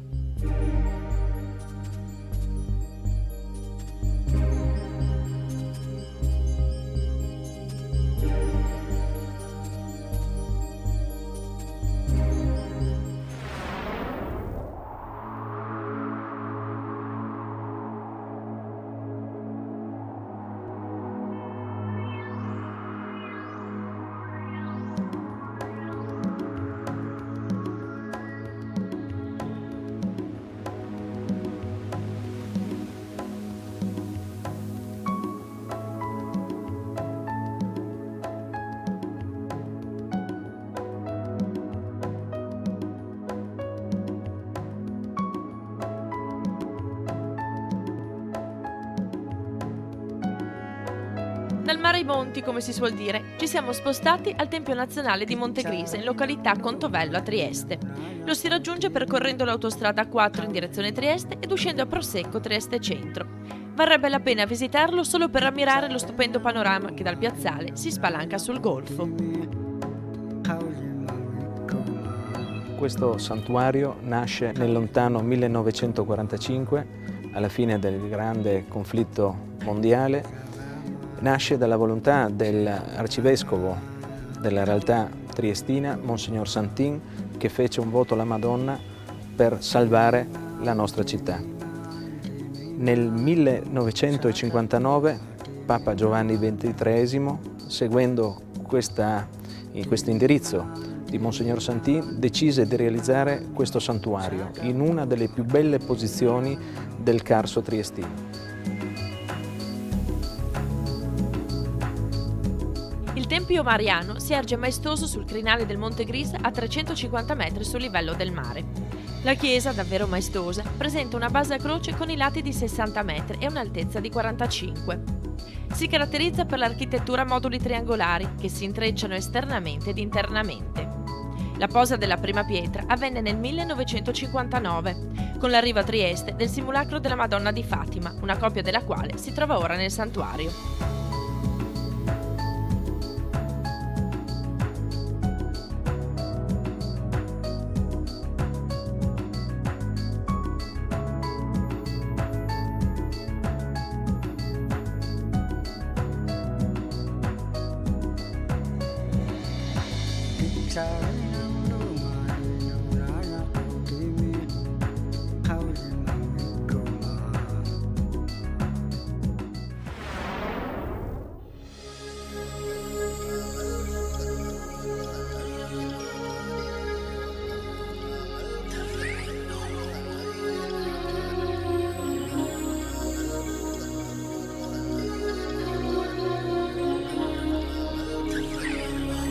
Castelmonte si trova in comune di Prepotto e non di Cividale, come spesso invece viene associato, anche se Cividale comunque dista appena 8 km.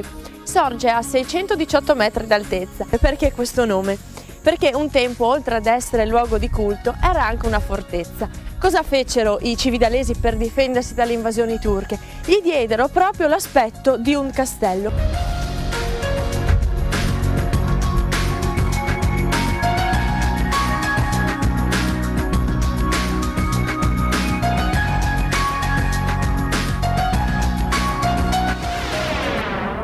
Nella chiesa ci sono degli argenti del 1600 con raffigurate un occhio, un piede, per dire sono stato guarito da una malattia degli occhi o della gamba, ma ce n'erano anche precedentemente, solamente che le scorribande di soldataglia hanno fatto un po' man bassa nei tempi precedenti, quindi le testimonianze che abbiamo sono tardive rispetto a quelle che potevano essere in origine. E all'inizio c'era una piccola cappella in cui qualche soldato che era qui di guarnigione, qualche soldato romano ha portato un'effigie della Madonna e dell'Arcangelo San Michele, poi pian pianino questa dimensione si è ampliata e si è stabilizzata qui sul Monte della Madonna. Dalla fine del 1400, dovrebbe essere il 1479, che si venera la Madonna con il bambino che è alle nostre spalle. Sì, la Madonna nera oltretutto, un particolare un pochino strano, no? E questa Madonna venne recuperata presso la bottega di un artigiano per sostituire l'immagine precedente che andò distrutta nell'incendio che rovinò un pochino, rese in macerie tutto il borgo, che poi fu ricostruito appunto dopo la metà del 1400.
Il cammino celeste inizia da Aquileia, attraversa la pianura del Friuli orientale e percorre le dolci colline del Collio, per proseguire nelle boscose ed aspre valli delle Alpi Giulie e giungere poi fino al santuario mariano di Monte Lussari.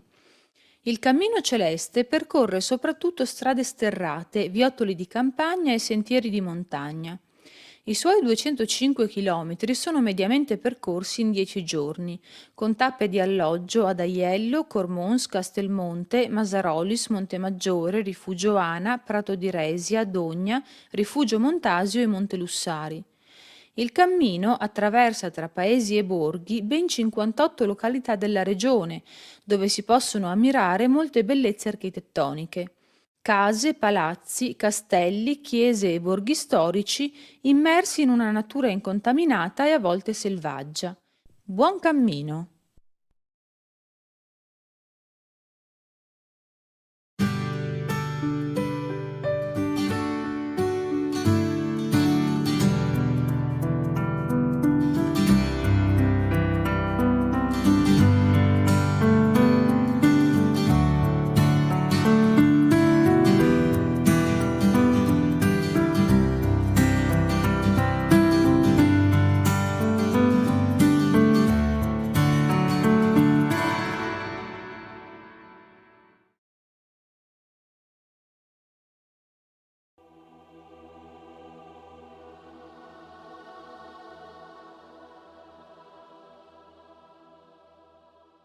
Nel nome del Padre, del Figlio e dello Spirito Santo. Amen. Ti adoro, mio Dio, e ti amo con tutto il cuore. Ti ringrazio di avermi creato, fatto cristiano e conservato in questa notte. Ti offro le azioni della giornata. Fa che siano tutte secondo la tua santa volontà, per la maggior tua gloria. Preservami dal peccato e da ogni male. La tua grazia sia sempre con me e con tutti i miei cari. Amen. Padre nostro, che sei nei cieli, sia santificato il tuo nome, venga il tuo regno, sia fatta la tua volontà, come in cielo così in terra. Dacci oggi il nostro pane quotidiano, rimetti a noi i nostri debiti, come noi li rimettiamo ai nostri debitori, e non ci indurre in tentazione, ma liberaci dal male. Amen. Ave Maria, piena di grazia, il Signore è con te. Tu sei benedetta fra le donne e benedetto il frutto del tuo seno, Gesù. Santa Maria, Madre di Dio, prega per noi peccatori adesso e nell'ora della nostra morte. Amen. Gloria al Padre, al Figlio e allo Spirito Santo, come era nel principio, ora e sempre, nei secoli dei secoli. Amen. Credo in Dio Padre Onnipotente, Creatore del cielo e della terra, e in Gesù Cristo, nostro Signore, il quale fu concepito di Spirito Santo, nacque da Maria Vergine, patì sotto Ponzio Pilato, fu crocifisso, morì e fu sepolto. Discese agli inferi, il terzo giorno è risuscitato secondo le Scritture, è salito al cielo, siede alla destra del Padre e di nuovo verrà nella gloria per giudicare i vivi e i morti. Credo nello Spirito Santo, la Santa Chiesa Cattolica, la comunione dei santi, la remissione dei peccati, la risurrezione della carne, la vita eterna. Amen. Salve, o Regina, Madre di misericordia, vita e dolcezza e speranza nostra, salve. A te ricorriamo, esuli figli di Eva, a te sospiriamo gementi e piangenti in questa valle di lacrime. Orsù dunque, avvocata nostra, volgi a noi quegli occhi misericordiosi e mostraci dopo questo esilio il frutto benedetto del seno tuo, o clemente, o pia, o dolce Vergine Maria. Angelo di Dio, che sei il mio custode, illuminami, custodiscimi, reggi e governa me, che ti fui affidato dalla pietà celeste. Amen. Gesù, Giuseppe e Maria, vi dono il cuore e l'anima mia. Gesù, Giuseppe e Maria, assistetemi nell'ultima agonia. Gesù, Giuseppe e Maria, spiri in pace con voi l'anima mia. Cuore divino di Gesù, io ti offro per mezzo del cuore immacolato di Maria, Madre della Chiesa, in unione al sacrificio eucaristico, le preghiere e le azioni, le gioie e le sofferenze di questo giorno, in riparazione dei peccati e per la salvezza di tutti gli uomini nella grazia dello Spirito Santo, a gloria del Divin Padre. Il Dio della pace benedica e custodisca la nostra famiglia, ci renda capaci di fare la sua volontà in tutte le nostre azioni e accresca in noi ciò che gli è gradito. Amen. Mio Dio, perché sei verità infallibile, credo tutto quello che tu hai rivelato e la Santa Chiesa ci propone a credere. Credo in te, unico vero Dio in tre persone uguali e distintamente, Padre e Figlio e Spirito Santo. Credo in Gesù Cristo, Figlio di Dio incarnato, morto e risorto per noi, il quale darà a ciascuno secondo i meriti il premio o la pena eterna. Conforme a questa fede voglio sempre vivere. Signore, accresci la mia fede. Mio Dio, spero dalla tua bontà, per le tue promesse e per i meriti di Gesù Cristo nostro Signore, la vita eterna e le grazie necessarie per meritarla con le buone opere che io debbo e voglio fare. Signore, che io possa goderti in eterno. Mio Dio, ti amo con tutto il cuore, sopra ogni cosa, perché sei bene infinito e nostra eterna felicità, e per amore tuo amo il prossimo come me stesso e perdono le offese ricevute. Signore, che io ti ami sempre di più.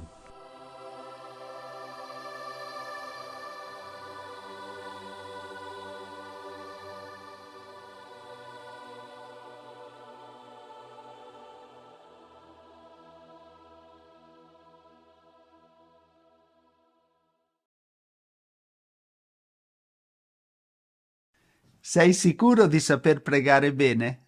Tutti noi quando preghiamo desideriamo essere ascoltati da Dio, sappiamo che Dio è presente ovunque, che è onnipotente e che ci ama, ma a volte può sembrare difficile sentirne la presenza o avere una risposta alle proprie preghiere. Ho pensato quindi di aiutarvi con alcuni consigli pratici per pregare in modo più efficace e vi dirò anche cosa non fare, perché alcune preghiere non servono proprio a nulla. Io sono Fra Stefano ed ecco quindi 7 consigli pratici sulla preghiera fondati sugli insegnamenti biblici e anche sulla mia esperienza personale. Il primo consiglio è che forse non è il più importante, ma sicuramente è la prima cosa da fare prima di cominciare a parlare, taci. Basta poco, ma fermati per un istante da tutto quello che stavi facendo, libera la mente da pensieri e preoccupazioni e quello che dici dillo con il cuore. Nella preghiera entri in relazione con Dio, non puoi farlo in modo trasandato e di corsa. Sapete cosa ha detto Gesù a tal proposito? Questo popolo mi onora con le labbra, ma il suo cuore è lontano da me. Invano mi rendono culto. Se non preghi con il cuore, stai buttando via il tuo tempo e la tua preghiera è inutile. E allora prima di pregare, fermati da ogni cosa che stavi facendo, entra in te stesso e apri il tuo cuore a Dio. E solo allora puoi cominciare a pregare. Cerca di essere rilassato, ma anche concentrato in quello che stai dicendo. Il secondo consiglio, prega con umiltà. Gesù ci ha portato l'esempio di 2 persone in preghiera nel Tempio.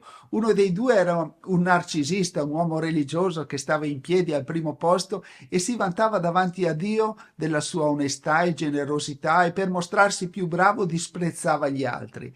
L'altro era un uomo peccatore, ma con umiltà riconosceva il proprio peccato e chiedeva perdono a Dio. La preghiera dell'uomo religioso non venne ascoltata da Dio, ma quella del peccatore sì. Non vantarti davanti a Dio, non cercare di convincerlo che tu sei buono mentre gli altri sono dei mascalzoni, Dio non ti ascolterà. Quando vi mettete a pregare, se avete qualcosa contro qualcuno, perdonate, perché anche il Padre vostro che è nei cieli perdoni a voi le vostre colpe. Dunque prega Dio con umiltà e ricordati che sei solo un uomo. Il terzo consiglio è di pregare con fede. Gesù ci ha insegnato che tutto quello che chiederete nella preghiera abbiate fede di averlo ottenuto e vi accadrà. E in molti altri casi, dopo un miracolo, Gesù ha detto vai, la tua fede ti ha salvato. Oppure anche ha detto accada a te secondo la tua fede. Ma quando andò a Nazareth, Gesù non poté fare miracoli a causa della loro incredulità. Quindi la fede è evidentemente un punto cruciale per venire ascoltati da Dio. Se avete fede pari a un granello di senape, nulla vi sarà impossibile. Dobbiamo credere nell'onnipotenza di Dio, credere nel suo amore, credere che la nostra preghiera verrà ascoltata, credere che Dio non ci abbandonerà mai, anche nei momenti di prova. La fede è un elemento fondamentale nella preghiera e ci permette di avere una connessione più forte con Dio. È importante credere che nella preghiera saremo esauditi secondo l'amore e la sapienza di Dio. E questo ci porta al quarto consiglio, che è essere aperti alla volontà di Dio. Alcune volte chiediamo cose a Dio che non sono nella sua volontà per noi.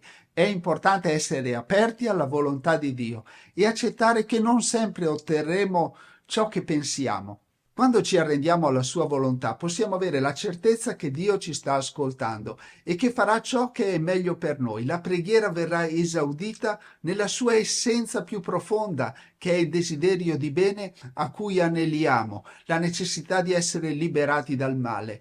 Ma il compimento di questa richiesta non avviene necessariamente secondo le nostre aspettative. Basterebbe ricordare come Gesù sia stato esaudito nella sua preghiera sul Getsemani prima della passione, quando l'aiuto del Padre non è arrivato sottraendolo alla sofferenza, ma dandogli la forza per affrontarla, e la sua morte non è stata posticipata donandogli ancora alcuni anni di vita, ma è stata vinta con la risurrezione.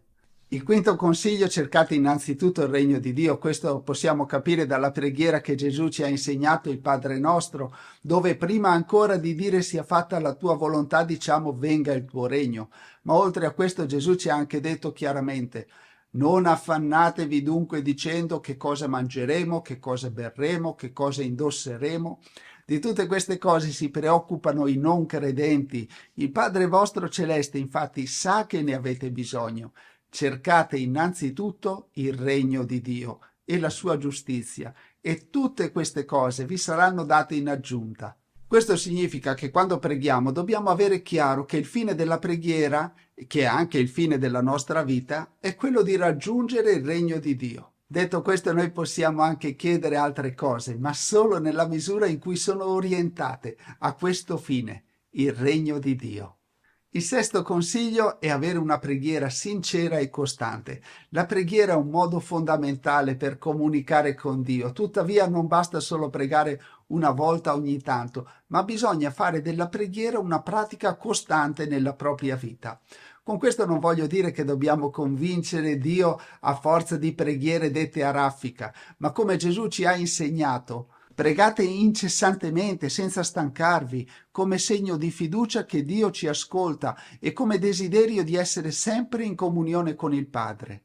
Ed è importante pregare sinceramente, esprimendo i propri sentimenti, le proprie preoccupazioni a Dio. In questo modo si avrà la certezza che si sta parlando con Lui e che Egli ci sta ascoltando.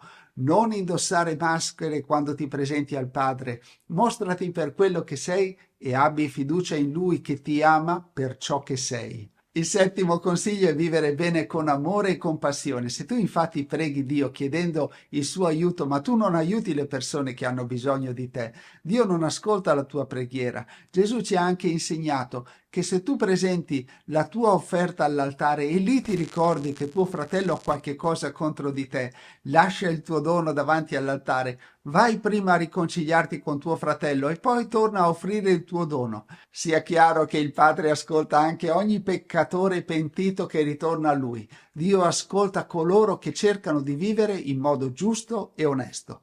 E vorrei ricordare quel passo bellissimo del profeta Isaia che ci invita a liberare gli oppressi, a dividere il pane con gli affamati, ad accogliere i senza tetto, a vestire chi è nudo. Allora la tua luce sorgerà come l'aurora, la tua ferita si rimarginerà presto, allora lo invocherai e il Signore ti risponderà. Implorerai aiuto ed Egli dirà: eccomi. Ci sarebbero anche molte altre cose importanti che elenco adesso in sintesi estrema, poi aiutarti nella preghiera con la lettura di alcuni passi biblici, puoi avere un ritmo meditativo per dare un peso ad ogni singola parola e ad ogni intenzione per cui preghi, puoi riunirti a pregare con altre persone. Questo rende la preghiera più forte. Dove sono 2 o 3 riuniti nel mio nome, io sono lì presente con loro, dice Gesù. Anche esprimere gratitudine prima e dopo la preghiera aumenta la potenza della preghiera. In conclusione, ci sono molti modi per essere ascoltati da Dio. La preghiera costante e sincera, lo studio delle scritture, una vita onesta e giusta, la fede, l'accoglienza della volontà di Dio. Sono tutti modi per avvicinarsi a Lui e per sentirne la presenza nella propria vita. Quando ci impegniamo a vivere in questo modo possiamo avere la certezza che Dio ci sta ascoltando e che ci guiderà passo dopo passo. Spero che questi consigli possano esserti stati d'aiuto. Ti sia piaciuto il video, ti chiedo di condividerlo e di lasciare un commento, e per seguire le prossime uscite iscriviti e attiva la campanella. Dio ti benedica. Ciao ciao e abbi cura di te.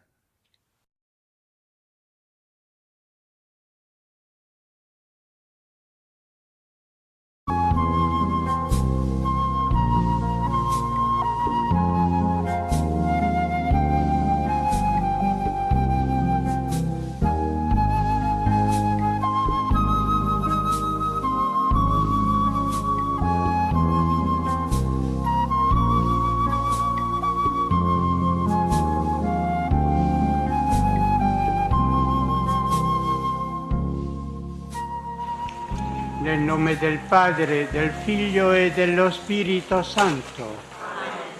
Dalla grotta delle apparizioni del santuario di Lourdes, preghiamo in comunione con i pellegrini qui presenti e con tutti voi che ci seguite dalle vostre case attraverso TV 2000 e il sito internet del santuario. Preghiamo per noi e per quanti si sono raccomandati alla nostra preghiera. Preghiamo per Papa Francesco, per tutti gli ammalati e i tribolati e per quanti ci sono stati segnalati anche via email o via telefono. Affidiamo tutti e tutto a Maria l'Immacolata Concezione.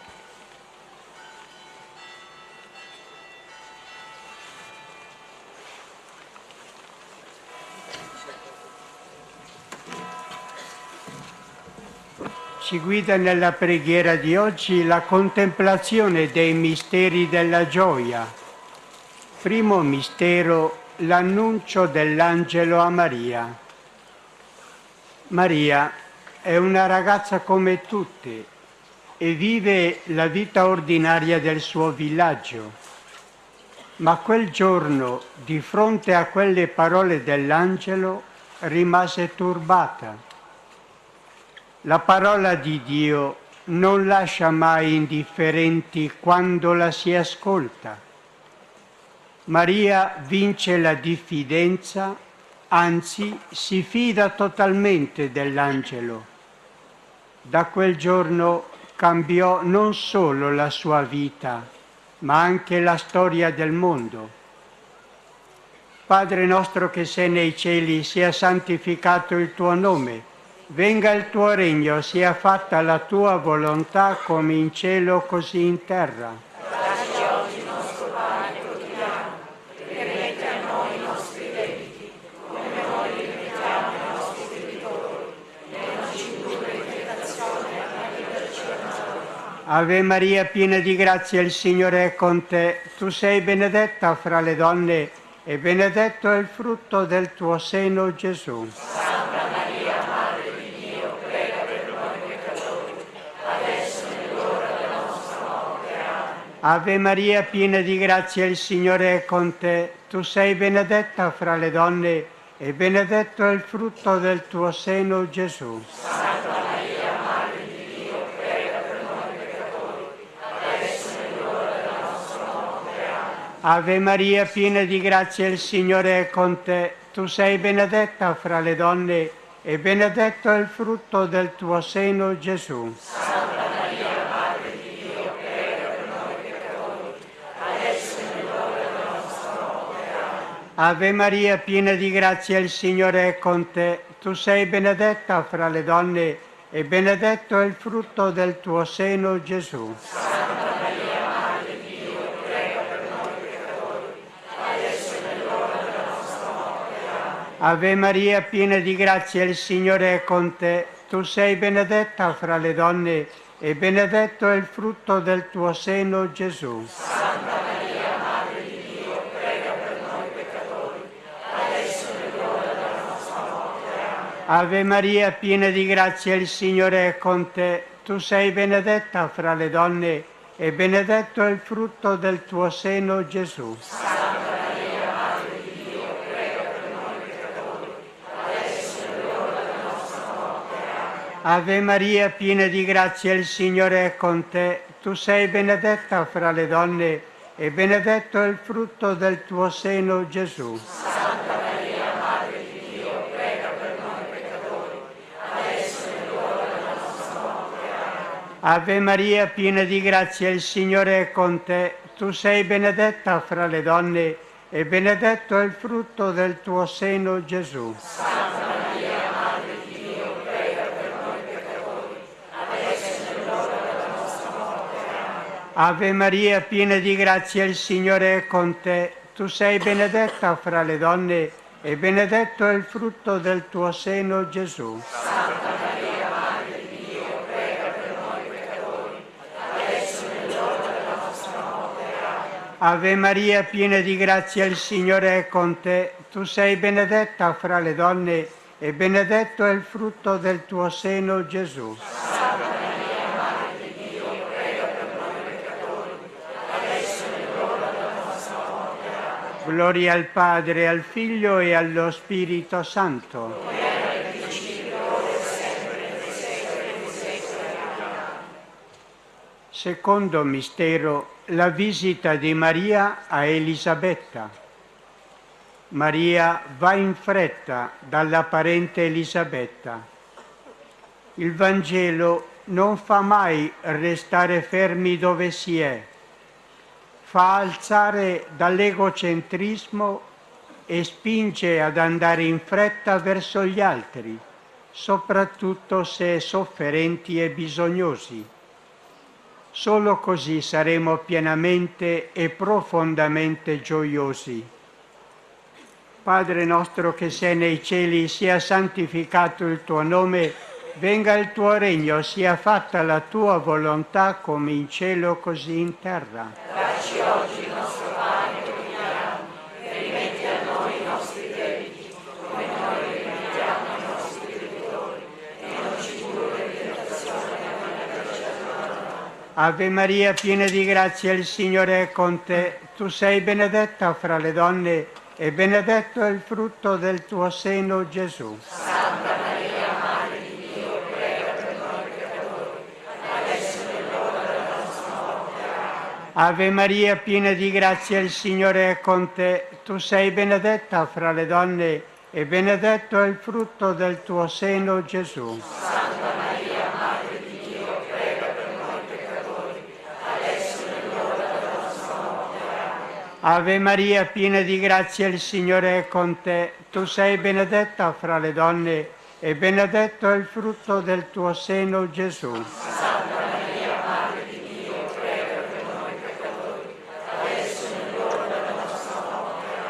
Amen. Ave Maria, piena di grazia, il Signore è con te. Tu sei benedetta fra le donne e benedetto è il frutto del tuo seno, Gesù. Santa Maria, Madre di Dio, prega per noi peccatori, adesso è l'ora della nostra morte. Amen. Ave Maria, piena di grazia, il Signore è con te. Tu sei benedetta fra le donne e benedetto è il frutto del tuo seno, Gesù. Santa Maria, Madre di Dio, prega per noi peccatori, adesso è l'ora della nostra morte. Amen. Ave Maria, piena di grazia, il Signore è con te. Tu sei benedetta fra le donne e benedetto è il frutto del tuo seno, Gesù. Santa Maria, Madre di Dio, prega per noi peccatori, adesso è l'ora della nostra morte. Amen. Ave Maria, piena di grazia, il Signore è con te. Tu sei benedetta fra le donne e benedetto è il frutto del tuo seno, Gesù. Santa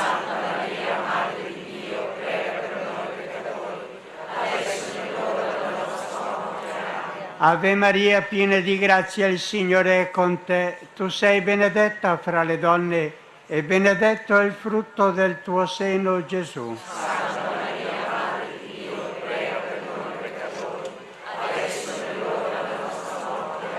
Amen. Ave Maria, piena di grazia, il Signore è con te. Tu sei benedetta fra le donne e benedetto è il frutto del tuo seno, Gesù. Santa Maria, Madre di Dio, prega per noi peccatori, adesso è l'ora della nostra morte. Amen. Ave Maria, piena di grazia, il Signore è con te. Tu sei benedetta fra le donne e benedetto è il frutto del tuo seno, Gesù. Santa Maria, Madre di Dio, prega per noi peccatori, adesso è l'ora della nostra morte. Amen. Gloria al Padre, al Figlio e allo Spirito Santo.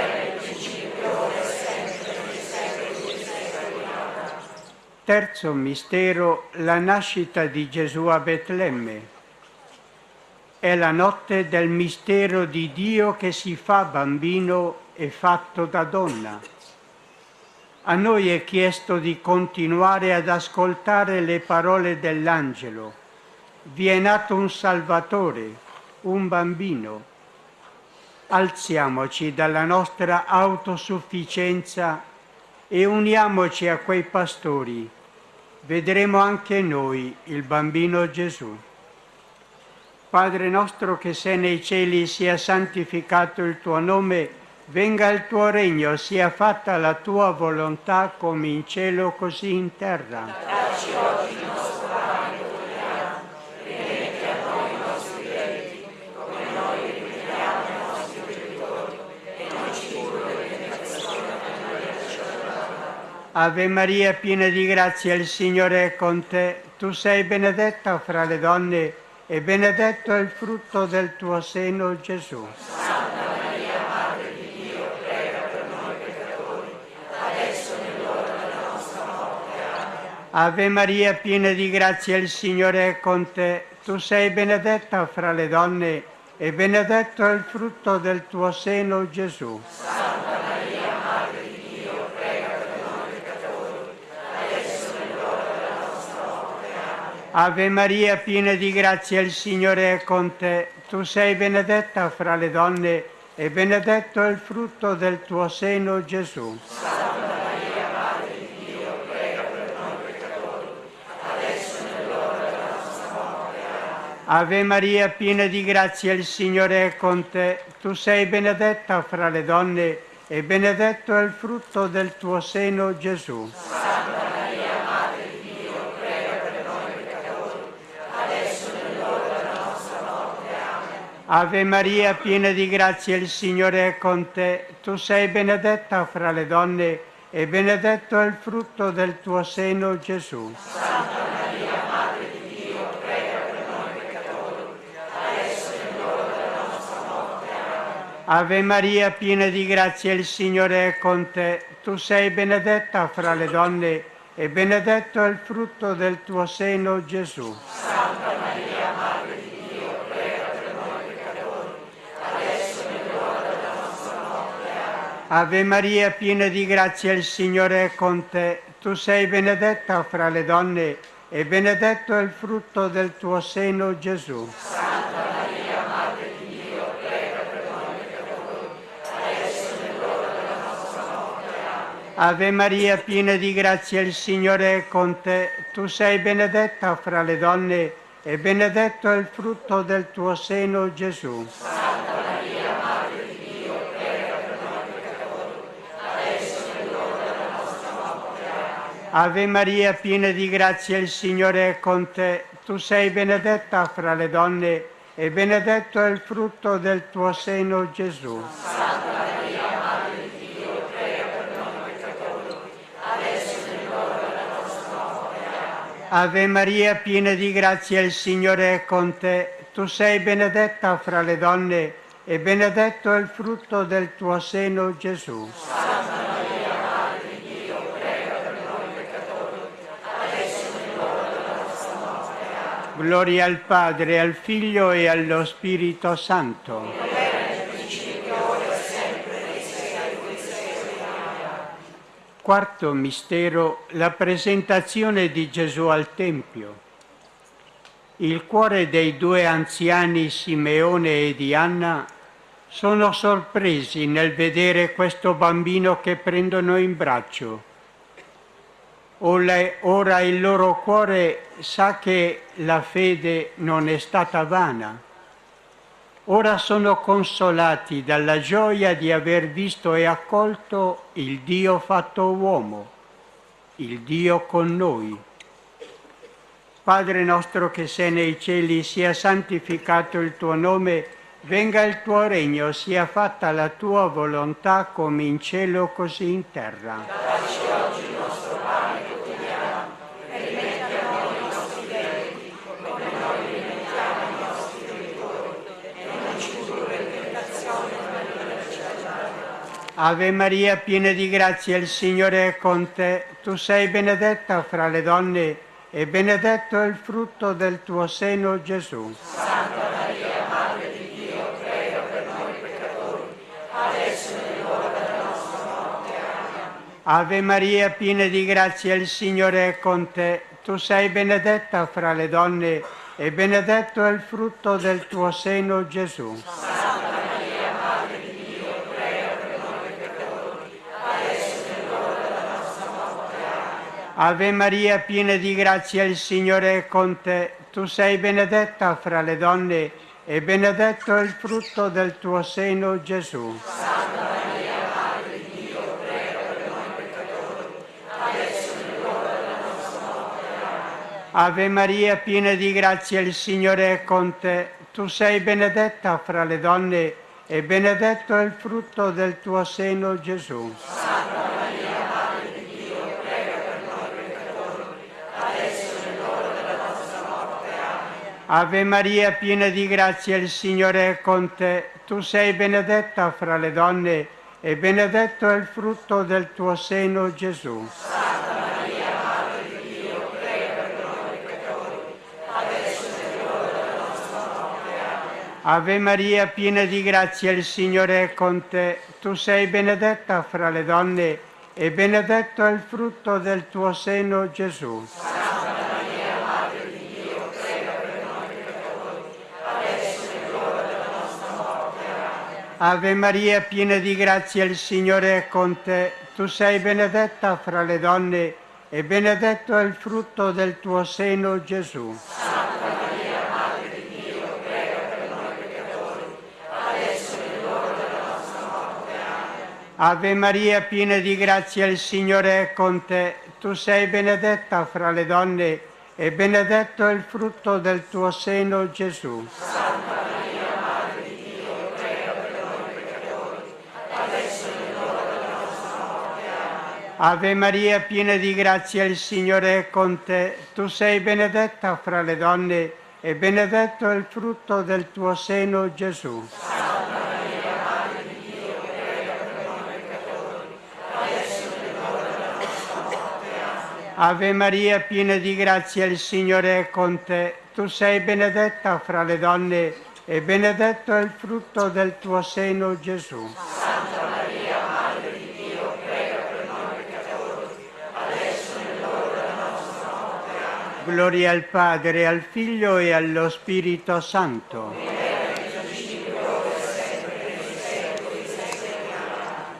Quinto mistero, Gesù è ritrovato tra i dottori del Tempio. Maria e Giuseppe insegnano ad avere la giusta preoccupazione, non perdere mai il Signore. Essi, quando lo persero, non smisero di cercarlo e lo ritrovarono, ma non nel luogo dove essi pensavano. Lo trovarono nel luogo della preghiera. Gesù lo si trova anzitutto nella preghiera, nel Vangelo, nei fratelli. Padre nostro che sei nei cieli, sia santificato il tuo nome, venga il tuo regno, sia fatta la tua volontà come in cielo così in terra. Dacci oggi il nostro pane quotidiano, e rimetti a noi i nostri debiti, come noi rimettiamo ai nostri debitori, e non ci indurre in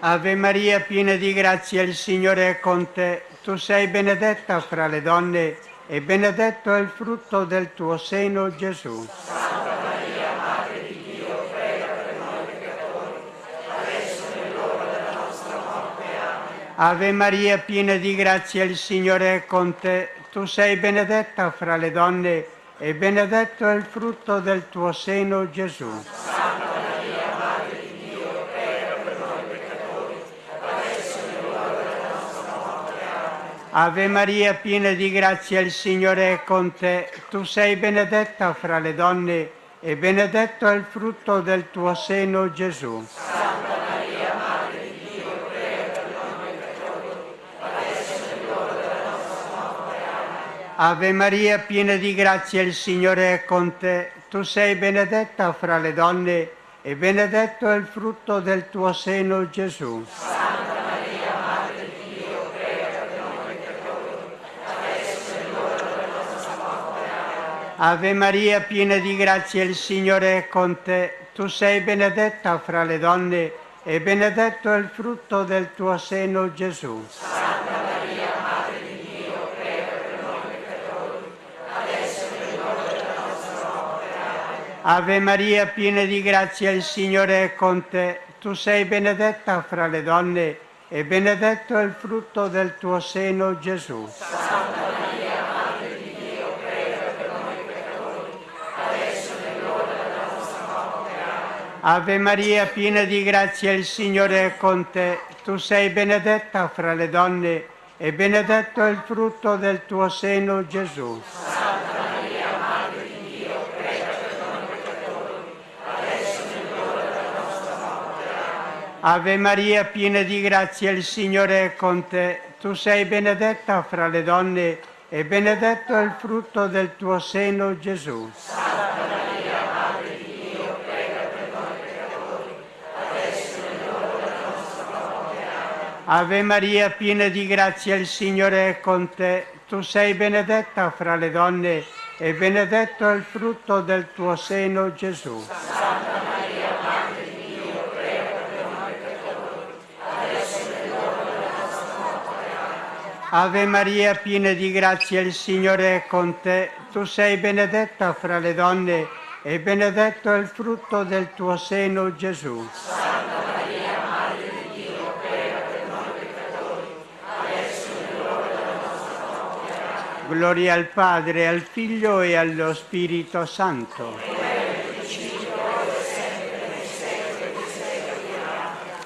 Per il Papa. Padre nostro che sei nei cieli, sia santificato il tuo nome, venga il tuo regno, sia fatta la tua volontà come in cielo così in terra. Dacci oggi il nostro pane quotidiano, rimetti a noi i nostri debiti, come noi rimettiamo ai nostri debitori, e non ci indurre in tentazione, ma liberaci dal male. Ave Maria, piena di grazia, il Signore è con te. Tu sei benedetta fra le donne e benedetto è il frutto del tuo seno, Gesù. Santa Maria, Madre di Dio, prega per noi peccatori, adesso è l'ora della nostra morte. Amen. Gloria al Padre, al Figlio e allo Spirito Santo.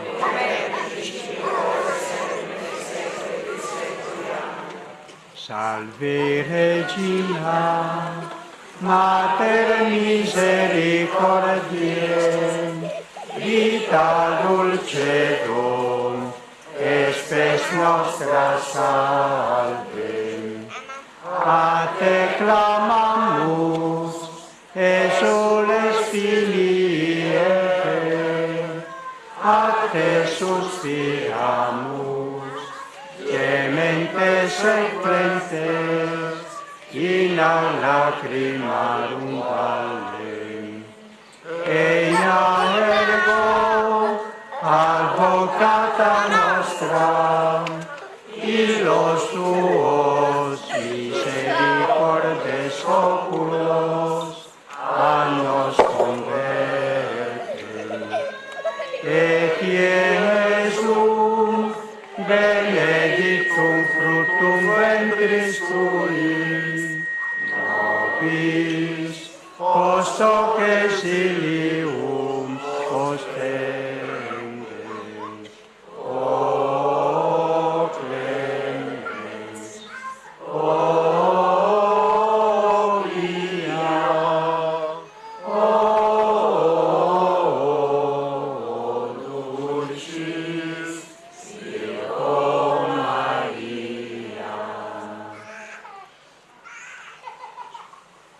Insegna anche a noi, Signore, te lo preghiamo, l'umiltà del cuore per essere annoverati tra i piccoli del Vangelo, ai quali il Padre ha promesso di rivelare i misteri del suo regno. Aiutaci a pregare senza mai stancarci, certi che il Dio conosce ciò di cui abbiamo bisogno, prima ancora che lo domandiamo. Ottienici uno sguardo di fede, capace di riconoscere prontamente nei poveri e nei sofferenti il volto stesso di Gesù. Sostienici nell'ora del combattimento e della prova e, se cadiamo, fa che sperimentiamo la gioia del sacramento del perdono. Trasmettici la tua tenera devozione verso Maria, Madre di Gesù e Madre nostra. Accompagnaci nel pellegrinaggio terreno verso la patria beata, dove speriamo di giungere anche noi per contemplare in eterno la gloria del Padre, del Figlio e dello Spirito Santo. Amen.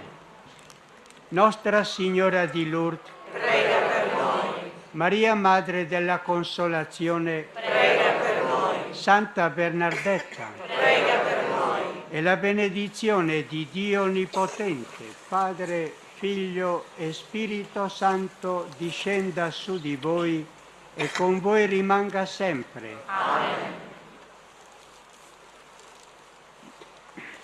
Maria Immacolata, in te noi crediamo e sotto il tuo manto conforto cerchiamo. Ave, Ave, Ave Maria, Ave, Ave, Ave Maria. Sia lodato Gesù Cristo. A tutti buonasera.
Era circa il mezzogiorno dell'8 settembre del 1855.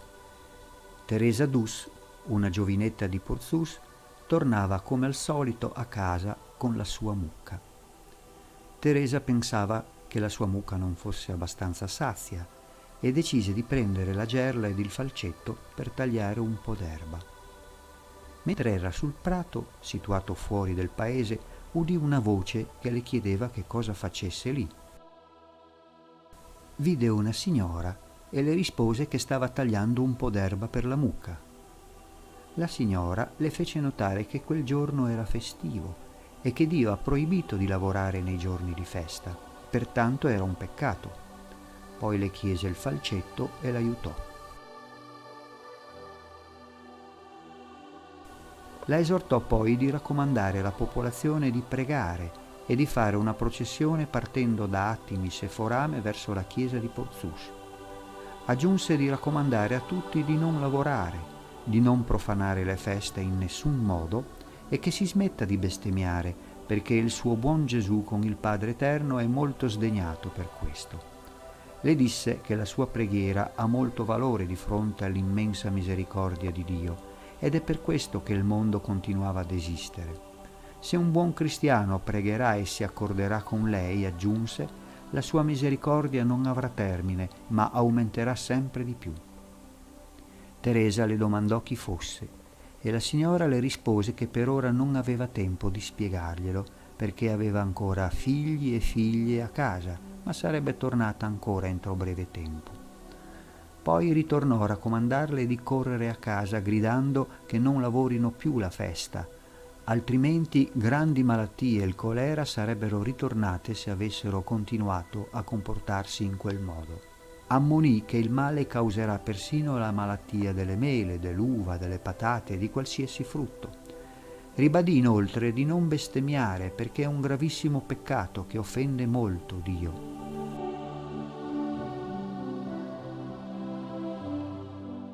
Teresa cominciò a recarsi verso casa mentre la signora si diresse dalla parte opposta.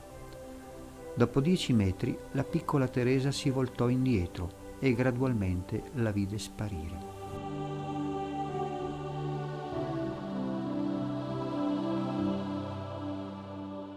Arrivò a casa e comunicò alla popolazione quello che aveva visto ed udito e che la signora sarebbe tornata presto, ma non sapeva dove. Molti però non credevano. Intanto il colera faceva molte vittime e la popolazione usava andare in chiesa a dire il rosario. Il 27 settembre, durante la recita del rosario serale, era presente anche la piccola Teresa. D'un tratto le appare la celeste signora che la invitava a salire verso il coro. Salì. Quando giunse, la Madonna prese la mano di Teresa, la quale vedeva tutta la chiesa illuminata come a giorno. Fecero il giro dell'altare sino alla porta della chiesa, mentre Teresa esclamava che la vedeva bene e che la stava tenendo per la mano. Nessuno però vedeva nulla.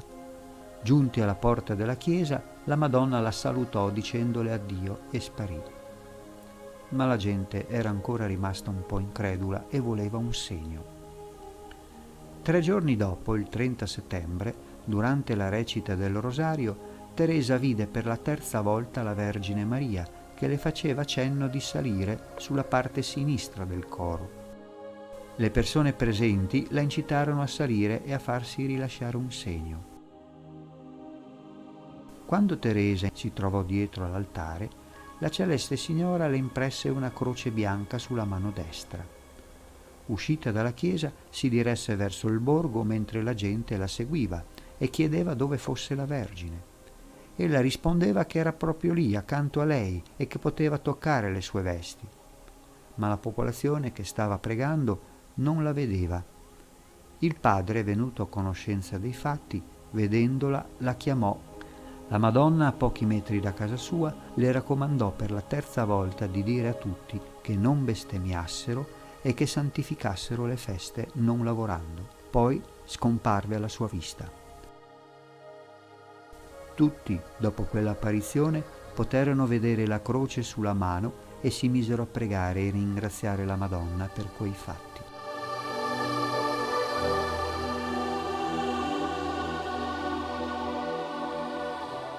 In seguito, dopo una breve permanenza a Cividale del Friuli, nel 1856 la piccola Teresa fu accolta nell'Istituto de Relite da poco fondato da padre Luigi Scrosoppi.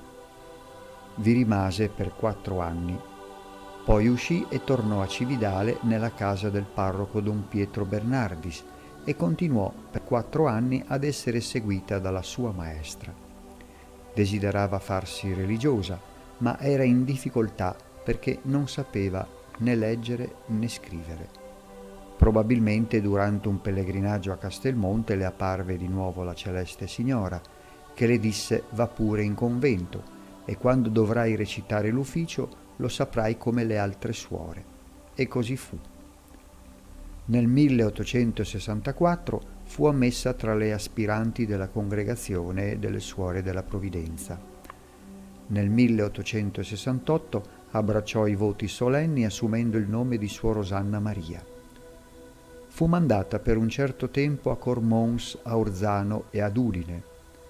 Essendo malaticcia, era di sorveglianza alle fanciulle durante la ricreazione. Per ordine di padre Luigi, aveva sempre cura di tener ben coperta con la manica dell'abito la croce impressa sulla mano. Egli chiedeva alle suore umiltà e carità, e la stessa Suor Maria Osanna non cedette mai alla curiosità delle ragazze con cui aveva a che fare. Suor Osanna passò gli ultimi mesi della sua vita a Udine nell'infermeria delle suore. Padre Luigi veniva spesso a confortarla. Spirò il 17 agosto del 1870. Tutta la popolazione locale di Porzus conservò e tramandò fedelmente il ricordo di tale evento prodigioso. La gente osservò che per vari anni nel prato della prima apparizione c'era uno spiazzo sempre fiorito.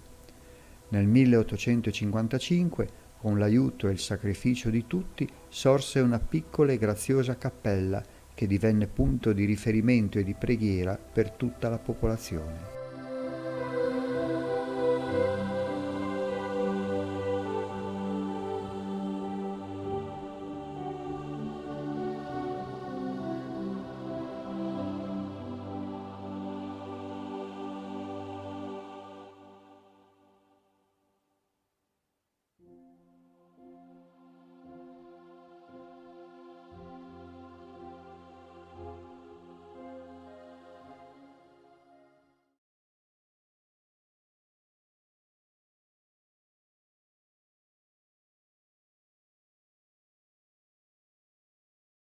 Madonna desesule con fede ardente cantiamo a te di rose colmo tutto il tuo manto, Madonna.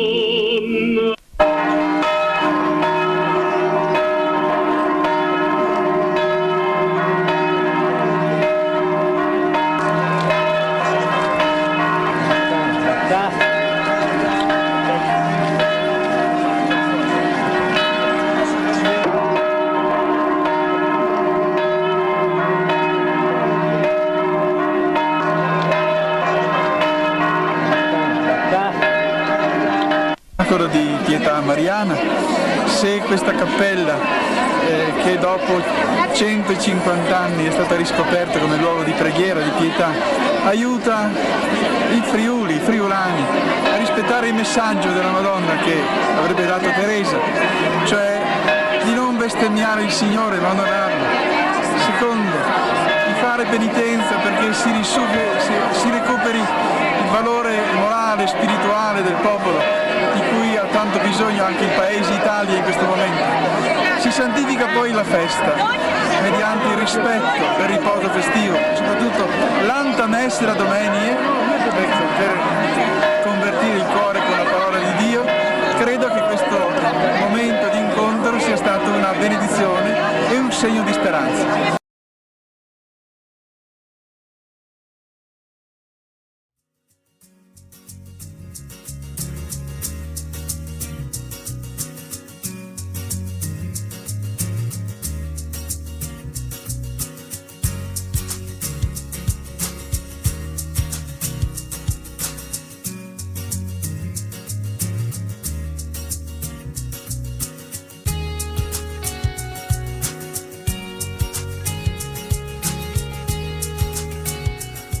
Porzus è una frazione del comune di Atimis ed è uno dei tanti paesini delle Prealpi friulane.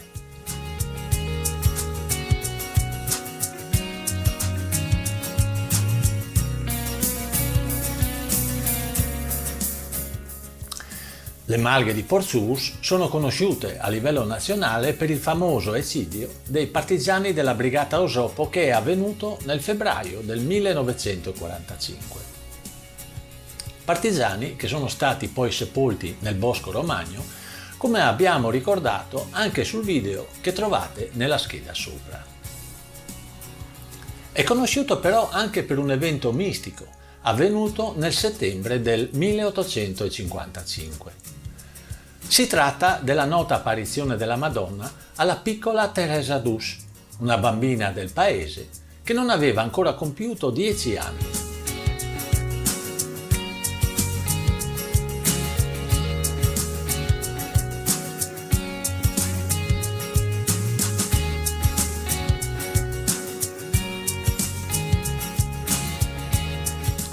La prima apparizione è avvenuta nel Prato della Dolina, dove 30 anni dopo è stata costruita la cappella che ancora oggi è meta di pellegrinaggio. Le successive apparizioni invece sono avvenute nella chiesa del paese.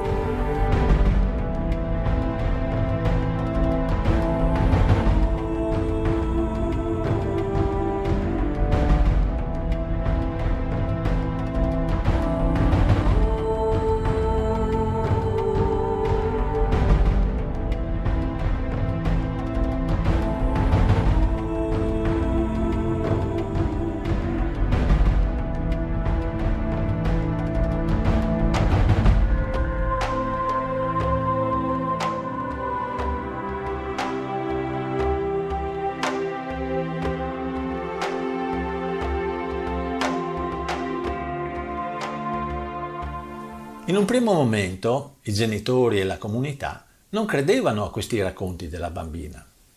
A seguito dell'apparizione, però, sulla mano sinistra di Teresa è apparso un segno che lei ha detto essergli stato impresso dalla Madonna stessa.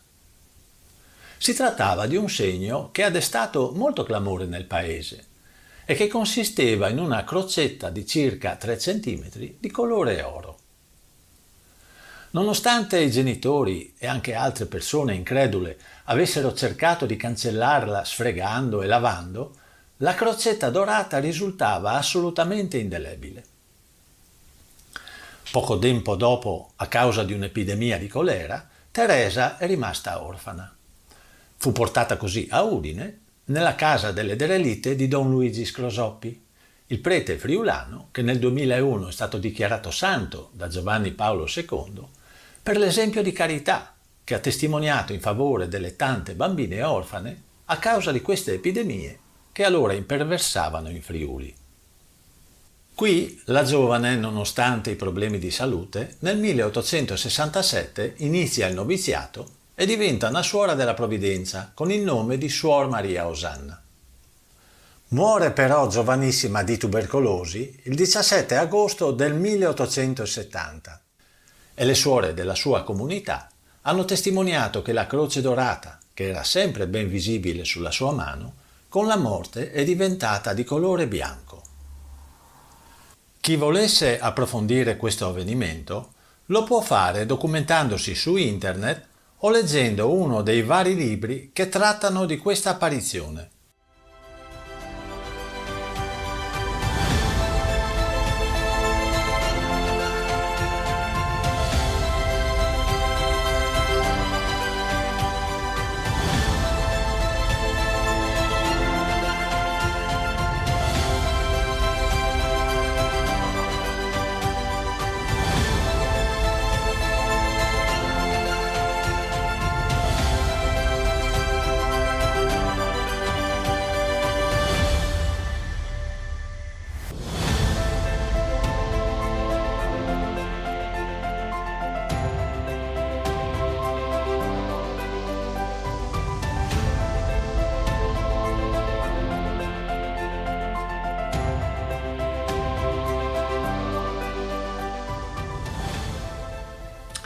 Il silenzio e la tranquillità del paese nel primo mattino viene interrotto dal continuo arrivo di automobili e di persone.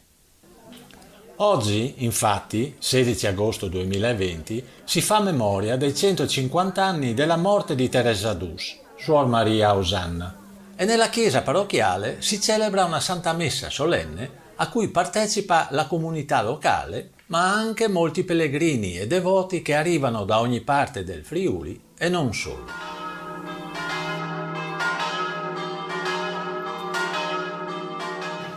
Vangelo di questa domenica che il diacono ci ha appena letto.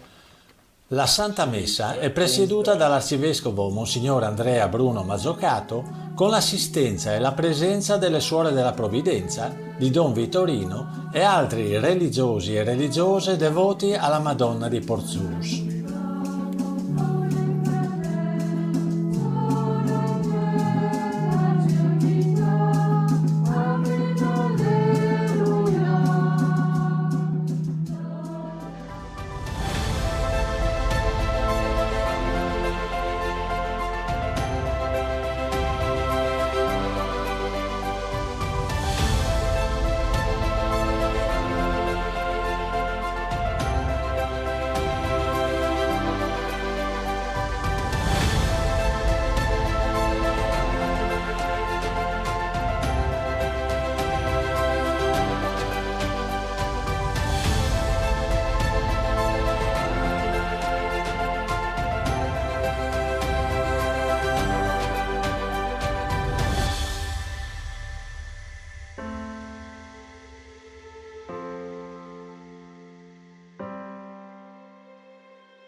Mi tuffo, voglio tuffarmi nella tua infinita misericordia.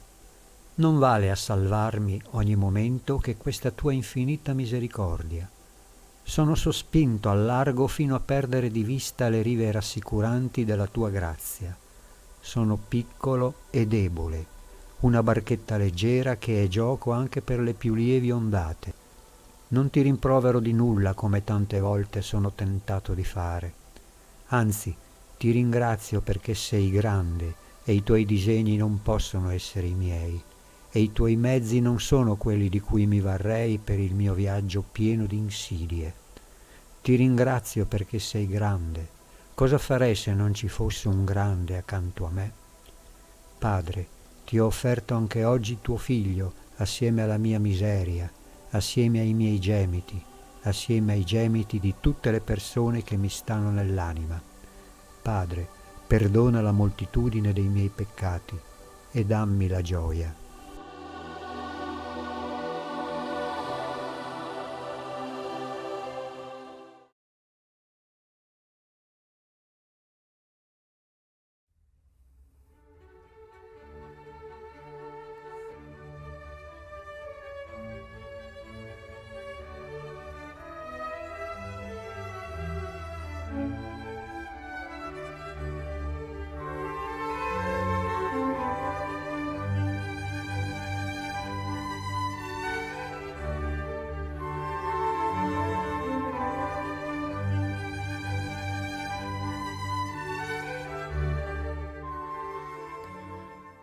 Gesù riassume su di sé i diversi tipi di sofferenza che accompagnano anche tutti noi.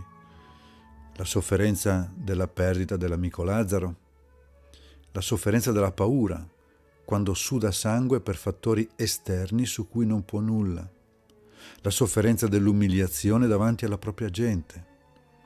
E poi le sofferenze fisiche, il dolore breve ma devastante della flagellazione, dei chiodi, delle cicatrici che restano per sempre. Il dolore ininterrotto della corona di spine, tante spine, tanti dolori che non danno tregua, che alla lunga debilitano il corpo e la volontà. Il dolore del respiro che arranca, il dolore terminale e consapevole che cessa solo con la morte. E infine il dolore nel dolore, la paura dell'abbandono, il dolore più grande perché ci fa sentire inutili. Con la sua passione, Gesù abbraccia idealmente tutti i nostri dolori. Ci mostra come la sofferenza sia una cruna attraverso cui passare per poi arrivare al Padre e risorgere. Molti di noi hanno sofferto di più e più a lungo di Gesù, senza poter contare sulla sua forza e sulla sua fede. Però il dolore non si misura in quantità, ma in qualità. Gesù dà un senso alla sua sofferenza dicendo: «Nelle tue mani affido il mio spirito». La carne si lacera, piange, suda, soffre, ma non c'è arma che possa ferire l'anima se si affida e se si eleva a Dio.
Non stiamo vivendo un'epoca di cambiamenti, ma un cambiamento d'epoca. È un'espressione di Papa Francesco al convegno della Chiesa italiana a Firenze del 2015 e si tratta di una delle sue frasi più citate. Decine di vescovi la riportano nelle loro lettere pastorali. Innumerevoli libri di tutti i teologi di questa terra la riprendono come diagnosi della Chiesa del nostro tempo. Insomma, sembra fatta. La Chiesa è assolutamente consapevole che stiamo attraversando un'epoca di cambiamenti senza precedenti. O forse no. Perché c'è un rischio: usare l'idea che siamo in un'epoca di grandi cambiamenti per non cambiare niente. Insomma, siamo tutti consapevoli che sta cambiando tutto e che la secolarizzazione ha impresso un'accelerata che non ha precedenti nella storia. Lo diciamo spesso, lo ripetiamo nei nostri documenti, ma c'è il rischio di usare questa consapevolezza come una sorta di alibi.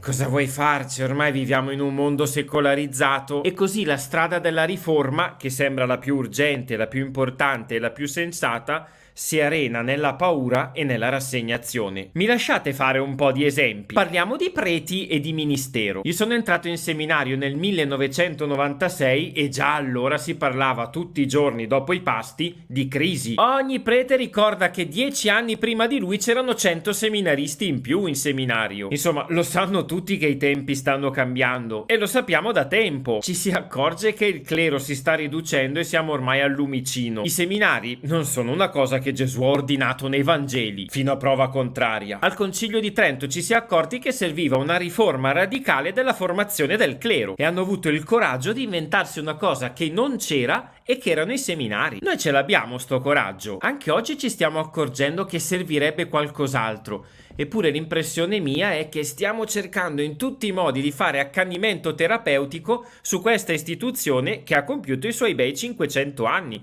e che ha fatto un sacco di bene. Per quello che vedo qua e là in Italia si sta procedendo a qualche ritocchino. Mandiamo i seminaristi un giorno in più in parrocchia, facciamogli fare un colloquio in più con lo psicologo, perché no, coinvolgiamo qualche famiglia nella proposta formativa. Però a me francamente sembra che oggi ci manchi quel coraggio che a Trento hanno avuto di inventarsi una cosa dal nulla per risolvere un problema oggettivo. E qualche volta ho l'impressione che guardiamo con un poco di rassegnazione alla fine di questa istituzione che sono i seminari. I preti diminuiscono, lo sappiamo tutti, e tutti sappiamo che è impensabile che i preti facciano quello che facevano ad esempio negli anni 90 quando erano centinaia di più. La soluzione più geniale che abbiamo trovato sono le unità pastorali, che praticamente vuol dire che più pochi preti fanno i parroci di molte più parrocchie, cercando di fare il più possibile di tutto quello che si faceva anche prima. Non mi sembra che sia un ripensamento così radicale della figura del prete come invece i nostri tempi ci richiederebbero. Sì, girano 2 o 3 parole in più. Una delle parole must oggi per parlare del ministero è fraternità tra sacerdoti. Ci si è accorti che è impensabile un ministero al singolare e come battitori liberi. Sì, però non so da voi, da noi si traduce che facciamo qualche volta che ci troviamo a pranzo e magari una volta al mese facciamo una preghiera assieme. Pensare ad esempio a un sostentamento che non sia più per il singolo, a soluzioni abitative che non siano più per il singolo e a mandati ministeriali che non siano più singolare, non mi sembra che siano soluzioni ancora così diffuse. Cambiamo argomento, parliamo di catechesi. Sono passati 12 anni da quando Armando Matteo ha scritto La prima generazione incredula. Mi perdonerà se semplifico le sue osservazioni. Il problema di oggi non è che i giovani non credono, è che proprio non capiscono nemmeno perché dovrei pormi il problema. Quando Armando Matteo aveva scritto questo libro aveva mosso un po' le acque, si percepiva l'urgenza di un cambiamento. Ma in questi 12 anni che cos'è cambiato di preciso? Sì, tutti i catechisti sono d'accordo che la catechesi non può più essere semplicemente una spiegazione, che devi fare un giochino per guadagnare l'attenzione dei ragazzi e che non puoi più dare per scontato che sappiano il Padre Nostro il segno di croce. Ma a me sembra che nella stragrande maggioranza dei casi 1 ora alla settimana, scheda da colorare, cartellone e modello tutto sommato scolastico. Quando va bene si riesce a trovare un catechista per gruppo, anzi una catechista, perché se c'è una cosa su cui la differenza di genere è evidente è che il catechista si dice al femminile. Poi quando fai qualcosa con gli adolescenti cosa vuoi fare? Si parla di amicizia, di amore, di impegno sociale. Dai, lo conoscete un gruppo di adolescenti che non abbia almeno fatto un anno sull'amicizia? Io ho avuto l'impressione che durante la pandemia si stesse muovendo qualcosa. I catechisti, anche se in forma virtuale, sono entrati nelle case dei ragazzi, hanno conosciuto le famiglie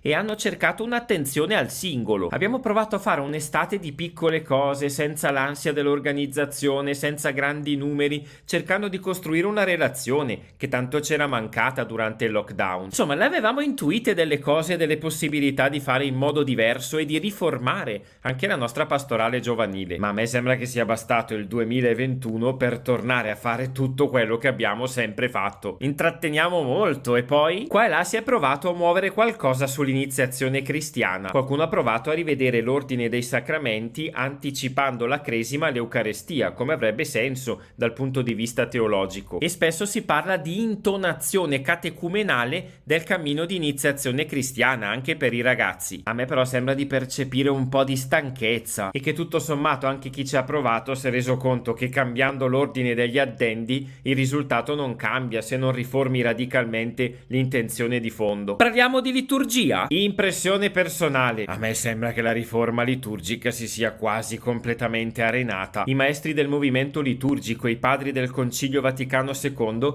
ci avevano fatto sognare in grande. La liturgia, fonte e culmine della vita della Chiesa. Partecipazione attiva. Cioè la liturgia non è questione del prete, ma è alimento e sostanza della vita di tutti i fedeli. Abbiamo iniziato a celebrare in italiano e abbiamo rivolto l'altare verso il popolo, ma a me non sembra che le intenzioni di fondo siano proprio così cambiate. Abbiamo liturgie ammalate di validità, cioè basta che siano valide, poi va bene tutto. Possiamo fare canti indignitosi, omelie che andrebbero bene in qualsiasi circostanza, segni e simboli di ogni genere durante la celebrazione, ridurre i gesti al minimo per fare tutto molto molto veloce, i gesti propri della liturgia, evitare come la peste di cantare le parole dell'ordinario della messa, tutto purché sia valido. La pandemia ci ha mostrato come abbiamo avuto l'illusione che se metto una telecamera sul prete che fa la messa da solo, più o meno c'è tutto l'essenziale della messa. E beh, sono una decina di anni che giro per le diocesi e per le parrocchie a parlare di riforma liturgica. Vedo che stiamo prendendo atto che i confessionali e le chiese si svuotano, ma mediamente non mi sembra di vedere un proporzionale aumento della qualità della nostra capacità di celebrare. Insomma, siamo in un'epoca di cambiamento. Benissimo, ne siamo tutti consapevoli, ma ne siamo all'altezza? Secondo me...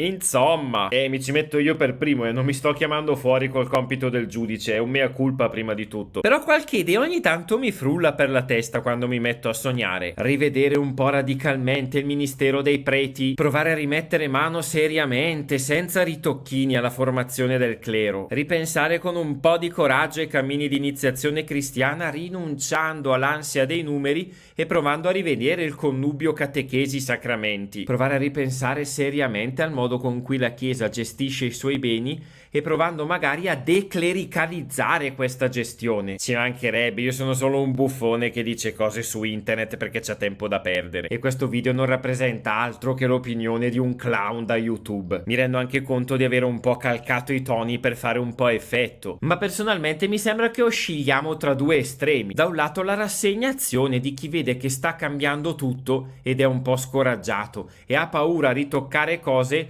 per evitare di peggiorare. Dall'altro lato l'irrigidimento, soprattutto dei giovani. Vedo girare sempre di più cappelli settecenteschi, pizzi e merletti, esigenza di forme molto molto rigide e mi sembra una reazione poco sana all'epoca di cambiamento. Papa Francesco ha usato una volta con coraggio in un'omelia un'espressione cara alla teologia protestante: la Chiesa è sempre da riformare. Ma non è che tante volte la nostra citazione preferita è più presa da Orietta Berti: finché la barca va, lasciala andare.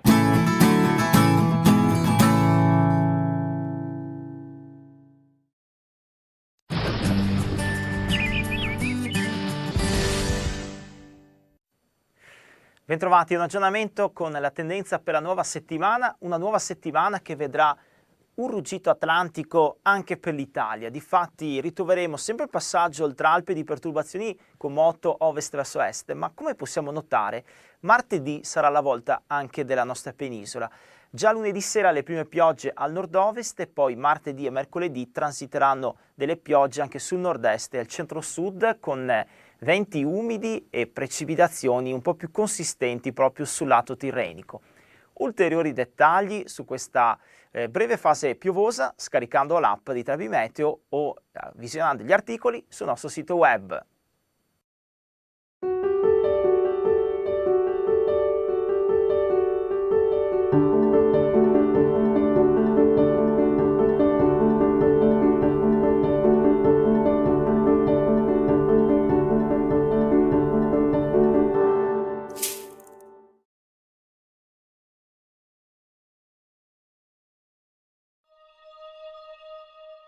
La dimensione dell'uomo è tutto il tempo, dal peccato di Adamo fino alla consumazione finale. Tutto deve essere presente, passato, presente e futuro. Se siamo in comunione con Cristo, bisogna essere in comunione con tutti gli uomini di tutte le latitudini, dal Paleolitico sino ad oggi, contemporanei degli ultimi e compagni dei primi. Tutti possono essere salvati in me, perché Cristo è in ognuno di noi e desidera la salvezza di tutti gli uomini.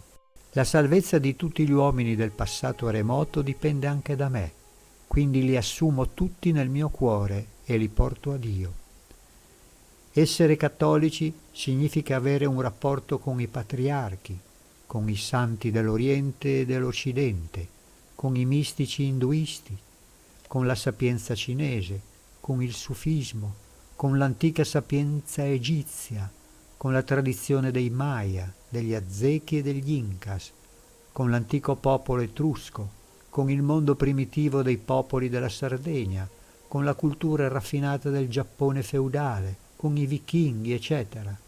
Tutti si salvano in me e dobbiamo pregare per tutti gli uomini di tutti i tempi. La modernità esclude il cristianesimo, ma il cristianesimo non esclude il pensiero moderno. Ha il compito di salvarla, anche se siamo culturalmente emarginati. Tutta la storia che precede il Cristo è preparazione all'avvento di Cristo. Si conosce più il Cristo se si conosce ogni uomo di tutta l'umanità. Tutto deve essere salvato in Cristo. Assumere tutto non vuol dire essere parte di un tutto, ciò è orgoglio, ma assumere tutto per portarlo a Dio. Ogni santo è unificato a Dio e dalle cose.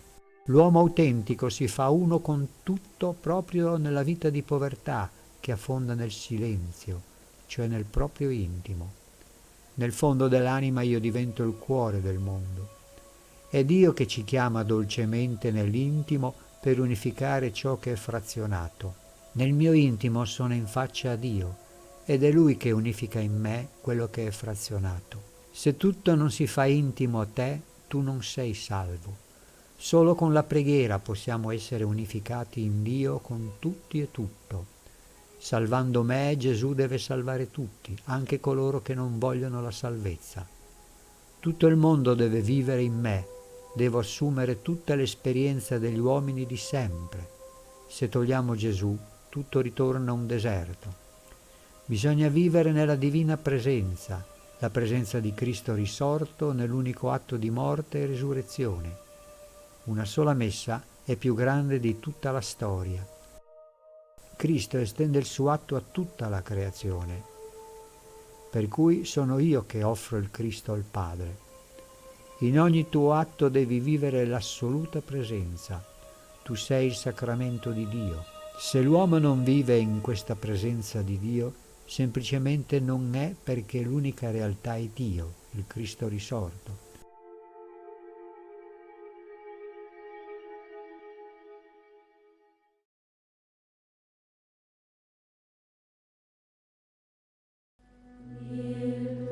Yes.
Ci troviamo in quello che è il nucleo storico del santuario di Sant'Antonio.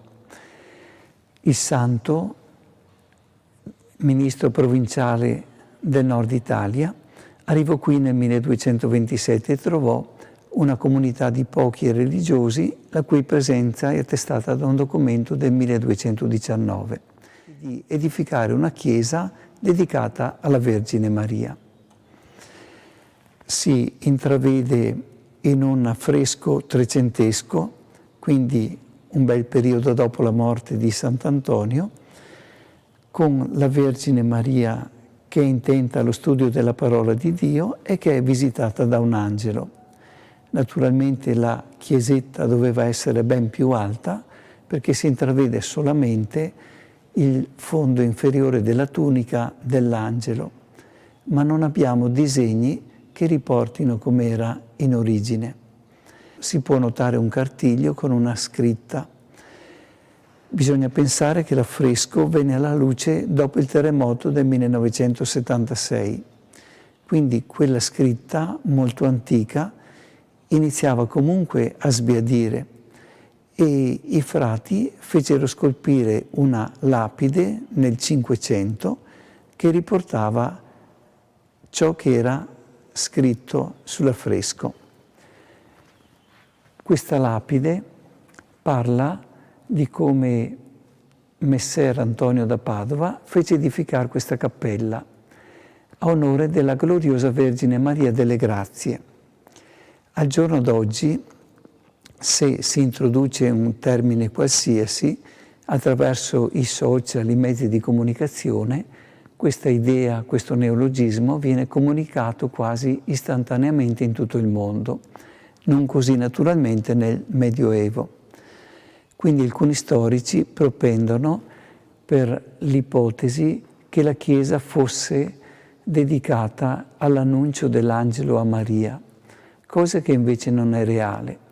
Gli storici dicono che il titolo di Santa Maria delle Grazie si affermò nel 1600, ma è probabile che sia nato proprio da questa cappella e naturalmente con le difficoltà di spostamento, di comunicazione dei tempi, si è arrivato ad avere una buona diffusione solo verso il 1600.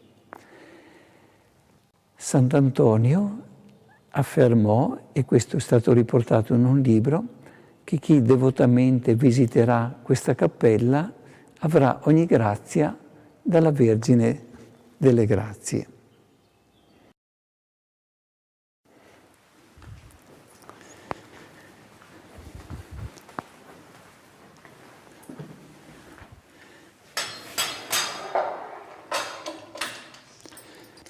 La cella di Sant'Antonio fu edificata per volere di alcuni cittadini di Gemona, esattamente sul luogo in cui visse Sant'Antonio qui.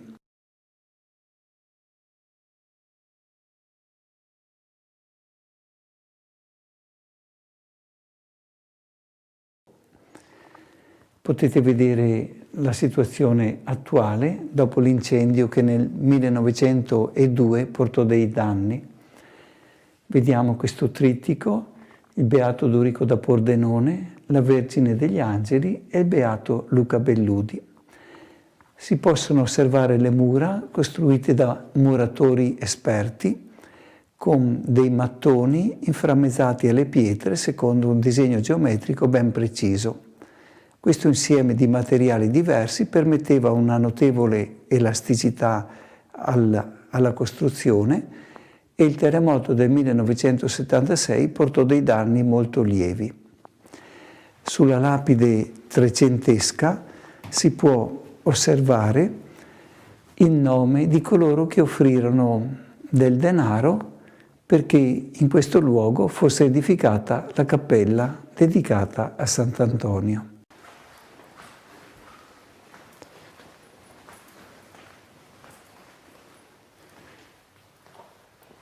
La statua ha una storia molto particolare, legata proprio a un miracolo che è successo qui nel santuario. Nell'agosto del 1818 il giglio di pezza che aveva in mano Sant'Antonio improvvisamente cominciò a profumare di giglio e la cosa durò per parecchi mesi, quando sappiamo benissimo che di solito i gigli rimangono solo nel mese di giugno e per di più in quell'epoca là non esisteva nessun metodo per farli durare più a lungo.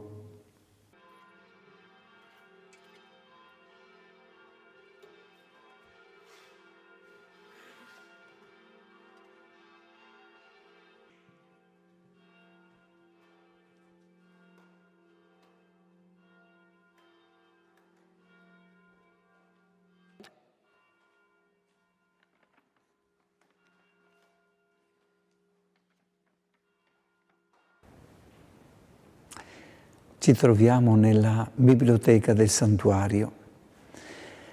Oggi disponiamo dello scibile umano riunito nelle piattaforme digitali.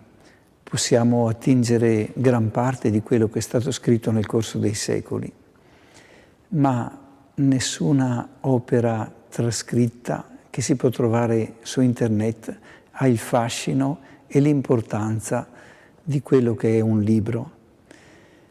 Per quanto la materia possa sembrare fragile, debole, esposta a molti pericoli, pure i libri si sono conservati e sono arrivati a noi. Il loro contenuto è estremamente importante perché l'uomo è sempre uguale a se stesso e quindi una sfumatura espressa in un libro qualche centinaio di anni fa può illuminare in una difficile scelta l'uomo di oggi. E i sentimenti che fanno parte della nostra umanità sono sempre gli stessi e anzi avremo bisogno oggi di attingere alla capacità di provare sentimenti e di amare che avevano i nostri antichi.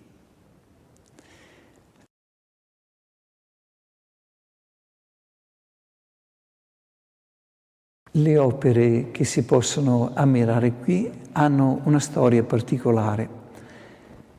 Un tempo, quando qualcuno otteneva una grazia, prendeva una tavoletta di legno e dipingeva sopra il fatto accaduto o faceva dipingere da qualcuno.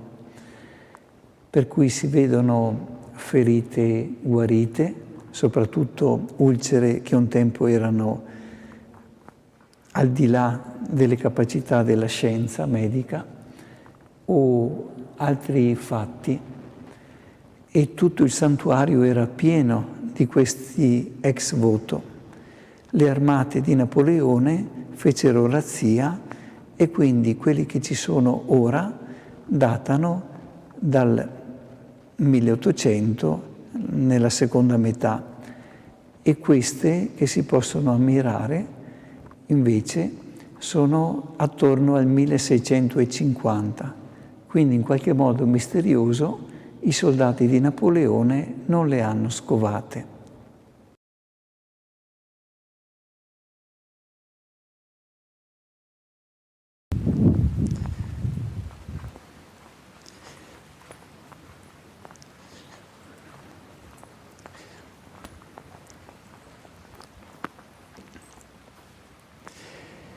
Il chiostro è una invenzione dei monaci più che dei frati francescani.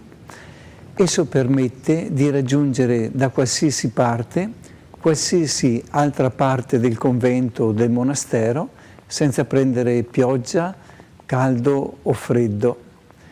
E anche qua non manca perché l'insediamento è antichissimo. Probabilmente questo qua è un chiostro della fine del 1200.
Benvenuto a tutto il pubblico di TV2000 a questo nostro ormai consueto appuntamento con Vade Retro, il nostro settimanale sull'esoterismo, la magia e ovviamente il diavolo. Oggi vogliamo proporvi una puntata speciale sul caso della possessione diabolica. Ricordo che la possessione diabolica è un'azione straordinaria del diavolo che, a Dio piacendo, appunto, permette che una persona possa essere posseduta, cioè il diavolo quindi entra in questa persona per i suoi motivi, cioè per i motivi che Dio vuole o che prevede.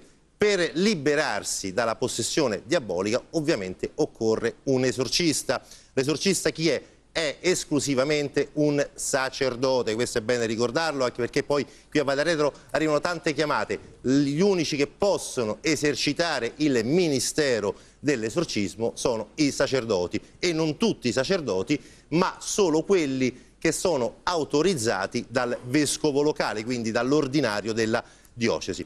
Perché abbiamo visto in anteprima Sai Baba? Perché oggi abbiamo una testimonianza in esclusiva di una donna che vuole ovviamente rimanere anonima e che noi ringraziamo, anche perché è sempre sofferente e doloroso ritornare a parlare del proprio passato, che a suo dire per colpa di Sai Baba, per colpa di questo gruppo religioso, è stata posseduta dal diavolo e quindi è dovuta ricorrere ad un esorcista.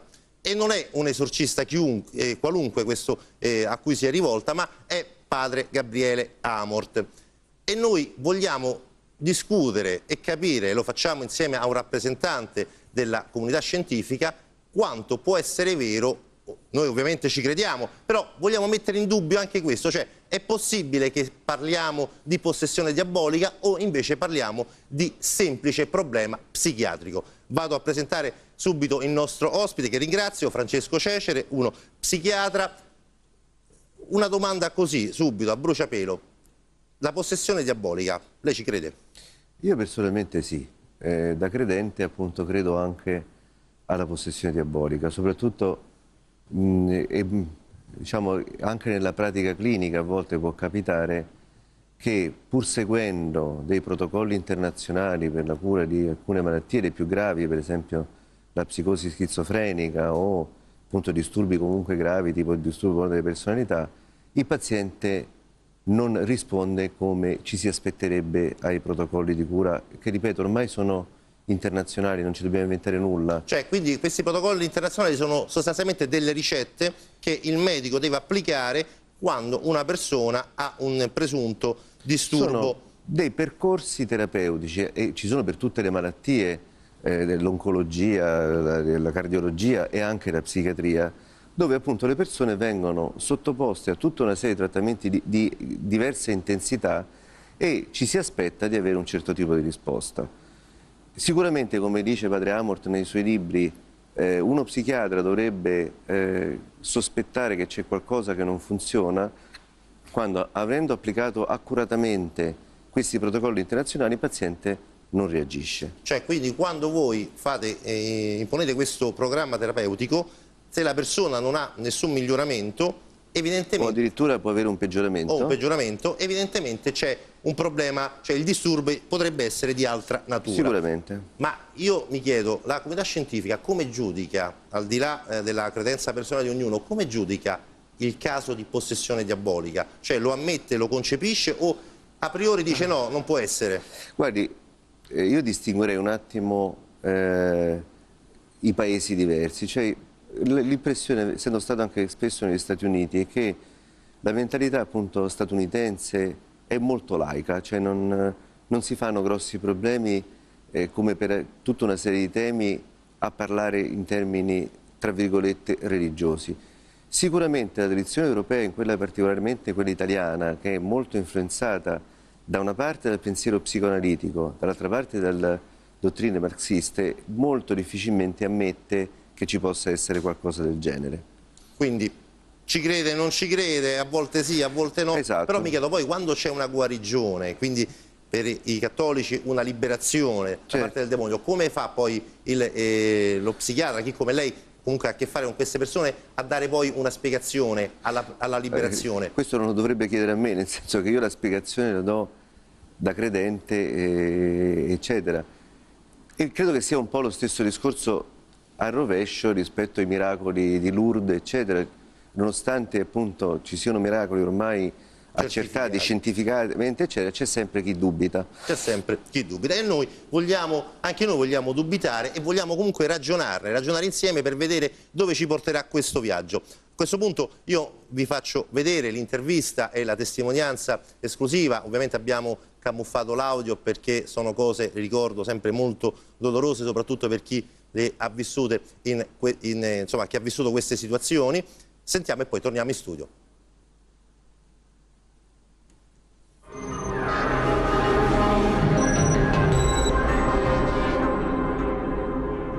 La mia storia comincia con la malattia del mio papà. Abbiamo scoperto che aveva un tumore ai polmoni, un carcinoma squamoso, e è stato ricoverato, hanno fatto l'intervento a petto richiuso, non c'era niente da fare. Tramite un'amica ci parlò tanto di un signore che faceva pranoterapia e ci disse che dava ottimi risultati, che lo poteva far star meglio. E andammo da questo signore, io molto scettica. Questo signore era un devoto di Sai Baba, ha cominciato a parlare di Sai Baba dicendo che era Gesù sceso sulla terra e che poteva aiutarlo addirittura a guarirlo perché faceva miracoli come quando venne Gesù e ha fatto tanti miracoli. Così partimmo per l'India, io e mio padre, e siamo stati circa un mese il primo viaggio. E lì devo dire che un po' la figura di Sai Baba mi incuadeva un pochino timore, non lo vedevo come una persona, non mi dava serenità. E il primo giorno entrammo nell'ashram di Sai Baba. L'ashram è un grande giardino dove c'è la sua casa e dove sono migliaia di persone scalze sedute per terra. E quando lui passa decide Sai Baba chi viene ricevuto o no. E noi ci dicevano tutti che eravamo fortunatissimi perché al primo incontro, il primo viaggio, siamo stati ricevuti. Uscì Sai Baba dalla sua stanza, venne fuori nel giardino e automaticamente si è avvicinato a noi, piano piano. Devo dire che quando camminava sembrava che volava, sembrava che i suoi piedi per terra non toccavano il pavimento. Una cosa, premetto, che mi è rimasta molto impressa, che quel giorno pioveva e noi eravamo anche bagnati. E io mi ricordo che avevo un libro in mano rosso, la Coppa d'Oro mi sembra che era, adesso non ricordo bene il nome. E a un certo punto, quando lui è uscito fuori, ha ruotato la mano e dalla pioggia che eravamo tutti bagnati, contemporaneamente eravamo asciutti. Proprio non sapendo che anche il demonio, perché questo bisogna definire, fa anche queste cose, non solo, cioè solo Gesù fa i miracoli. E io lì, quando vidi che dalla pioggia passammo al sole e che eravamo completamente asciutti, dissi sì, questo è Gesù sceso sulla terra. Così ci chiamò, noi felici, contenti, andammo da lui nella sua stanza, insieme a qualche altro gruppo di persone, eravamo in pochi, e ci ha materializzato la cenere, cosiddetta la Vibhuti, girando le mani, ruotando con il movimento che ha fatto così, ci ha dato questa polverina e l'abbiamo mangiata. E lui ha detto che questa polvere curava il corpo, la mente e l'anima. In effetti non è così, però noi eravamo tranquilli che questa cenere ci aiutava. Poi io, convinta che era Gesù sulla terra sceso, mi sono consacrata, mi sono messa in ginocchio ai suoi piedi e gli dissi che il mio corpo, la mia mente e la mia anima gli appartenevano a Gesù per tutta l'eternità.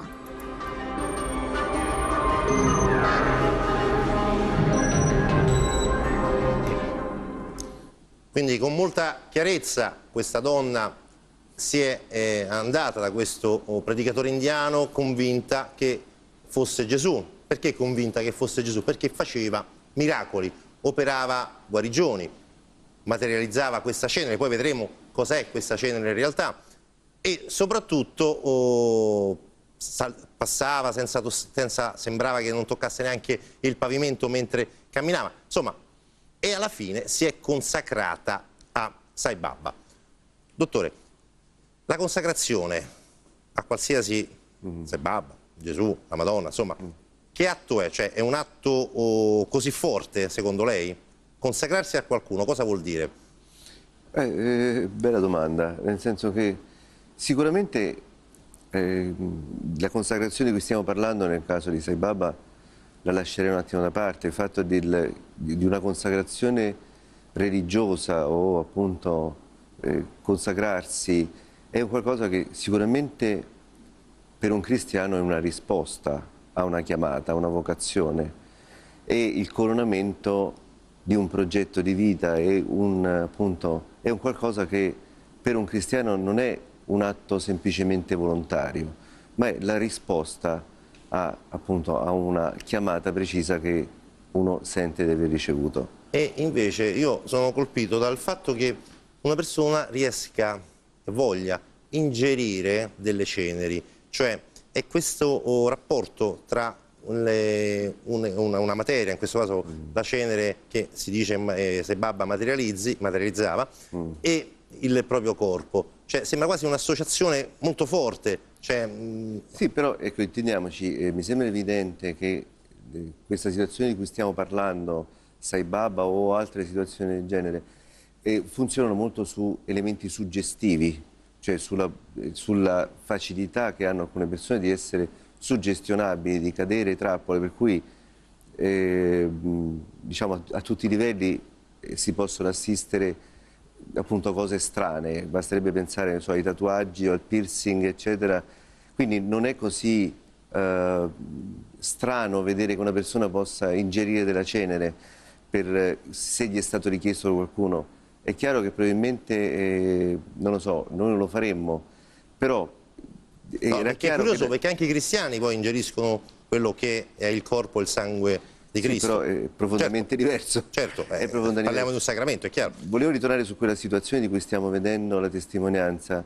Era una persona emotivamente molto sconvolta perché c'era una situazione familiare molto grave, quindi è ovvio che su una persona che ha già una situazione emotivamente compromessa da un trauma, eccetera, è più facile che possa agire l'elemento di suggestione e quindi anche di diciamo cessione della propria volontà a qualcun altro. Cioè, quindi perché era in uno stato di difficoltà abbassa le proprie difese? Beh sì, certamente, cioè, se l'abbiamo visto in tante situazioni, basta anche pensare alle truffe. Se io ho un problema, che ne so, ho mio figlio che è malato, eccetera, vado dal pranoterapeuta o dal guaritore, eccetera, perché chiaramente sono in una condizione di prostrazione psicologica, di difficoltà psicologica, su è più facile che qualcuno possa intervenire.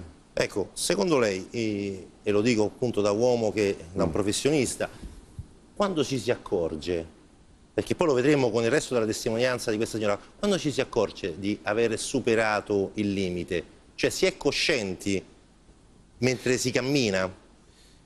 Allora, io credo che poi, come questa testimonianza che appunto conosco, sicuramente ci sono stati dei fatti che hanno scosso questa persona, il fatto che appunto comunque i risultati promessi non sono stati mantenuti, e poi io penso che sia anche molto importante che la persona non venga lasciata sola. C'è un ambiente intorno che introduce degli elementi critici, può essere di grande aiuto per aiutare le persone a rendersi conto della stupidaggine che stanno facendo o della truffa in cui sono caduti. Ecco, noi vogliamo adesso darvi conto di quella che è la storia di questo predicatore indiano, di questo Sai Baba. Lo ricordiamo, è morto circa un anno fa. Vediamo chi era.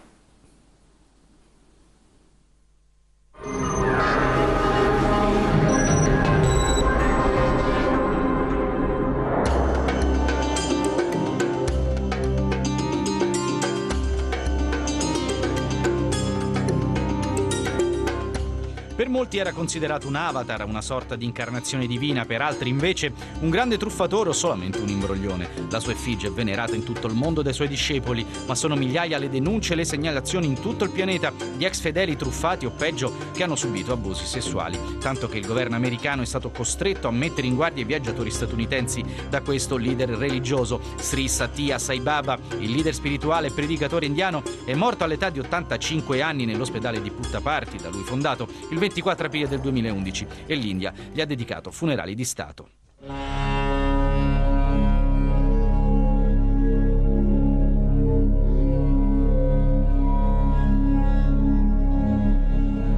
Sempre vestito di arancio, il colore dell'astinenza, con folti capelli ricci e neri, ancora oggi venerato come una divinità, soprattutto per i suoi presunti miracoli. A cominciare dalla materializzazione della cenere, la Vibhuti, per finire la materializzazione di oggetti d'oro, come Rolex con numeri di serie ben precisi. Sarebbe stato capace di apparire contemporaneamente in più luoghi, fenomeno definito bilocazione, e di cambiare l'animo della gente. C'è chi lo ha visto trasformare addirittura fiori in diamanti o sassi in caramelle, chi sostiene di essere stato da lui guarito e chi gli attribuisce di aver fatto rivivere i morti.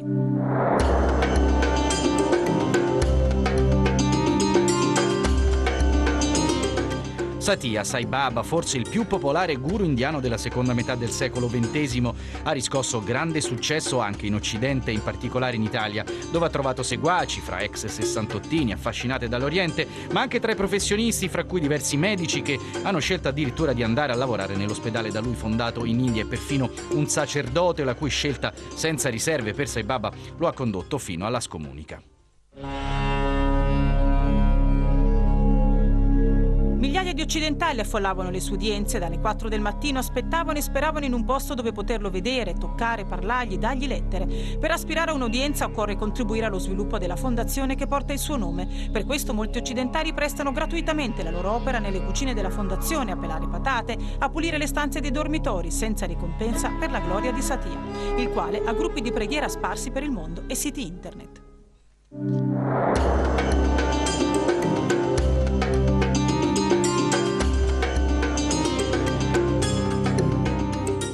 Il mondo di Sai Baba luccica dappertutto, soprattutto quando, dopo la sua morte, 35 kg d'oro, 340 kg di argento e una grossa quantità di contanti sono stati trovati negli appartamenti del guru nel suo ashram di Puttaparthi. Negli armadi di alcune camere che non erano state ancora aperte della sua residenza lussuosa sono stati trovati gioielli, argenteria, tessuti preziosi e addirittura un trono d'argento, il tutto proveniente dalle generose offerte dei fedeli. Fin dai giorni della lunga agonia del guru si era scatenata una vera e propria battaglia per il controllo della fondazione creata per amministrare il ricco patrimonio composto da denaro, immobili e addirittura hotel, ospedali, terreni, oro e gioielli, per un valore che secondo le stime varia fra i 4 e i 12 miliardi di euro.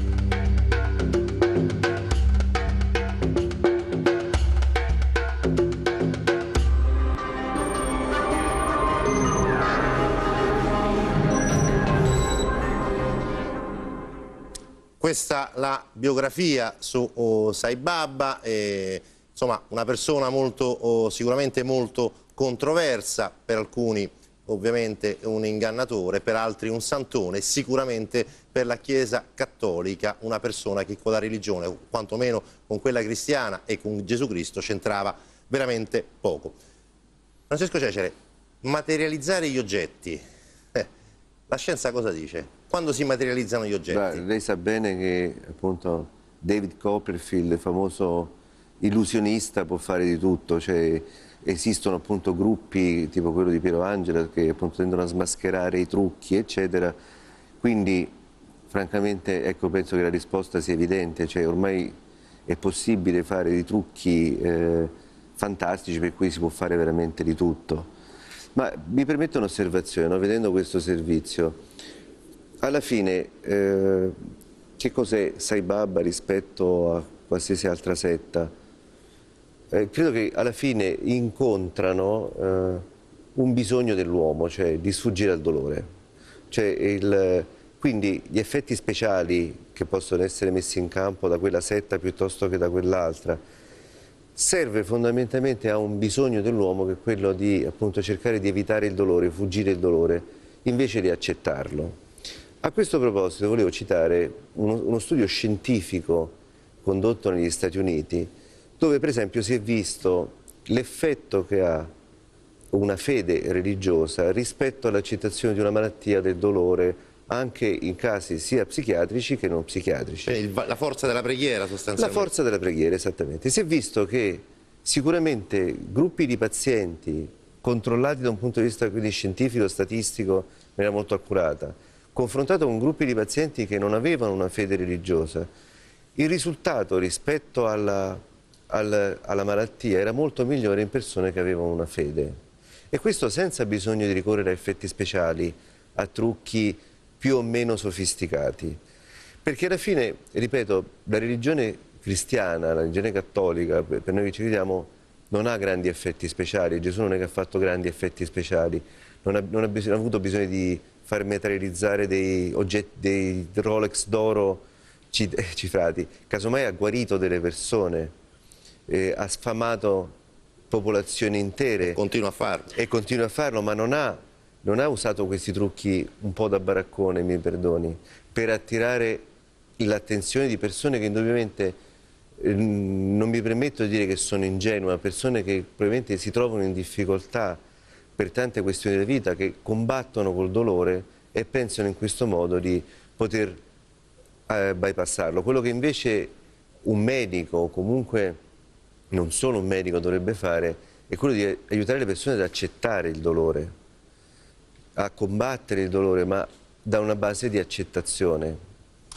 Ecco, Francesco Cecere, noi adesso entriamo nel vivo della testimonianza, cioè adesso questa donna dirà delle cose che per una persona che non è credente possono essere follie. Ecco, io insieme a lei vorrei che commentassimo, a seguito di questo servizio che vedremo, scientificamente quello che la signora afferma di avere avuto. Vediamo insieme.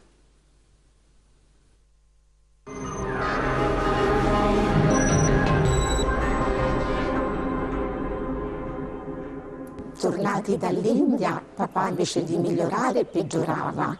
Io per un periodo di tempo andavo nei centri di Sai Baba, che sono qui a Roma, e mi dicevano no, devi tornare ai centri di Sai Baba perché lì ti danno l'altra cenere, l'altra vibhuti, vi aiutano. E invece poi ho visto che papà andava sempre peggiorando. Poi papà dopo un po' di tempo morì. Dio è talmente grande e misericordioso che alla fine penso che l'abbia perdonato, perché lui l'ha fatto in buona fede, anche papà, come l'avevo fatto io, l'ignoranza, perché se sapeva, come dice Don Gabriele, che Sai Baba è il figlio prediletto di Satana in persona, nessuno cadrebbe nelle sue mani come ci siamo caduti noi. Un bel giorno Don Gabriele venne a celebrare una messa a Don Bosco, andavo 2 volte a settimana. Io pensavo che la cosa si risolveva in poco tempo, ecco, questa è una cosa che le persone non sanno. Quando uno chiede una benedizione, una preghiera da Don Gabriele, pensa che la cosa si risolve così. E invece io perlomeno, che avevo ingerito le ceneri di Sai Baba, che ero stata consacrata ai suoi piedi, quando uno deve fuggire dal male, il male non ti lascia così sui tuoi piedi, cerca di tenerti stretto a lui. Per cui ci vollero ben 5 anni, lunghi anni di preghiere, di liberazione, è stata molto dura. Sai Baba tende ad allontanarti comunque dai sacramenti, dalla Chiesa, dal Signore, per cui non avevo grossi problemi di salute. L'unica cosa che avevo, man mano che mi avvicinava alla preghiera, il mal di stomaco, questo sì.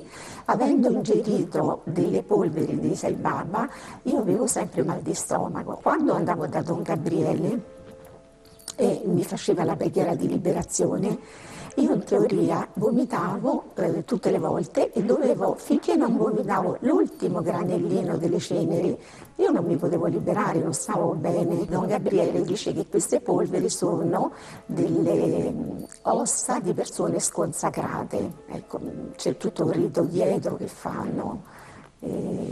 Sì.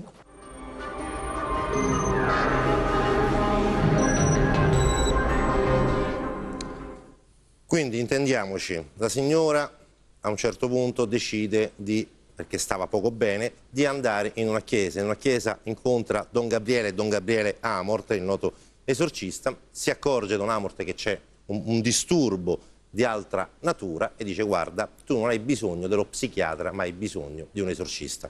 La domanda, Francesco Cecere, è: quando lei si sente dire che una persona ha bisogno di un esorcista e non di lei in qualche modo si sente sminuito?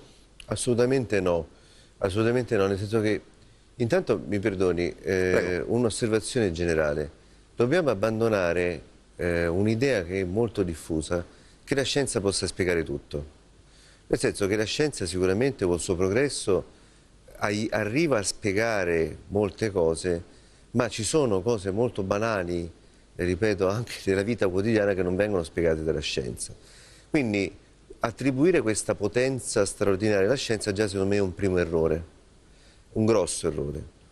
Seconda cosa, appunto, un atteggiamento di sana umiltà, che non vuol dire umilismo, ma di consapevolezza dei propri limiti, secondo me dovrebbe essere il bagaglio quotidiano di qualsiasi professionista. Allora, è evidente che, come si diceva anche prima, se tu, applicando quelli che sono i protocolli internazionali, non vedi un miglioramento della persona, hai il dovere di interpellare appunto un esorcista, per esempio, perché evidentemente quello che tu stai facendo in scienza e coscienza non è sufficiente, non è appropriato. Ma quali possono essere i sintomi comuni o che possono indurre in errore lo psichiatra? Guardi, è difficile dirsi, perché poi le manifestazioni possono essere sia dei disturbi psichiatrici che ovviamente le possessioni diaboliche possono essere molto diversi. E a me è capitato in tutti questi anni di professione di avere per esempio pazienti schizofrenici che vedevano il diavolo o parlavano col diavolo o cose del genere, e anche negli anni in cui ho lavorato al Santo Spirito era molto frequente che potessero venire persone che in occasione del Giubileo o di altri eventi importanti che pensavano di essere Gesù Cristo o San Giuseppe o cose del genere. Ovviamente in questi casi più eclatanti è facile fare una diagnosi corretta. Certo, in altre situazioni ci può essere più difficoltà. Ma, ripeto, nel caso della schizofrenia, per esempio, mi ricordo praticamente questo paziente che vedeva e parlava col diavolo, bastava che prendesse la terapia perché il diavolo spariva, e questo era un segno abbastanza evidente. Poverino, lo dico con pena perché era un malato grave e che aveva bisogno di cure, eccetera, ma era abbastanza evidente che non c'era un fenomeno di possessione. Però mi chiedo, la signora, abbiamo sentito una testimonianza, dice che aveva un mal di stomaco. Allora, questo anche studiando quello che dice Padre Amort, non solo lui, è chiaro che la presenza di mal di testa continui, presenza di mal di stomaco, presenza di fenomeni anche strani, appunto aspetti un po' che non sono spiegabili in termini psichiatrici, per esempio, devono far sospettare, ma che ne so, il fatto di parlare con voci diverse o di avere improvvisamente cambi dell'umore legato non a situazioni emotivamente cariche, ma anche all'avvicinarsi di una chiesa o di un sacerdote, eccetera, dovrebbero far sospettare la presenza di qualcosa che va approfondita da un esorcista. Anche perché, mi perdoni, volevo solo dire questa cosa che mi convince molto. Se la persona non ha una possessione diabolica, la benedizione o comunque l'inizio di un rito esorcistico non provoca nessun danno. Cioè l'esorcismo non fa male a nessuno? Non fa male a nessuno, esattamente. Continuiamo a seguire la nostra testimonianza che abbiamo raccolta e vediamo cos'altro esce fuori.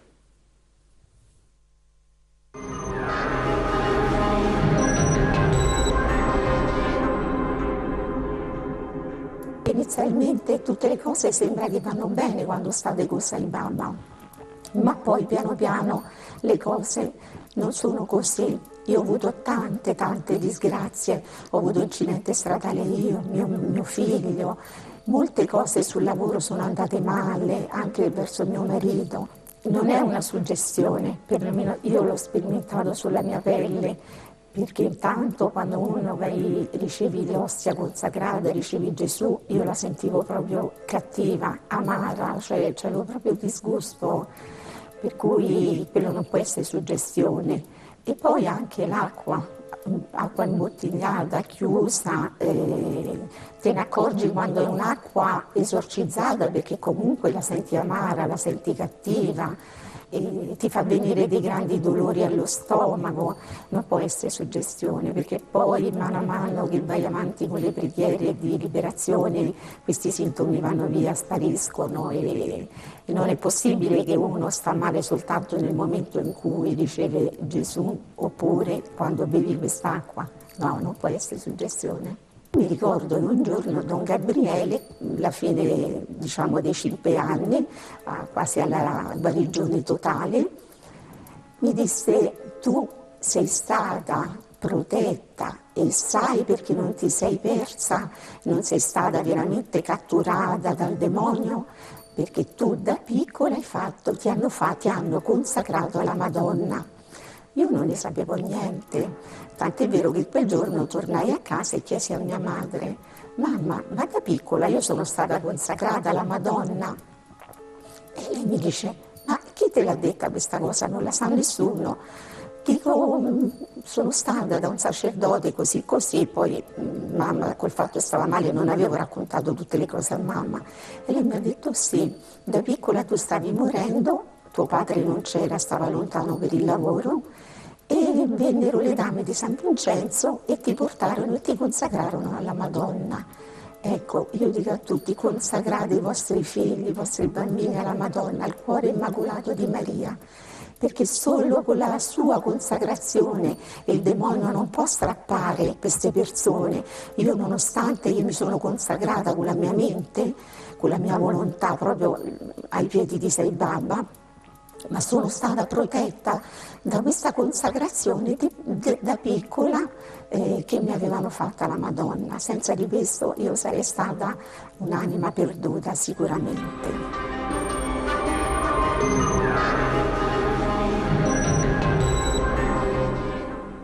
Ecco, Francesco Cecere, i sintomi li abbiamo sentiti da questa signora: mal di stomaco, l'ostia, quindi l'Eucarestia, lei la sentiva amara, puzzava di zolfo spesso, e questa cosa che più mi ha in qualche modo toccato, il fatto di bere un'acqua che era l'acqua esorcizzata. Ricordo che l'acqua esorcizzata è qualcosa come l'acqua santa, soltanto che è un'acqua a cui il sacerdote esorcista dà una speciale benedizione. E bevendo quest'acqua esorcizzata la signora, dice, faceva male lo stomaco, bruciava, eccetera. Tutti questi sintomi, se una persona non volesse credere al diavolo, come li chiamerebbe?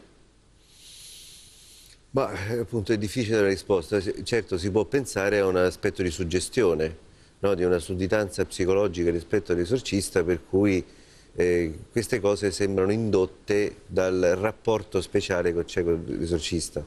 Però attenzione, in molti casi la persona, per esempio, che assume l'acqua esorcizzata non sa che è acqua esorcizzata, esatto. E quindi il mal di stomaco che compare è all'insaputa, diciamo, in termini scientifici è come se io facessi in una ricerca in cieco, cioè la persona non sa che farmaco sto prendendo, quindi non posso essere influenzato dal conoscere che cosa sto bevendo o che cosa sto assumendo, però compare lo stesso il sintomo, e questo potrebbe, diciamo, essere un segno che c'è invece una presenza, un disturbo di altro tipo.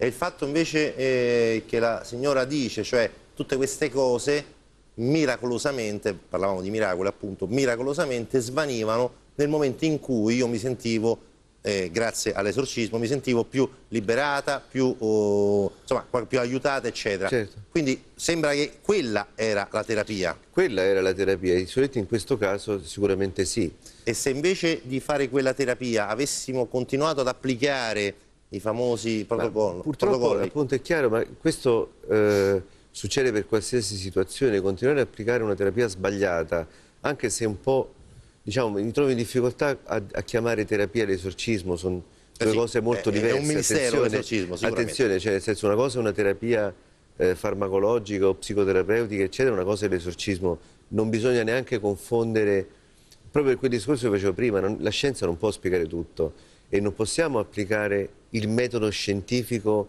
universalmente, perché è un errore da un punto di vista proprio di filosofia della scienza, cioè ci sono cose che non si possono affrontare con quei sistemi, quindi non mi piace confondere le cose. e chiamare terapia l'esorcismo. Sicuramente se io medico mi rendo conto che quello che sto facendo non risulta efficace, non risulta opportuno, devo avere l'umiltà di chiedere l'intervento di qualcuno diverso da me. Una cosa, lei mi sembra di aver capito che ha avuto dei casi in cui le terapie non hanno avuto pochi effetti.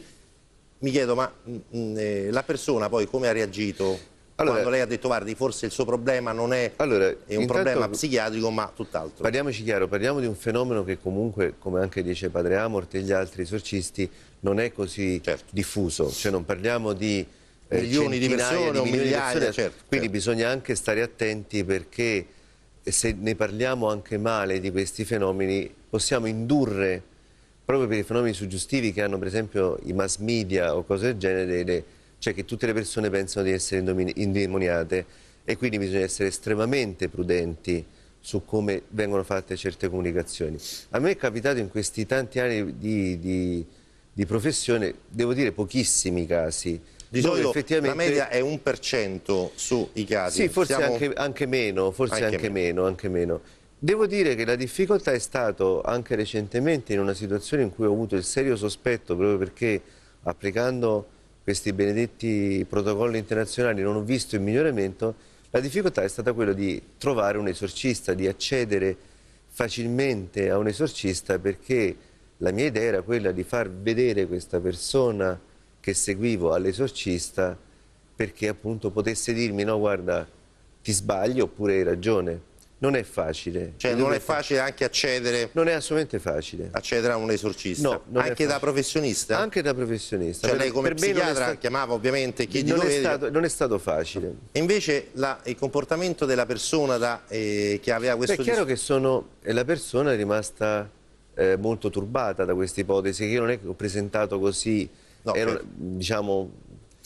una persona tra l'altro credente, praticante, e con molta cautela, estremamente in maniera molto delicata, e che ha richiesto molte sedute di psicoterapia, ho introdotto il sospetto, perché anche la persona si rendeva conto che per quante strade noi prendessimo si arrivava sempre a nessun risultato.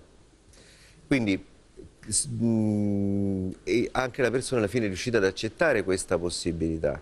È ovvio che un discorso del genere va fatto anche valutando bene chi hai di fronte, il sistema di credenze di questa persona, la possibilità che possa essere comunque sostenuta da un gruppo che può essere la famiglia o degli amici, o un gruppo appunto ecclesiale, o comunque appunto un gruppo religioso che possa sostenere poi la persona. E siamo quasi in chiusura e voglio terminare, ma una volta liberati dal diavolo, quindi una volta che l'esorcista è riuscito a liberare la persona indemoniata, ha bisogno di ritornare dallo psichiatra?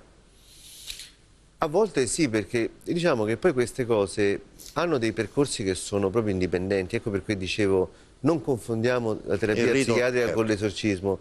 Cioè se io ho un problema psichiatrico e probabilmente, che ne so, per sfuggire al dolore, per sfuggire alla sofferenza, mi rivolgo sbagliando a qualcuno che mi promette facilmente soluzioni, invece favorisce appunto una entrata in gioco del demonio, e non è che i miei problemi si risolvono, proprio perché il demonio poi non è che risolve i problemi psichiatrici della persona, quindi può succedere che invece sia necessario poi proseguire, terminato l'esorcismo, una cura.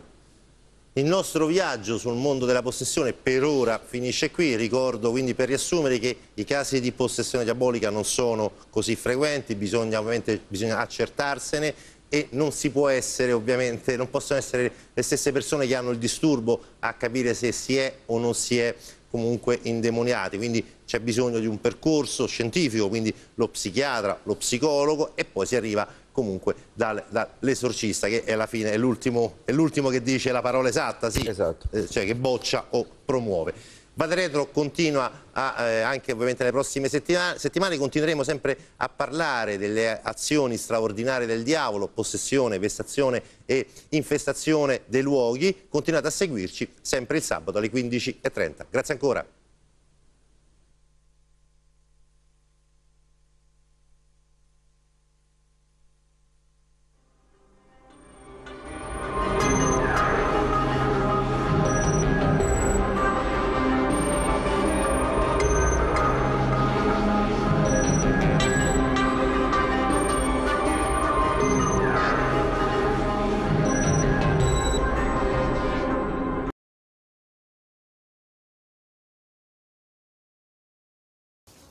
Difficilmente un ricco entrerà nel regno dei cieli.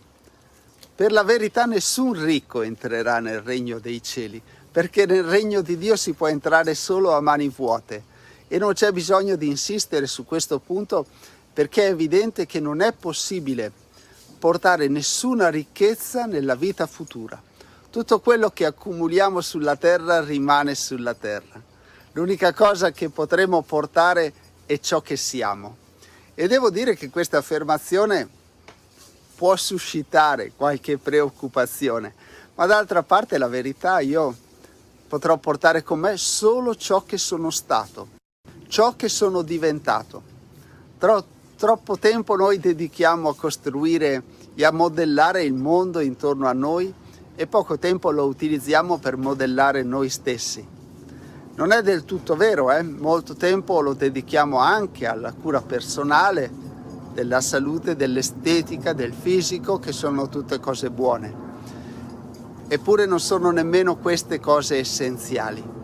Se vogliamo prenderci cura di noi stessi in vista del regno di Dio, dovremo cercare di curare la nostra bellezza interiore, che si esprime per esempio nella generosità, nell'attenzione verso le persone più deboli, nel fare il possibile per coltivare i sentimenti più nobili e lasciar disseccare le passioni più meschine. Cerchiamo di mettere anche questo obiettivo tra i traguardi che vogliamo raggiungere, essere persone migliori.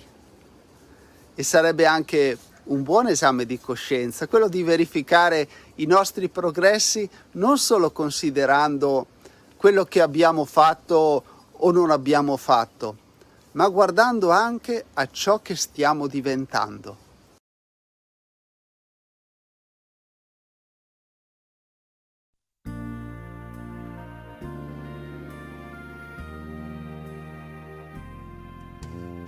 Guarda la madre mia, silenzio, nascondimento. Che ha detto ella? Non si sa che qualche parola di lei. Ha parlato con le azioni. Che ha fatto ella?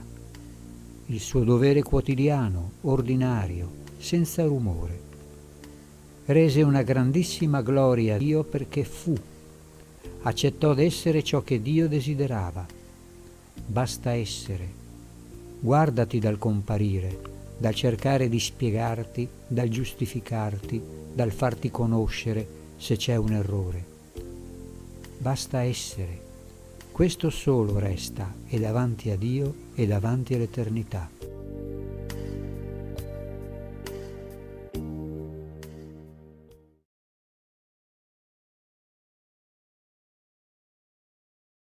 Oggi scopriamo chi è Fra Stefano. Ciao, oggi scopriamo chi è Fra Stefano e alla fine sveleremo anche dove è stata scattata questa fotografia nel 1973. Da oggi comincio a rispondere alle vostre domande. Per la verità sto già facendo il possibile per leggere tutti i commenti e rispondere, anche se non riesco sempre a starci dietro. Comunque adesso ho pensato anche di rispondere così parlando a tu per tu. Prima domanda, chi è Fra Stefano? Amici miei, mettiamoci subito in viaggio perché c'è della strada da fare.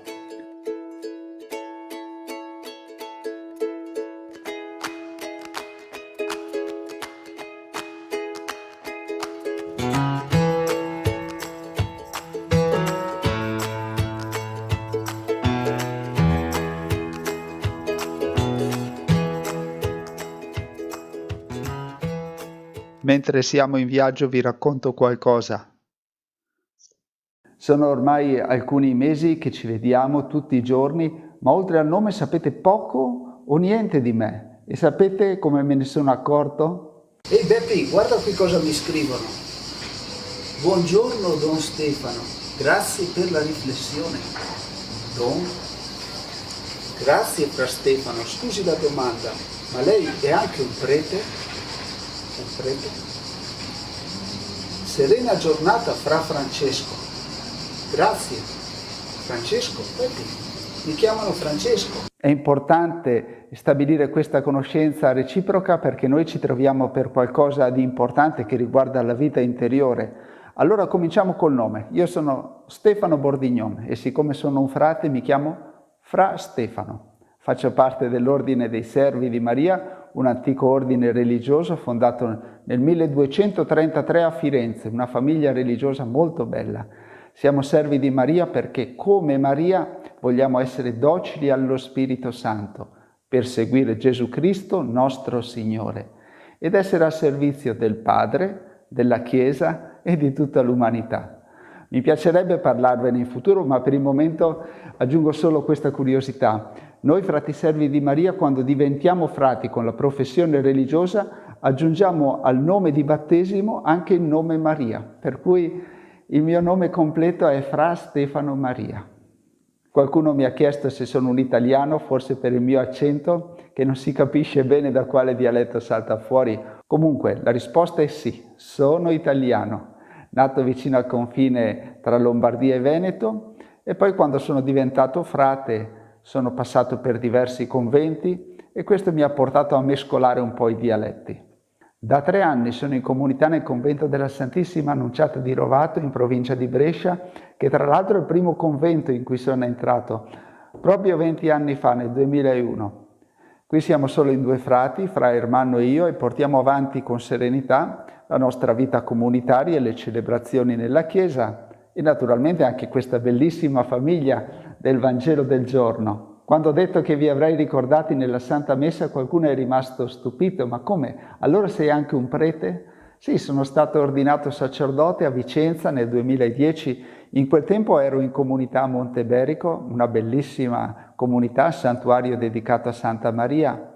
Tenete conto che per noi frati è una cosa abbastanza comune. La maggior parte dei nostri frati sono anche sacerdoti e quindi celebriamo i sacramenti e la Santa Messa naturalmente. Altra domanda che ogni tanto salta fuori. Allora perché non ti fai chiamare padre? La risposta è che preferisco evidenziare il legame fraterno che ci unisce e voglio chiamare padre solo il Padre nostro che è nei cieli e noi siamo tutti fratelli e sorelle. Non è così? E ora ci fermiamo. Un monaco del deserto una volta disse: quando mangi, fermati prima di avere lo stomaco pieno. E così anche noi ci fermiamo. A Dio piacendo, un po' alla volta risponderò ad altre domande e se ti fa piacere lascia sotto un commento, dimmi quello che vuoi sapere e se hai qualche suggerimento da darmi. Considera, questo è l'unico modo che abbiamo per conoscerci. Quindi scrivi e approfitto anche di questo dialogo per un sincero ringraziamento. È una cosa bellissima questo legame che è nato tra di noi. Che tu abbia accolto l'invito ad ascoltare il Vangelo ogni giorno. Non sempre è facile trovare il tempo, non sempre il commento è all'altezza. Comunque questa piccola goccia che ogni giorno cade nei nostri cuori porta vita, luce, guarigione interiore.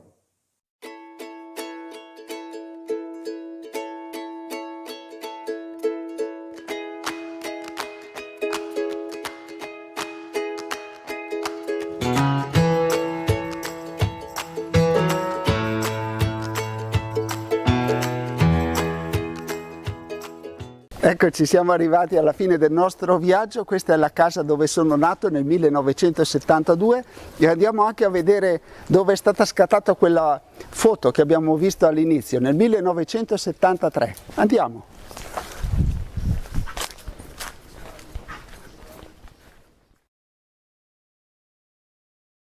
Eccoci arrivati, è qui che è stata scattata quella prima foto dove io ero un bambino nel pollaio ed è qui che è nata la mia passione per gli animali. Ciao ciao!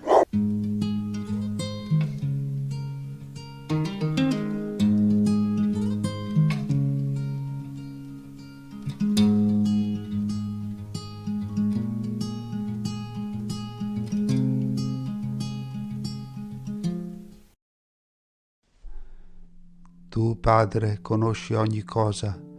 Padre, tu conosci anche me, anche se non sono un nulla rispetto all'immensità dell'universo. Tu mi conosci personalmente, tu mi conosci per nome e conosci perfino il desiderio del mio cuore. Conosci il mio dolore e sai le prove che sto affrontando. Ora mi presento a te, Padre, e mi unisco alle parole del Salmo 139, che sono ora le mie stesse parole. Signore, tu mi scruti e mi conosci. Tu sai quando mi siedo e quando mi alzo. Intendi da lontano i miei pensieri. Osservi il mio cammino e il mio riposo. Ti sono note tutte le mie vie. La mia parola non è ancora sulla lingua ed ecco, Signore, già la conosci tutta. Meravigliosa per me la tua conoscenza, troppo alta, per me inaccessibile. Dove andare lontano dal tuo spirito? Dove fuggire dalla tua presenza? Se salgo in cielo, là tu sei. Se scendo negli inferi, eccoti. Se prendo le ali dell'aurora per abitare all'estremità del mare, anche là mi guida la tua mano e mi afferra la tua destra. Tu, Padre, mi conosci fin dal principio della mia vita, prima ancora che io fossi intessuto nel grembo di mia madre. Tu sei il mio Dio, tu conosci la meta del mio cammino e mi hai accompagnato passo dopo passo, anche quando non mi rendevo conto della tua presenza, e ancora oggi sei con me, anche se a volte non ti sento e non ti ascolto, e anche quando mi sento solo, tu sei sempre con me. Tu, Padre, sai dove sono, dove mi trovo in questo momento. Conosci le mie vittorie e le mie sconfitte. Sai quanto sono stanche le mie gambe per aver percorso tutta questa strada. Tu, Padre, conosci la verità di ciò che sono, al di là di ogni apparenza. Mi conosci meglio di quanto io conosca me stesso. Ma ora capisco che il tuo sguardo su di me è uno sguardo amorevole, lo sguardo di un padre che ama suo figlio, lo sguardo di un padre che desidera solo una cosa, e questa cosa è il mio bene. E ora credo che non ci sia modo migliore per realizzare il desiderio di bene che c'è dentro di me, se non nell'essere docile alla tua volontà, nell'arrendermi all'ascolto di tuo Figlio Gesù, nel rimuovere ogni resistenza all'opera dello Spirito Santo. Voglio comprendere la tua volontà e voglio accoglierla con fede. A volte vedo i problemi davanti a me e penso a come risolverli con le mie forze e secondo i miei obiettivi. Ma ora mi affido a te, Padre, per camminare con gioia e con fede sulla strada che tu hai pensato per me. Rivolgo a te, mio Dio, la mia preghiera. Scrutami, o Dio, e conosci il mio cuore. Provami e conosci i miei pensieri. Vedi se percorro una via di dolore e guidami per una via di eternità. Con questi versetti mi presento a te, Padre, come un ammalato si presenta al suo medico, come un malato che non conosce le ragioni del suo male, eppure è cosciente di essere malato. Esamina tu, o Padre, il mio cuore, guardalo con attenzione e mettimi alla prova per scoprire le mie ansie, le mie debolezze, le paure. Conosci i miei pensieri, vedi se percorro una via di dolore, ma questo non è il dolore fisico. La via del dolore è la via che conduce alla perdizione, è la via degli empi, dei malvagi, degli ingannatori. Padre, aiutami a riconoscere il male presente nella mia vita, il vero male, quello che oscura la luce, quello che ferisce le persone, quello che raffredda l'amore. Guidami, Padre, su una via di eternità, la via che mi conduce a te e all'incontro con tutte quelle persone che tu hai già accolto nel tuo regno. Tu, Padre, ci hai inviato tuo Figlio, Gesù, e ci hai donato il tuo Santo Spirito, perché vuoi stringere con noi un'alleanza nuova, un legame ancora più profondo e personale con noi, perché la tua legge sia scritta nei nostri cuori. E capisco che quello che tu hai fatto per tutta l'umanità, l'hai fatto anche per me personalmente. Tu, Padre, hai inviato tuo Figlio Gesù anche per me e mi hai donato il tuo Santo Spirito. Con me hai stretto un'alleanza nuova e purtroppo sono cosciente di avere incrinato questa alleanza con i miei peccati e con il mio egoismo, ma so che tu sei pronto a perdonarmi, a guarirmi e a confermare il tuo patto santo. E come fece il re Davide, dopo aver peccato anch'io mi rivolgo a te nella preghiera. Tu che conosci cosa si nasconde nella mia mente e nel mio cuore, nemmeno le tenebre per te sono oscure. Osserva il mio cammino e il mio riposo e porta luce ai miei passi. Correggi le mie inclinazioni al male. La tua misericordia mi aiuti a perdonare, la fede in te mi aiuti a vincere le paure. Provami, Signore, ma non lasciare che sia tentato al di sopra delle mie forze. Provami, Signore, perché è attraverso la prova della fede che lo Spirito Santo agisce in me e posso diventare più forte e imparo a resistere alle tentazioni e posso diventare un testimone di Gesù Cristo. Mi presento a te, Padre, aprendo il mio cuore, mostrandoti la mia debolezza, perché tu possa vedere le malattie del mio spirito, perché voglio essere guarito da te.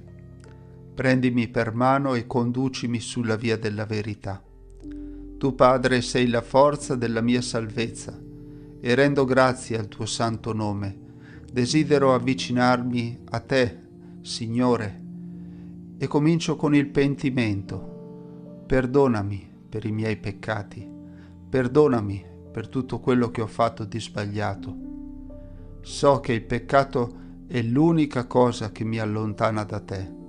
Signore, aiutami a vivere una vita che sia consacrata a te. Possa lo Spirito Santo rafforzarmi e convincermi a resistere agli inganni del male, a non provare alcun desiderio per le seduzioni del mondo e riesca a spegnere le passioni disordinate. La tua parola mi dice che se vivremo secondo la carne noi morremo, ma se mediante lo Spirito mortifichiamo gli atti del corpo noi vivremo, perché tutti quelli che sono condotti dallo Spirito di Dio sono figli di Dio. Ti ringrazio immensamente, Padre, per il dono del tuo Spirito. Aiutami a non opporre resistenza alla sua opera, a non essere sordo alla sua voce, per essere come tu mi vuoi, per essere tuo figlio. Confido in te, confido nel tuo perdono. Lava la mia coscienza. Aiutami a mantenere i miei occhi fissi su Gesù. Signore, è tutto ciò che voglio, è tutto ciò di cui potrò mai aver bisogno, e non ci sarà più nulla che mi spaventerà. Chi mi separerà dall'amore di Cristo? Sarà forse la tribolazione, l'angoscia, la persecuzione, la fame, la nudità, il pericolo, la spada? Come è scritto: per amore di te siamo messi a morte tutto il giorno, siamo stati considerati come pecore da macello. Ma in tutte queste cose noi siamo più che vincitori, in virtù di Gesù Cristo che ci ha amati. Infatti sono persuaso che né morte né vita e nessun'altra cosa potranno mai separarci dall'amore di Dio, che è in Cristo Gesù nostro Signore. Io cerco te, Signore, e anche se il mio amore è imperfetto non temo, perché so che tu ci hai amati per primo. Gesù ha dato la sua vita per noi quando eravamo ancora peccatori. Al profeta Geremia hai detto: prima che io ti avessi formato nel grembo di tua madre, io ti ho conosciuto, Prima che tu uscissi dal suo grembo, io ti ho consacrato e ti ho costituito profeta delle nazioni. E la tua sapienza ci ha rivelato che tu, Padre, hai compassione di tutti e non guardi ai peccati degli uomini, perché speri nel nostro pentimento, perché tu ami tutte le cose esistenti e nulla disprezzi di quanto hai creato. Se avessi odiato qualcosa, non l'avresti neppure creata. Come potrebbe sussistere una cosa se tu non vuoi, o conservarsi se tu non l'avessi chiamata all'esistenza? Tutte le cose sono tue, Signore, amante della vita. Per questo io ho piena fiducia in te e posso essere certo che tu mi conosci e mi ami. Non devo nascondermi per essere amato, ma devo presentarmi con fiducia a te. Tu, Signore, sei mia luce e mia salvezza. Di chi avrò timore? Il Signore è difesa della mia vita. Di chi avrò paura? Quando mi assalgono i malvagi per divorarmi la carne, sono essi avversari e nemici a inciampare e cadere. Se contro di me si accampa un esercito, il mio cuore non teme. Se contro di me si scatena una guerra, anche allora ho fiducia. Una cosa ho chiesto al Signore, questa sola io cerco: abitare nella casa del Signore tutti i giorni della mia vita, per contemplare la bellezza del Signore e ammirare il suo santuario. Nella sua dimora mi offre riparo, nel giorno della sventura mi nasconde nel segreto della sua tenda, sopra una roccia mi innalza. Benedico il tuo nome, Signore, e ti ringrazio, perché sei la forza della mia vita e il mio unico desiderio. L'unica cosa che cerco è dimorare con te, nella casa del Signore, tutti i giorni della mia vita. Gesù mi ha insegnato a non avere paura, a confidare in te, a non preoccuparmi del domani. Guardate gli uccelli del cielo, non seminano e non mietono, né raccolgono nei granai, eppure il Padre vostro celeste li nutre. Osservate come crescono i gigli del campo, non faticano e non filano. Eppure io vi dico che neanche Salomone, con tutta la sua gloria, vestiva come uno di loro. Non preoccupatevi dunque dicendo che cosa mangeremo, che cosa berremo, che cosa indosseremo. Di tutte queste cose vanno in cerca i pagani. Il Padre vostro celeste, infatti, sa che ne avete bisogno. Cercate invece, anzitutto, il regno di Dio e la sua giustizia, e tutte queste cose vi saranno date in aggiunta. Il tuo regno, Signore, io cerco. Vengo a te, o Padre, e vengo a te, Gesù, mio Signore e mio Dio. Riconosco la tua onnipotenza, che si manifesta soprattutto nel perdono e nella misericordia, nell'amore e nella compassione. Fa, Signore, che io possa essere un messaggero di pace, un operatore di giustizia, uno strumento del tuo amore, per portare conforto a chi è triste, sostegno a chi è debole, guarigione a chi è ferito, coraggio a chi si sta lasciando andare, luce a chi è disorientato. Accogli, Padre, questa preghiera non solo a mio nome, ma anche a nome di tutte quelle persone che si uniranno a questa preghiera e per tutte le persone che portiamo nel cuore. Possa questa preghiera diventare la voce di chi non ha voce, una preghiera per chi si è dimenticato di te, per chi ha messo a tacere la propria coscienza, per chi si è smarrito per le strade del mondo. Ti prego, mio Dio, vieni a salvarci. Signore, vieni presto in nostro aiuto. Senza di te non possiamo fare nulla di buono. Resta sempre con noi, Signore. Tu sei un Dio compassionevole e con fiducia mi affido a te. Gesù, confido in te. Amen. Grazie.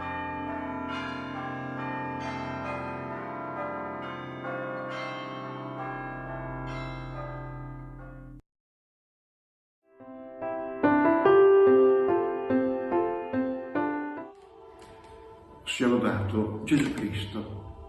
Terza domenica di Quaresima. Dobbiamo dire sempre la verità, ma sempre con tanta carità. Blaise Pascal è da tutti ritenuto un uomo intelligentissimo, un vero genio. Questo genio era profondamente credente, però egli stesso racconta di avere attraversato un periodo di tormenti spirituali, di dubbi e di fatica nella fede, può capitare a tutti. Però nella notte tra il 23 e il 24 novembre dell'anno 1654 Pascal aveva 31 anni. Pregando intensamente ebbe un momento di forte luce interiore e capì che Gesù è la mano tesa di Dio per tirarci fuori dalla cattiveria, per donarci la pace del cuore. Pascal prese carta e penna e fermò alcuni pensieri su una pergamena che portò sempre con sé nella tasca interna del suo giubbotto, la portò fino alla morte. Scrisse così: Gesù Cristo, io mi ero allontanato, io l'ho fuggito, rinnegato, crocifisso, che mai più mi separi da Lui. E in uno dei suoi celebri pensieri annota: senza Gesù camminiamo nella notte e nella confusione. Senza Gesù non sappiamo chi è Dio, non sappiamo chi siamo noi, non sappiamo qual è il senso della vita e qual è il senso della morte. E con lucida convinzione aggiunge: nessuno è felice quanto un vero cristiano. Quante testimonianze potrei portare. Fyodor Dostoevskij, notissimo scrittore, nel 1854 scrive cose molto simili a quelle che aveva scritto Pascal. Confidandosi con l'amica Natalia Fonvizzina dice: io sono un figlio del secolo del dubbio, del secolo della mancanza di fede, però Dio talvolta mi manda momenti nei quali mi sento assolutamente in pace. In tali momenti io ho dato forma in me ad un simbolo di fede nel quale tutto per me è chiaro. Ecco qual è il simbolo della mia fede: credere che non c'è nulla di più bello, nulla di più profondo, nulla di più ragionevole, di più coraggioso, di più perfetto di Gesù Cristo. Non solo non c'è, ma non può esserci. Dostoevskij ha avvertito il fascino di Gesù. Infatti Gesù è unico. E perché? Perché Gesù è Dio fatto uomo. Dio è entrato dentro la trama contorta della nostra storia. Ed ecco una prima conseguenza: se Dio si è fatto uomo fino a venire ad abitare in mezzo a noi possiamo sperare. In mezzo a tanta follia, e anche oggi quanta ce n'è, in mezzo a tanta cattiveria, e anche oggi quanta ce n'è, però c'è un rivolo di luce. Chi apre il cuore a questa luce è salvo, è libero dalle tenebre e farà parte del popolo dei vincitori. Non solo.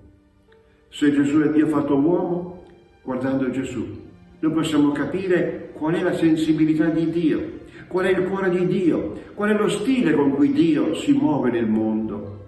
Alla luce di questo criterio ci accostiamo all'episodio raccontato dal Vangelo di oggi. Osserviamo bene un fatto. Gesù è in Giudea e desidera tornare in Galilea, nella regione dove aveva scelto i suoi discepoli.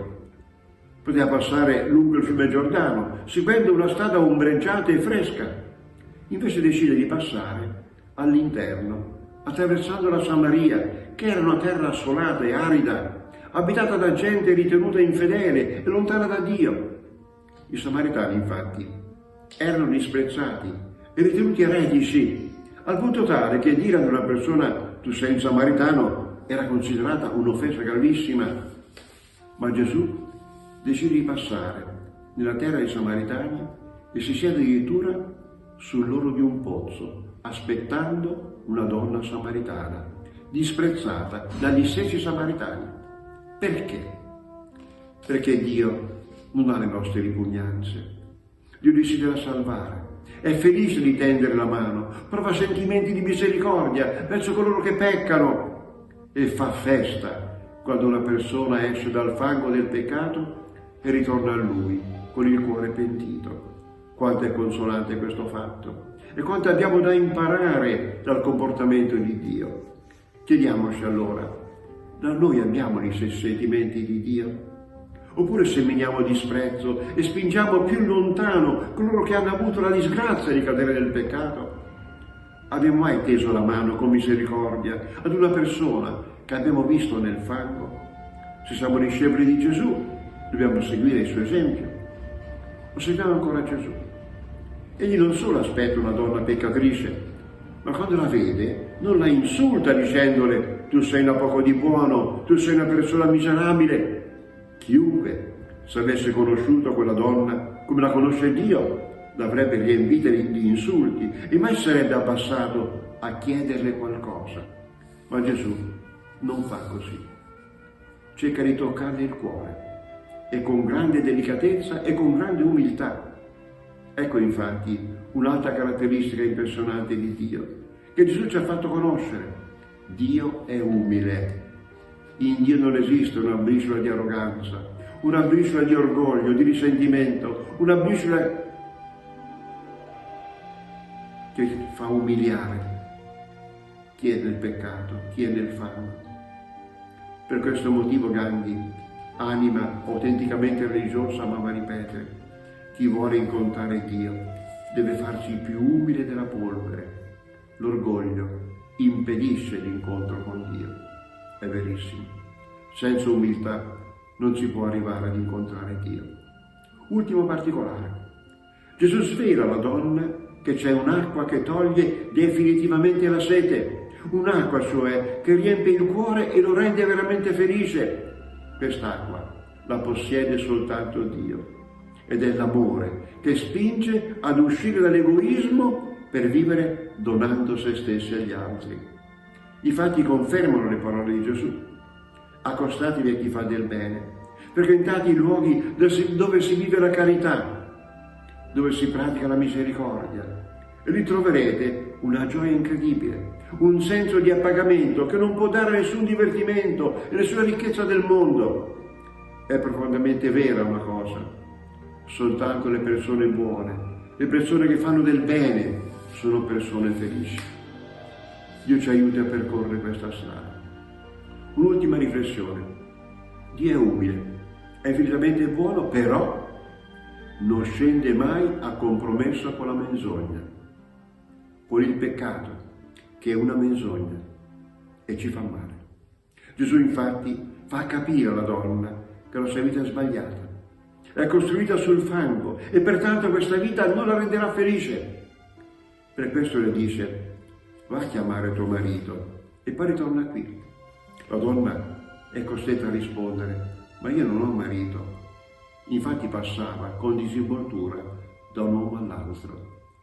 Gesù le fa notare il disordine della sua vita, e questa è vera carità.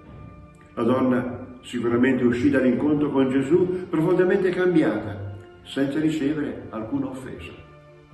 Anche noi dobbiamo seguire lo stesso comportamento. Dobbiamo sempre dire la verità. Se il comportamento è sbagliato, dobbiamo dirlo, però sempre con tanta carità, per evitare il risentimento e per favorire il pentimento. La Quaresima è il tempo favorevole per avvicinarci ai sentimenti del cuore di Gesù. Approfittiamone. Ogni giorno è un dono di Dio. Buona domenica. Sia lodato Gesù Cristo.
Ben trovato al nostro pubblico, al pubblico di TV2000, a Vade Retro, il nostro settimanale di informazione sul mondo del satanismo e sulle sette. In questa puntata, l'ultima prima di Natale, vogliamo raccontarvi una storia che ci ha, anche a me personalmente, mi ha angosciato e che vogliamo farvela vedere e soprattutto riuscire a farvi capire quanto adesso vi diremo. Partiamo come al solito da un punto e il punto è la magia. Quanti tipi di magia esistono? C'è veramente differenza tra magia bianca e magia nera e magia rossa o parliamo sempre della stessa medesima cosa? Tutto questo è come al solito un viaggio in cui vi accompagneremo facendovi vedere tappa dopo tappa quello che accade. E abbiamo anche una storia a lieto fine, una storia che dall'oscurità passa alla luce.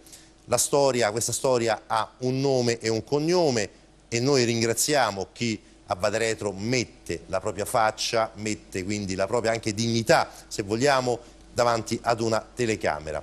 Do il benvenuto a Zita Michelin, grazie per essere qui, signora Zita. Grazie a voi.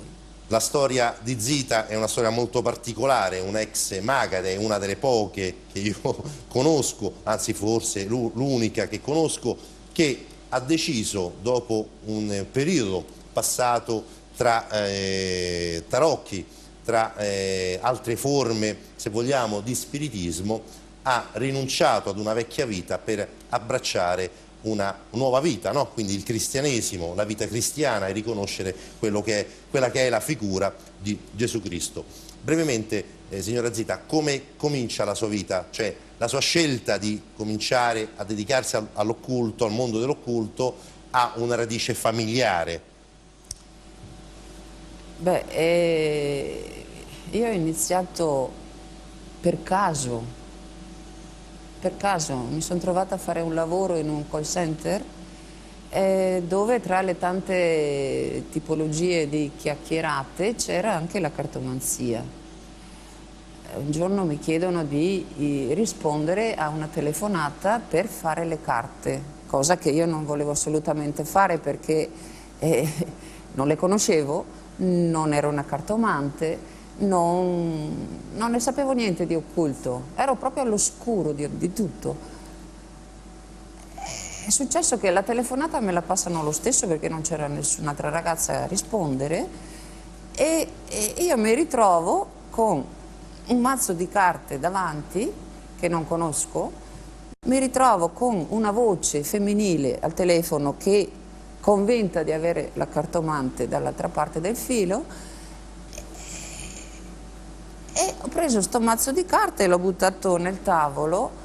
A un certo punto ho cominciato a parlare, a dire delle cose. Quello che mi veniva, quello delle immagini che vedevo, le esplicitavo, le dicevo alla persona che era nell'altra parte del filo. Questo è stato il battesimo, questo tra virgolette, è stato il mio battesimo. Con la cartomanzia. Sì. Erano carte come queste che vediamo? Sì, erano tarocchi. Carte appunto, tarocchi. Che io avevo neanche mai visto, nel senso che non conoscevo. Quello che mi ha sconvolta di questa telefonata è stata la voce dell'altra parte del filo, dove mi dice: ma lei come fa a sapere tutte queste cose? Io parlavo a ruota libera, non avevo coscienza nemmeno di quello che dicevo, perché da sola mai avrei detto quelle cose. E dall'altra parte del filo mi dice: ma lei come fa a sapere tutte queste cose di me? E là io ho preso uno spavento boia, perché ho detto: ma come? Io non sono una cartomante, sto parlando come mi viene. E come mai l'altra parte mi dice, dall'altra parte sta voce mi dice: ma come fai a saperle queste cose? Dico: cosa c'è che non so, cosa devo conoscere, perché io dico le cose che mi dicono vere e io non lo so che sono vere, cosa c'è sotto a tutto questo? Zita, io la blocco solo un secondo, sì. Perché Pian piano spiegheremo cosa succederà dopo, a seguito appunto di questa prima esperienza, però noi vorremmo prima far vedere quanti sono i presunti o i veri maghi in Italia e perché la gente va da loro. Vediamo insieme il servizio.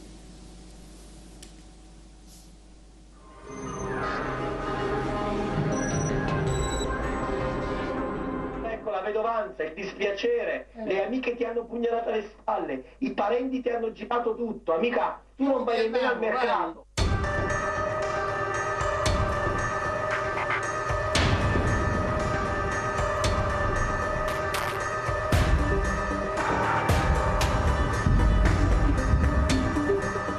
Ogni anno oltre 12 milioni e mezzo di italiani, circa 35.000 persone al giorno, vengono conquistati dal fascino dell'occultismo. Si rivolgono a sensitivi, veggenti, guaritori, con la speranza di poter risolvere i loro problemi, chiedere consigli o conoscere il proprio futuro. Un giro d'affari enorme che il telefono antiplagio quantifica attorno ai 6 miliardi di euro, spesso non fatturati, gestiti da circa 120.000 operatori. Dall'ultimo rapporto annuale presentato emerge che sono soprattutto i lombardi ad affidarsi a queste pratiche, mentre i valdostani si rivelano i più scettici. A Milano e dintorni circolano 90 milioni di euro che escono dalle tasche di circa 180.000 cittadini. Agli antipodi la situazione della Val d'Aosta, 1 milione di euro di guadagni annui distribuiti tra 30 operatori a cui si rivolgono circa 2.000 residenti. Numeri che preoccupano, come i reati più frequenti che si registrano a opera dei ciarlatani: truffa e truffa aggravata, esercizio abusivo della professione medica, circonvenzione di incapace, estorsione, violazione della privacy, si legge nel rapporto. Per questo, per evitare brutte sorprese, il telefono antiplagio mette in guardia gli italiani, invitandoli a non parlare con i ciarlatani della propria vita privata, a non incontrarli da soli, a registrare le conversazioni, a far mettere per iscritto ciò che dicono di garantire, a non usare contanti e a non avere paura di denunciarli, a non dare ascolto ai loro interventi in TV, alle loro pubblicità, che sono solo investimenti commerciali per di più ingannevoli. A cadere nella rete degli operatori dell'occulto, secondo le segnalazioni raccolte in 17 anni da telefono antiplagio, circa 1.000 l'anno, sono soprattutto le donne adulte, ma anche uomini e adolescenti. La maggior parte dei clienti ha un'età media di 42 anni, ha solo la licenza elementare o quella media. Le motivazioni che spingono ad alzare la cornetta o a far visita a questi operatori sono sentimentali per la maggior parte, economiche, di salute, giudiziarie, di richiesta di protezione. Secondo gli esperti è la crisi il motivo principale per cui una persona decide di rivolgersi alla magia. C'è un bisogno fisico, psicologico, sociale, legato anche all'attrazione verso poteri alternativi all'umano, di trovare appoggio nel mistero per risolvere i propri problemi.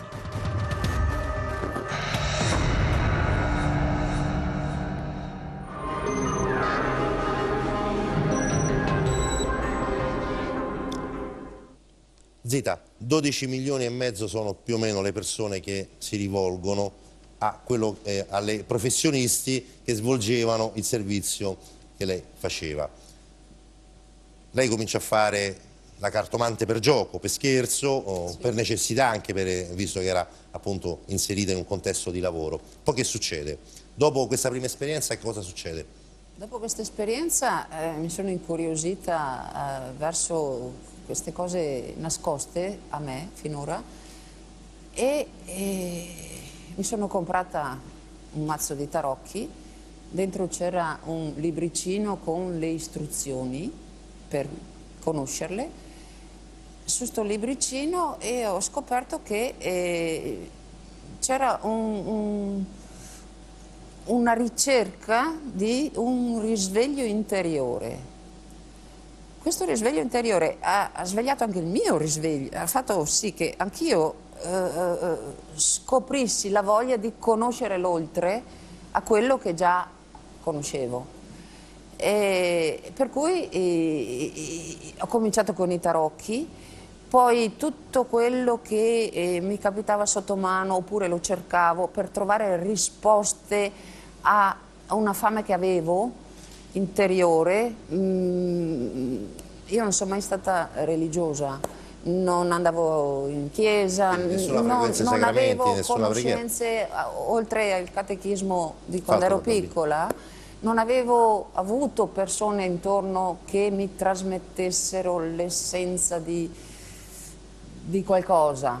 Ero alla ricerca, perché quando si ha questa fame, tutti noi la sentiamo, abbiamo bisogno del di più e da qualsiasi parte tu lo trovi, se non hai già qualcosa in mano, tu tu ci vai dentro. Ti ci butti con, tutte le scarpe, no? Ti ci butti. Tanto che addirittura dopo la prima esperienza lei decide di aprire una linea privata a casa sua. Sì.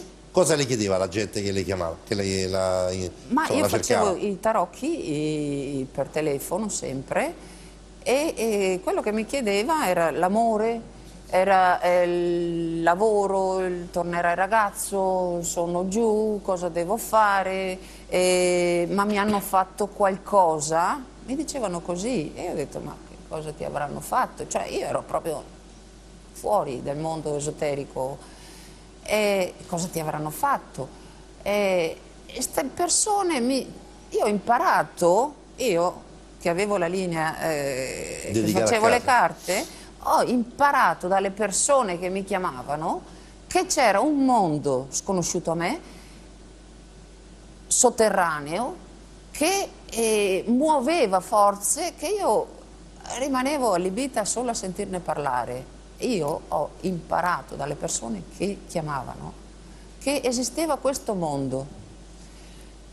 Dopo ho scoperto che... era un mondo particolare. Era un mondo particolare. Lei in quello che, insomma, in quello che era il suo consiglio, la sua veggenza tramite i tarocchi, lei in qualche modo riusciva a risolvere i problemi delle persone? E io ero arrivata al punto di non usare nemmeno più le carte e di percepire la voce, di percepire la persona attraverso la voce. Dal tono, dal timbro, mi venivano spontanee certe risposte. Era come se io entrassi nella persona e vedessi la sua situazione. Per cui quello che usciva da me era sempre per prenderla da sotto la persona e innalzarla. Quindi era come se lei facesse del bene sostanzialmente a queste persone? Io ero convintissima di fare del bene. Cioè, quindi lei era in buona fede, era convinta del fare... A lei si faceva pagare per queste consultazioni? Sì. Quindi prendeva dei soldi come se fosse uno psicologo, no? Aiutava le persone a superare dei momenti particolari. Sì, era come prendessi la persona per la mano e l'aiutassi a fare un po' di passi in modo che